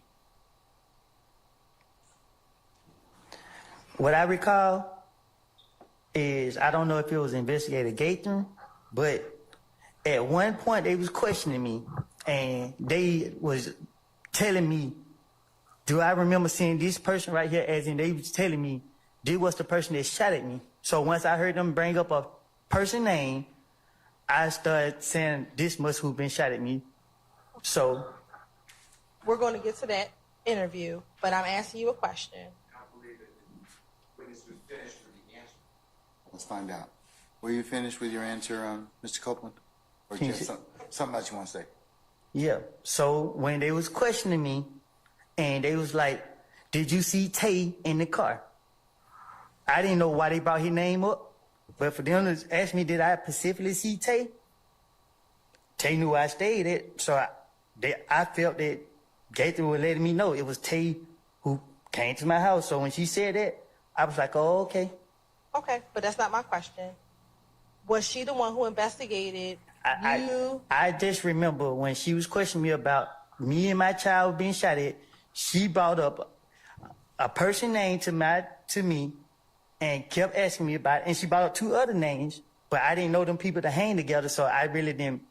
I brushed the other two names out. And then later they found out that those was the people involved. Do you remember, and we're going to actually get to that interview All right. next, but do you remember in that interview actually you not wanting to tell Detective Gaither who shot you because you were afraid of being put in the paperwork and snitching? Do you recall that? I recall this, and this is the God honest truth. I told those investigators that I did not see nobody's face. They constantly kept asking, you gonna let dudes shoot at you while you got your kid? Listen, man, it ain't about being afraid of being paperwork or nothing. You feel me? Like, it's not. Do you recall telling the police that you did not want to be in the paperwork? I probably did. Okay. But if I had to be in paperwork, I'm still gonna be the same person. Let's get back to the January 28th interview. Do you recall telling Detective Gaither that even when you were in Miami, he stood back and stuff, it looks like he wasn't happy with you anymore, it just felt different? Can you tell me what you, because you asked me about interviews, a lot of stuff started changing. You got to be more specific, because at one point, the police were targeting me so much that I was turning against everybody. I was thinking everybody was out to get me. So when the investigators started asking me questions, whoever they started asking me questions was, they started becoming a problem with me, because I started thinking that everybody was out to me. So I can't tell you what I said to Investigator Gaither, Dennis, or any other investigator that questioned me. All I can tell you is that I was in a messed up state of mind, and you asked me about questions that I was supposed to be asked back then, that if I say something, you're gonna say, oh, I might impeach him, or whatever the word is you use. When I don't know, I can't answer that. Independently, did you feel different around Thug while you were in Miami? Did I feel? Well, I wouldn't ever stay down there a week with him. I'm asking you. I don't recall how I was being down in Miami. All right.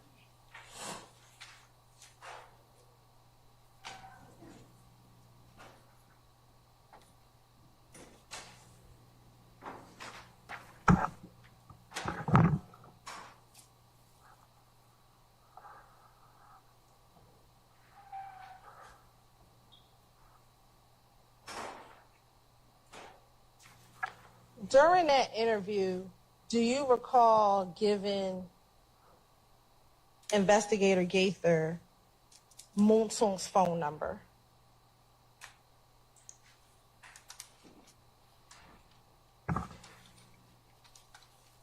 Is it? That's the question. To my, is that the After the shooting on the highway. I remember Moontung told me that if they wanted to question him about what happened, that it was okay to get on his number, and they can call him. Do you remember his phone number back then? No, I don't even remember my phone number right. And did I have them? Okay. Do you recall giving the phone number 404? Sir, do you have objection? You told us just to give the last four numbers. That's fine. Okay, all right. Was it 8935? Do you recall giving the number 8935? I don't recall.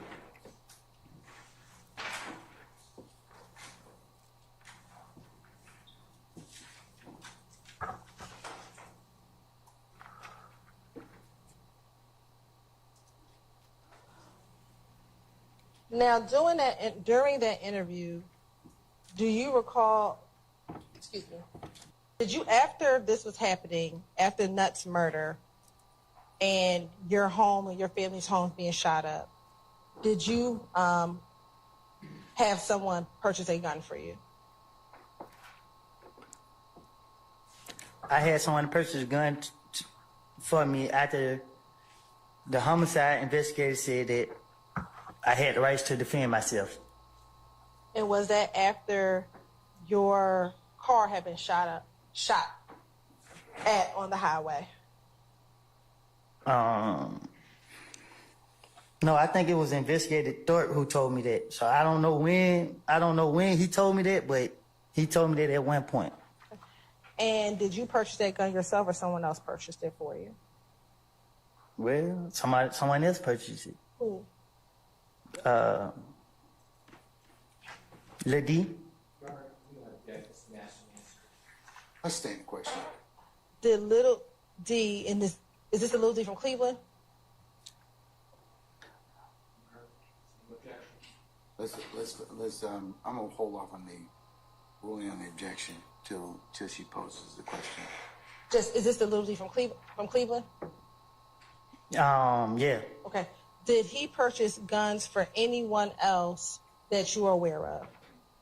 How I supposed to know? I asked that. Well, actually, he didn't purchase a gun for me. He had one, and I bought it from him. Okay. Do you recall to tell Detective Gaither that he purchased the gun for you from Arrowhead Pawn Shop? That's where he said he got it from. Okay. But it was for you. Do you recall that? I bought it from him. Now, in the shooting on the highway,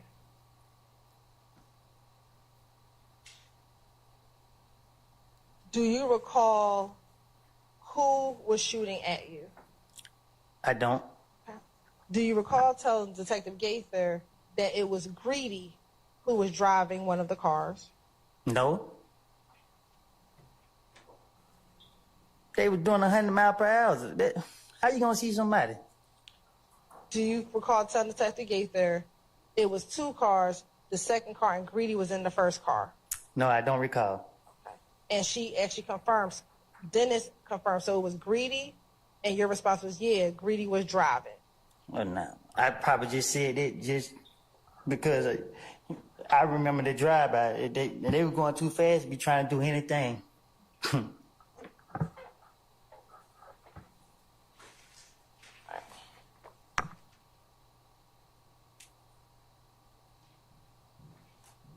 Why would you say it was Greedy? I don't have a clue. This is my first time hearing this. I don't recall what I said in them interviews.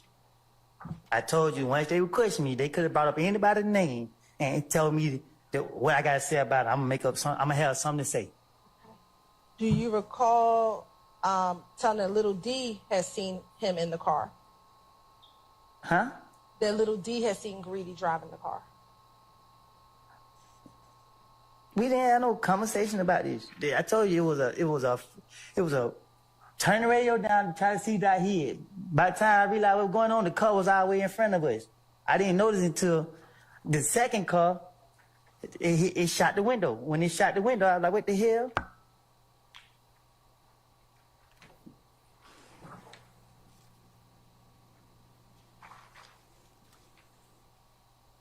And I don't know if I told the investigator this, but I thought the car that was behind me was the car that set me up. So I don't know what you're getting at with talking about what I told the investigators. Who was in the car behind that you thought set you up?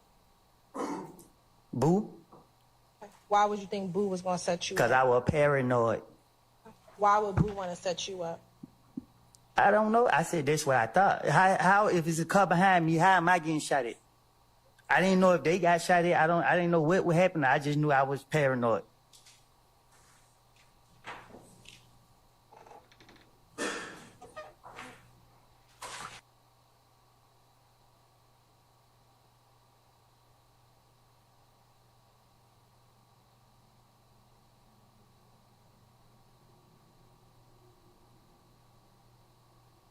Go with him to the pawn shop.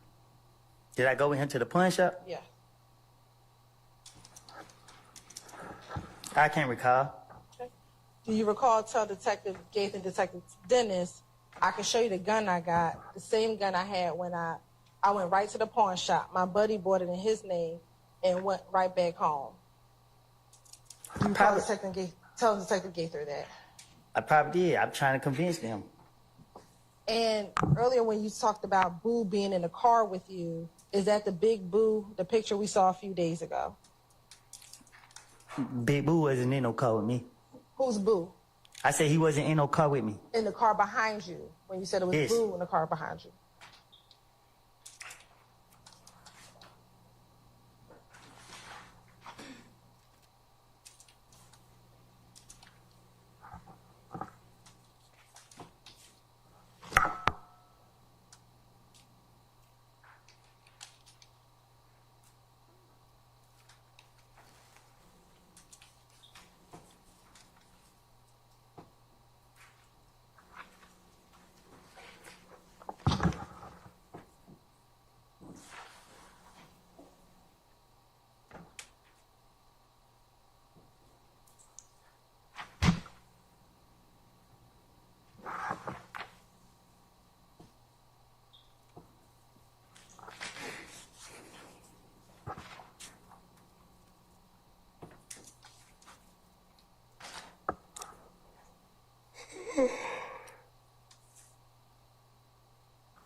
Portion dollars for one.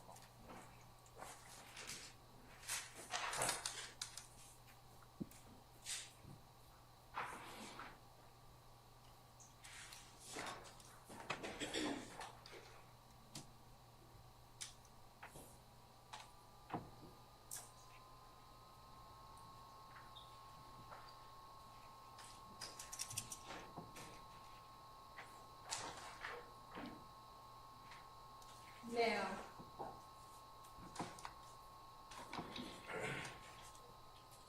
at the club, excuse me, and crucial, that Monday night, do you recall who you went to the club with? I go every Monday night. That specific Monday night where you and Kel got into it. Do you recall who you went to the club with that night? I don't recall who I was with. Okay. Do you recall if Thug was at the club? Tonight the night I got into it with him? Yes. I can't recall if he was or was it. What about Nard? Which one? How many do you know? More than 3. Were any of the Nards there at the night? No, not that I recall. I don't, yeah. What about Yak? Was he present at the club? Yeah, I think Yet was there that night. Was Shannon there? Was he? I can't recall if he was.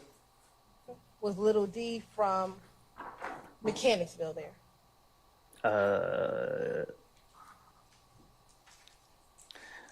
I can't recall who was there that night because I've been up there so many Mondays, and I'd be lying if I say somebody was there, somebody wasn't there. I don't remember who was there that night. About anybody. And my last question, what about Little D from Cleveland? I can't recall.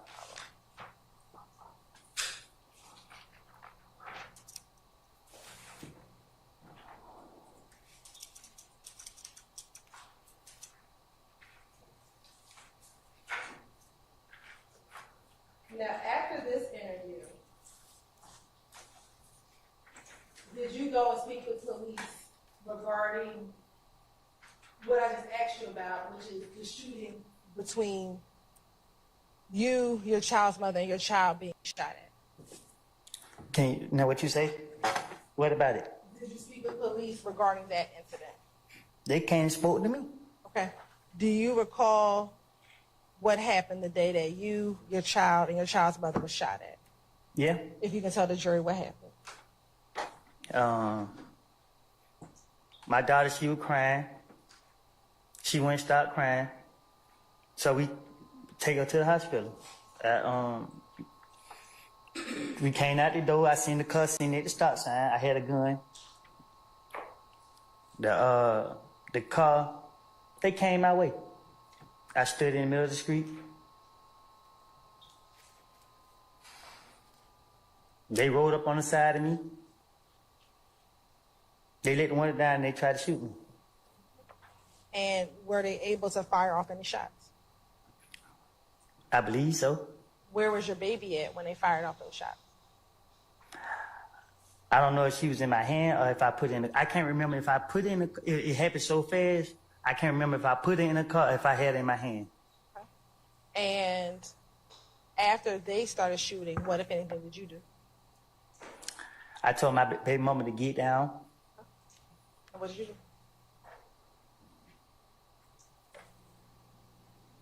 What you mean?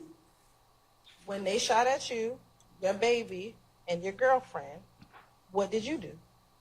I got them up off of us. And how did you get them up off of you? I shot back. Okay. And what happened when they shot back? When you shot back? I kept shooting. Okay. And what happened? I made them crash. All right. How far away did they crash from your house?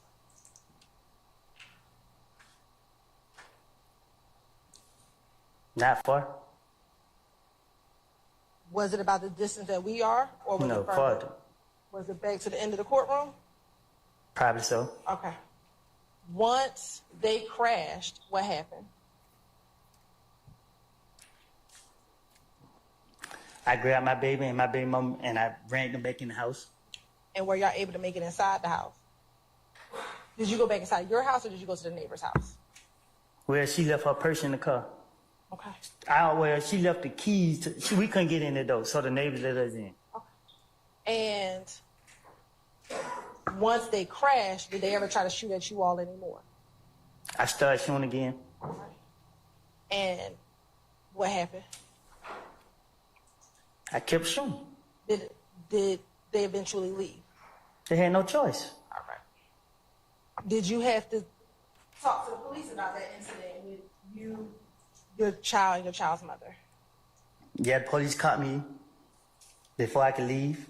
And did you go down and tell them everything that you just told the jury about what happened?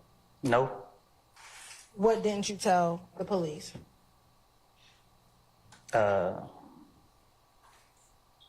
No, I think I did. I don't know. I can't remember exactly what I told them, but I told them that the car pulled on the side of me and tried to shoot me. I think I didn't tell them that. I think I told them somebody else shot back. Do you recall something that you shot back? Yeah, I remember. Cause I remember the other one told me. He asked me, did I shoot? He asked me something. I lied and said somebody else was shooting. And then when Gathering came, I knew that she was going. I couldn't come up with no. The name that I said was shooting back was a name that Gathering knew I wasn't going. She knew I was lying about. So when she came, I went ahead and admitted that it was me who was shooting because I knew that I couldn't lie on no. I couldn't put it on the name that I tried to say. Do you recall being interviewed about this shooting twice, like back to back? Can you repeat it? Sure. Do you remember being interviewed about this shooting with you, and I would just say Deshaun and your daughter twice? One day you were not in custody, and the other day you were in custody. Do you remember that? So when they let me go, they wanted the gun. I told them I'd give them the gun once they let me go. And they went for it. They let me go. And 24 hours later, they had the whole SWAT team at my house, my brother's house. Did you ever give them the gun that you used? No. Why not? What I look like. Whose gun was it? Clearly mine. Do you recall telling detective that it wasn't your gun? I probably did. Do you know whose gun you said it was? I can't recall. Do you recall telling that it was Shannon's gun? No, I don't recall what I told him. Now, the first time that you went in to go talk about this incident, do you remember speaking with a Detective Curry? There's so many different polices. I don't know. All the names I know is Thorpe, Gaither, and Dennis. Okay. And the light-skinned lady. I don't know the other people name. All right. When you first went to talk about this incident, was it with Thorpe, Gaither, Dennis, or was it somebody else? With me and my daughter? Yes. Well, when I came out the neighbor house to try to get the door key, I looked over. I ain't seen no police. When I walked out the door, the SWAT team was already right there. And when they got me right there, it was some investigator right there talking to me. But when he looked and seen who I was, he called somebody. Then they went to jumping out the sky, coming out the bushes, every which way. They questioned me right there. I don't know who it was. They questioned me. After speaking with individuals at your home, do you recall coming down to Atlanta Police Headquarters and speaking with the detective? I don't know his name. I don't know who. The person that questioned me, he wasn't Gathering, so he went for what I told him. Okay. And what I'm asking you is, do you remember speaking to that detective down at headquarters at Atlanta Police Department? I remember speaking with him, but I don't really I can't say for sure what I said to him.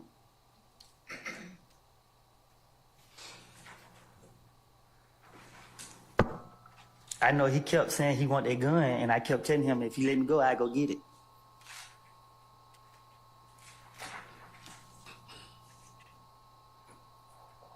When you had the interview, when you met with that detective, did you meet with, was it you and Deshaun at that interview? Can you repeat that? When you went down to that interview, was it you and Deshaun? Did y'all both go to that interview? Yeah, I made them let her, because why y'all want to question me if it was both of us? Y'all, and I told him, y'all gonna lock me up, just gonna lock me up. And he was like, no, we not locking you up. So I'm like, well, why she can't come if she was a victim too? Okay. So he's like, well, she can come. All right. And did the both of you speak with that detective?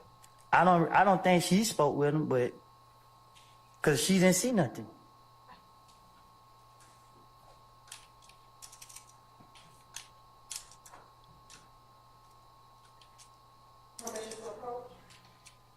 As long as you show that to the defense counsel first. Yes.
May I approach, Your Honor? You may, madam.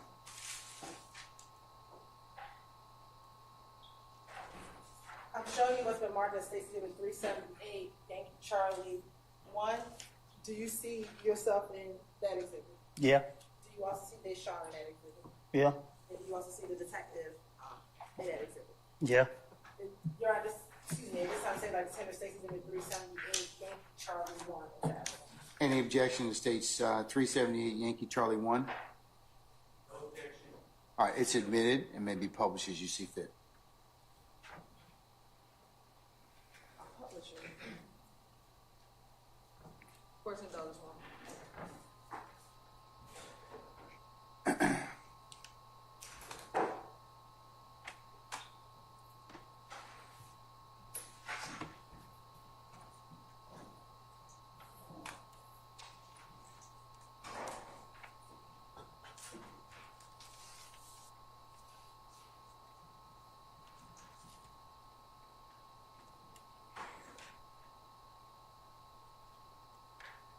Mr. Copeland, is that you in the corner with the white hat on? Yep, And is that the Sean sitting next to you? yep. And is that the investigator who conducted it? I guess so. Now, Mr. Copeland, a few moments ago, you said that he wasn't Gator, so he went for what I told him. What did you mean by that? He wanted the gun.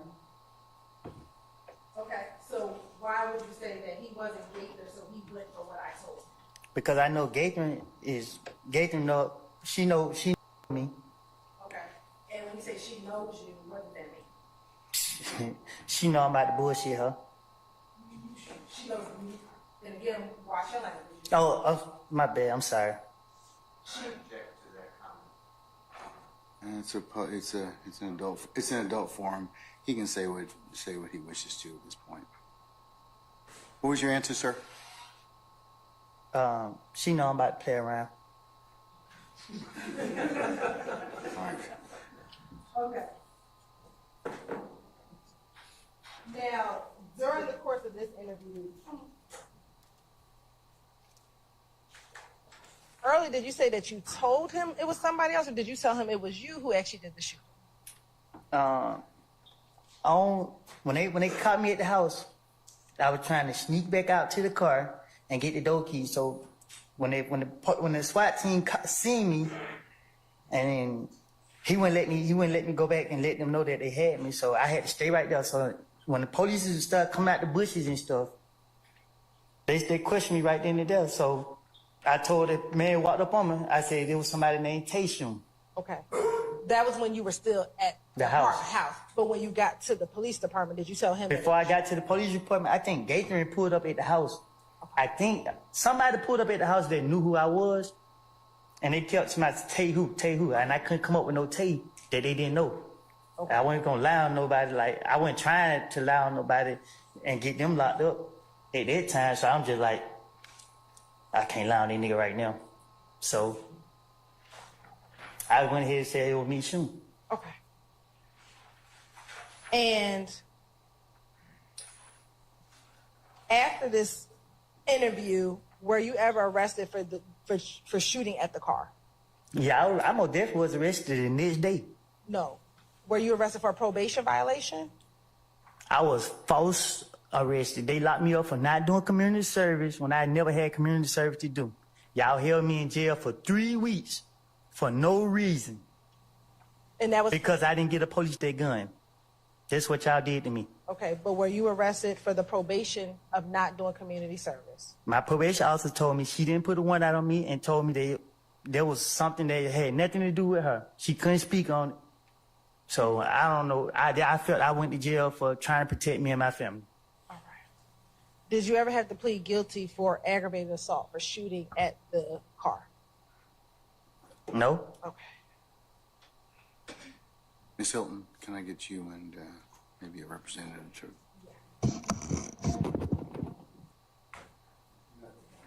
Yeah.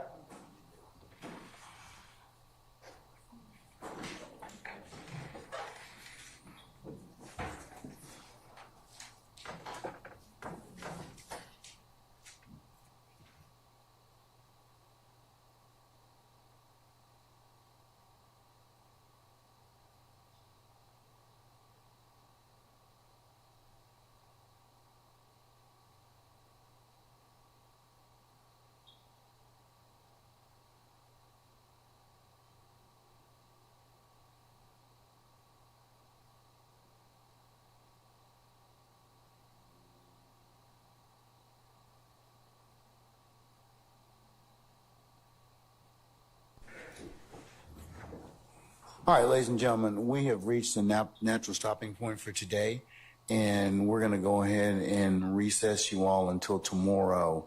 Remember that this Friday I have other unrelated business in the morning, so you won't need to report tomorrow until 12:30, and then we'll start up somewhere around 1 o'clock, and then we'll work until somewhere between 4 and 5 o'clock. Okay? All right. Mr. Copeland, we'll see you tomorrow at 12:30, okay? Peace out. All right, thank you.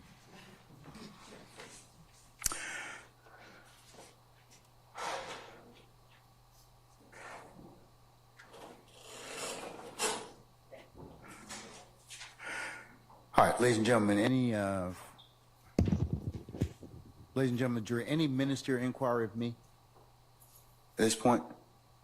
Okay, all right. Let's go through your nightly admonitions, and then, well, we chat here, okay? Remember to leave your notepads in the basket. Do not take them home with you or any other place. Remember, as you are seated back there in your headquarters or jury deliberation room, as you go to come here in the mornings or leave in the evenings, or as you take comfort breaks and lunch and other places where you're together as a corporate body, or even if you're in ones and twos, remember that you are not to discuss this case in any way amongst yourselves, all right? Remember, you cannot recap, review, handicap, or otherwise consider or weigh the testimony of any of the witnesses thus far, or begin any such thing that might be considered your deliberative process. Remember, you can only do that when the court properly instructs you on how to do that at the appropriate time of this matter, okay? Remember as well, ladies and gentlemen, you cannot seek any advice from any third parties or third-party sites, like, for example, any reference materials, Google, any other reference sites that you may think may aid you in your understanding of what you've heard so far. Remember, you can only consider what's been lawfully presented to you within the four walls of this courtroom during the trial of this matter, and you cannot consider any outside sources. Those include any recaps or any other testimony or any other commentary about this trial or anything such as that.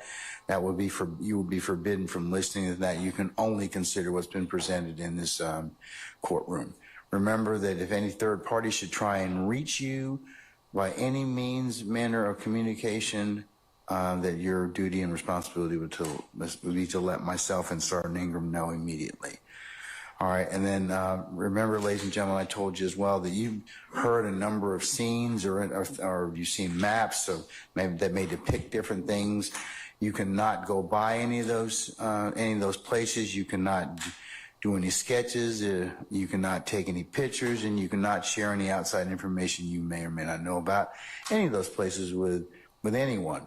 Remember, you can only consider what's been presented to you lawfully in the four walls of this courtroom. And then lastly, ladies and gentlemen, thank you for your patience, and thank you for your attention that you've given and will continue to give to this matter.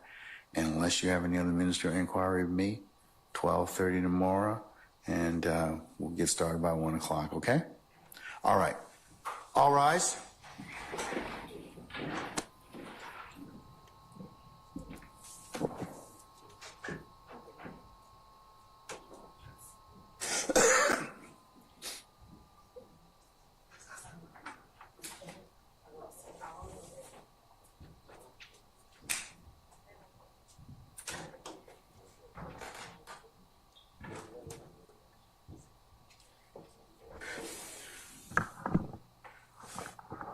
All right, ladies and gentlemen, you may be seated. Our jury has left us, and Mr. Copeland has left us as well.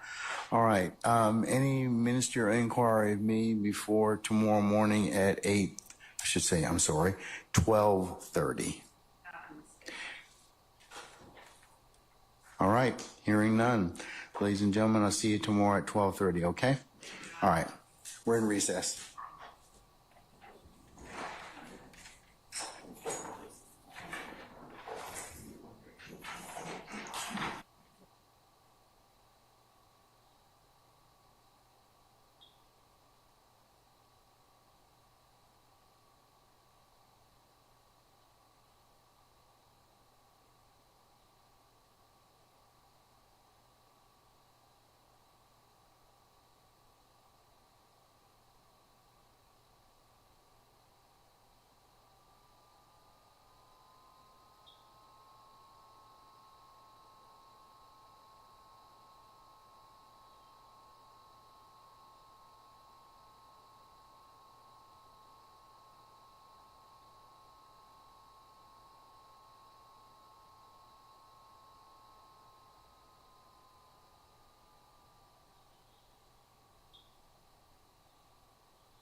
had a day off every week. Like when somebody was on it, when the lady before was on it, she was off every Tuesday.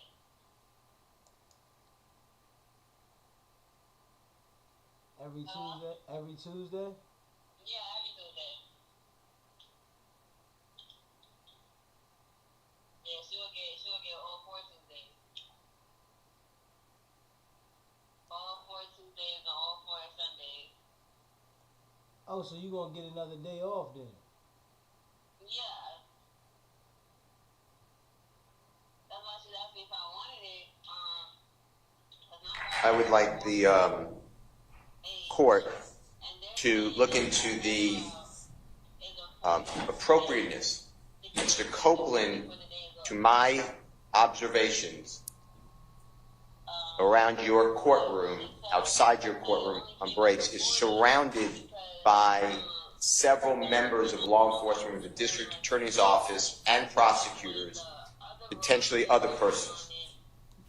I don't know why a sitting witness under oath is in a room with prosecutors during breaks, mornings, afternoons. It's totally inappropriate.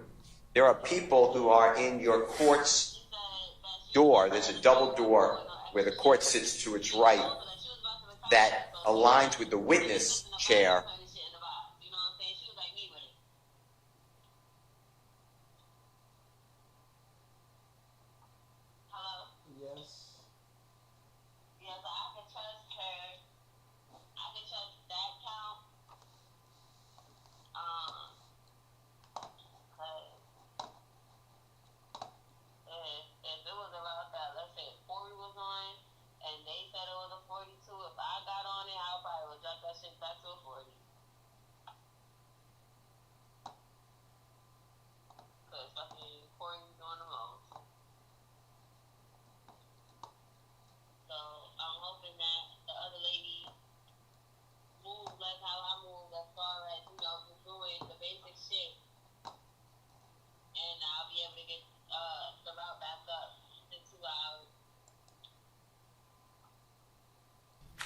And I noticed people standing there in law enforcement while Mr. Copeland is testifying. He's making eye contact with them. I don't know if they're his brother. My point to you is this: what gives anybody the right to surround?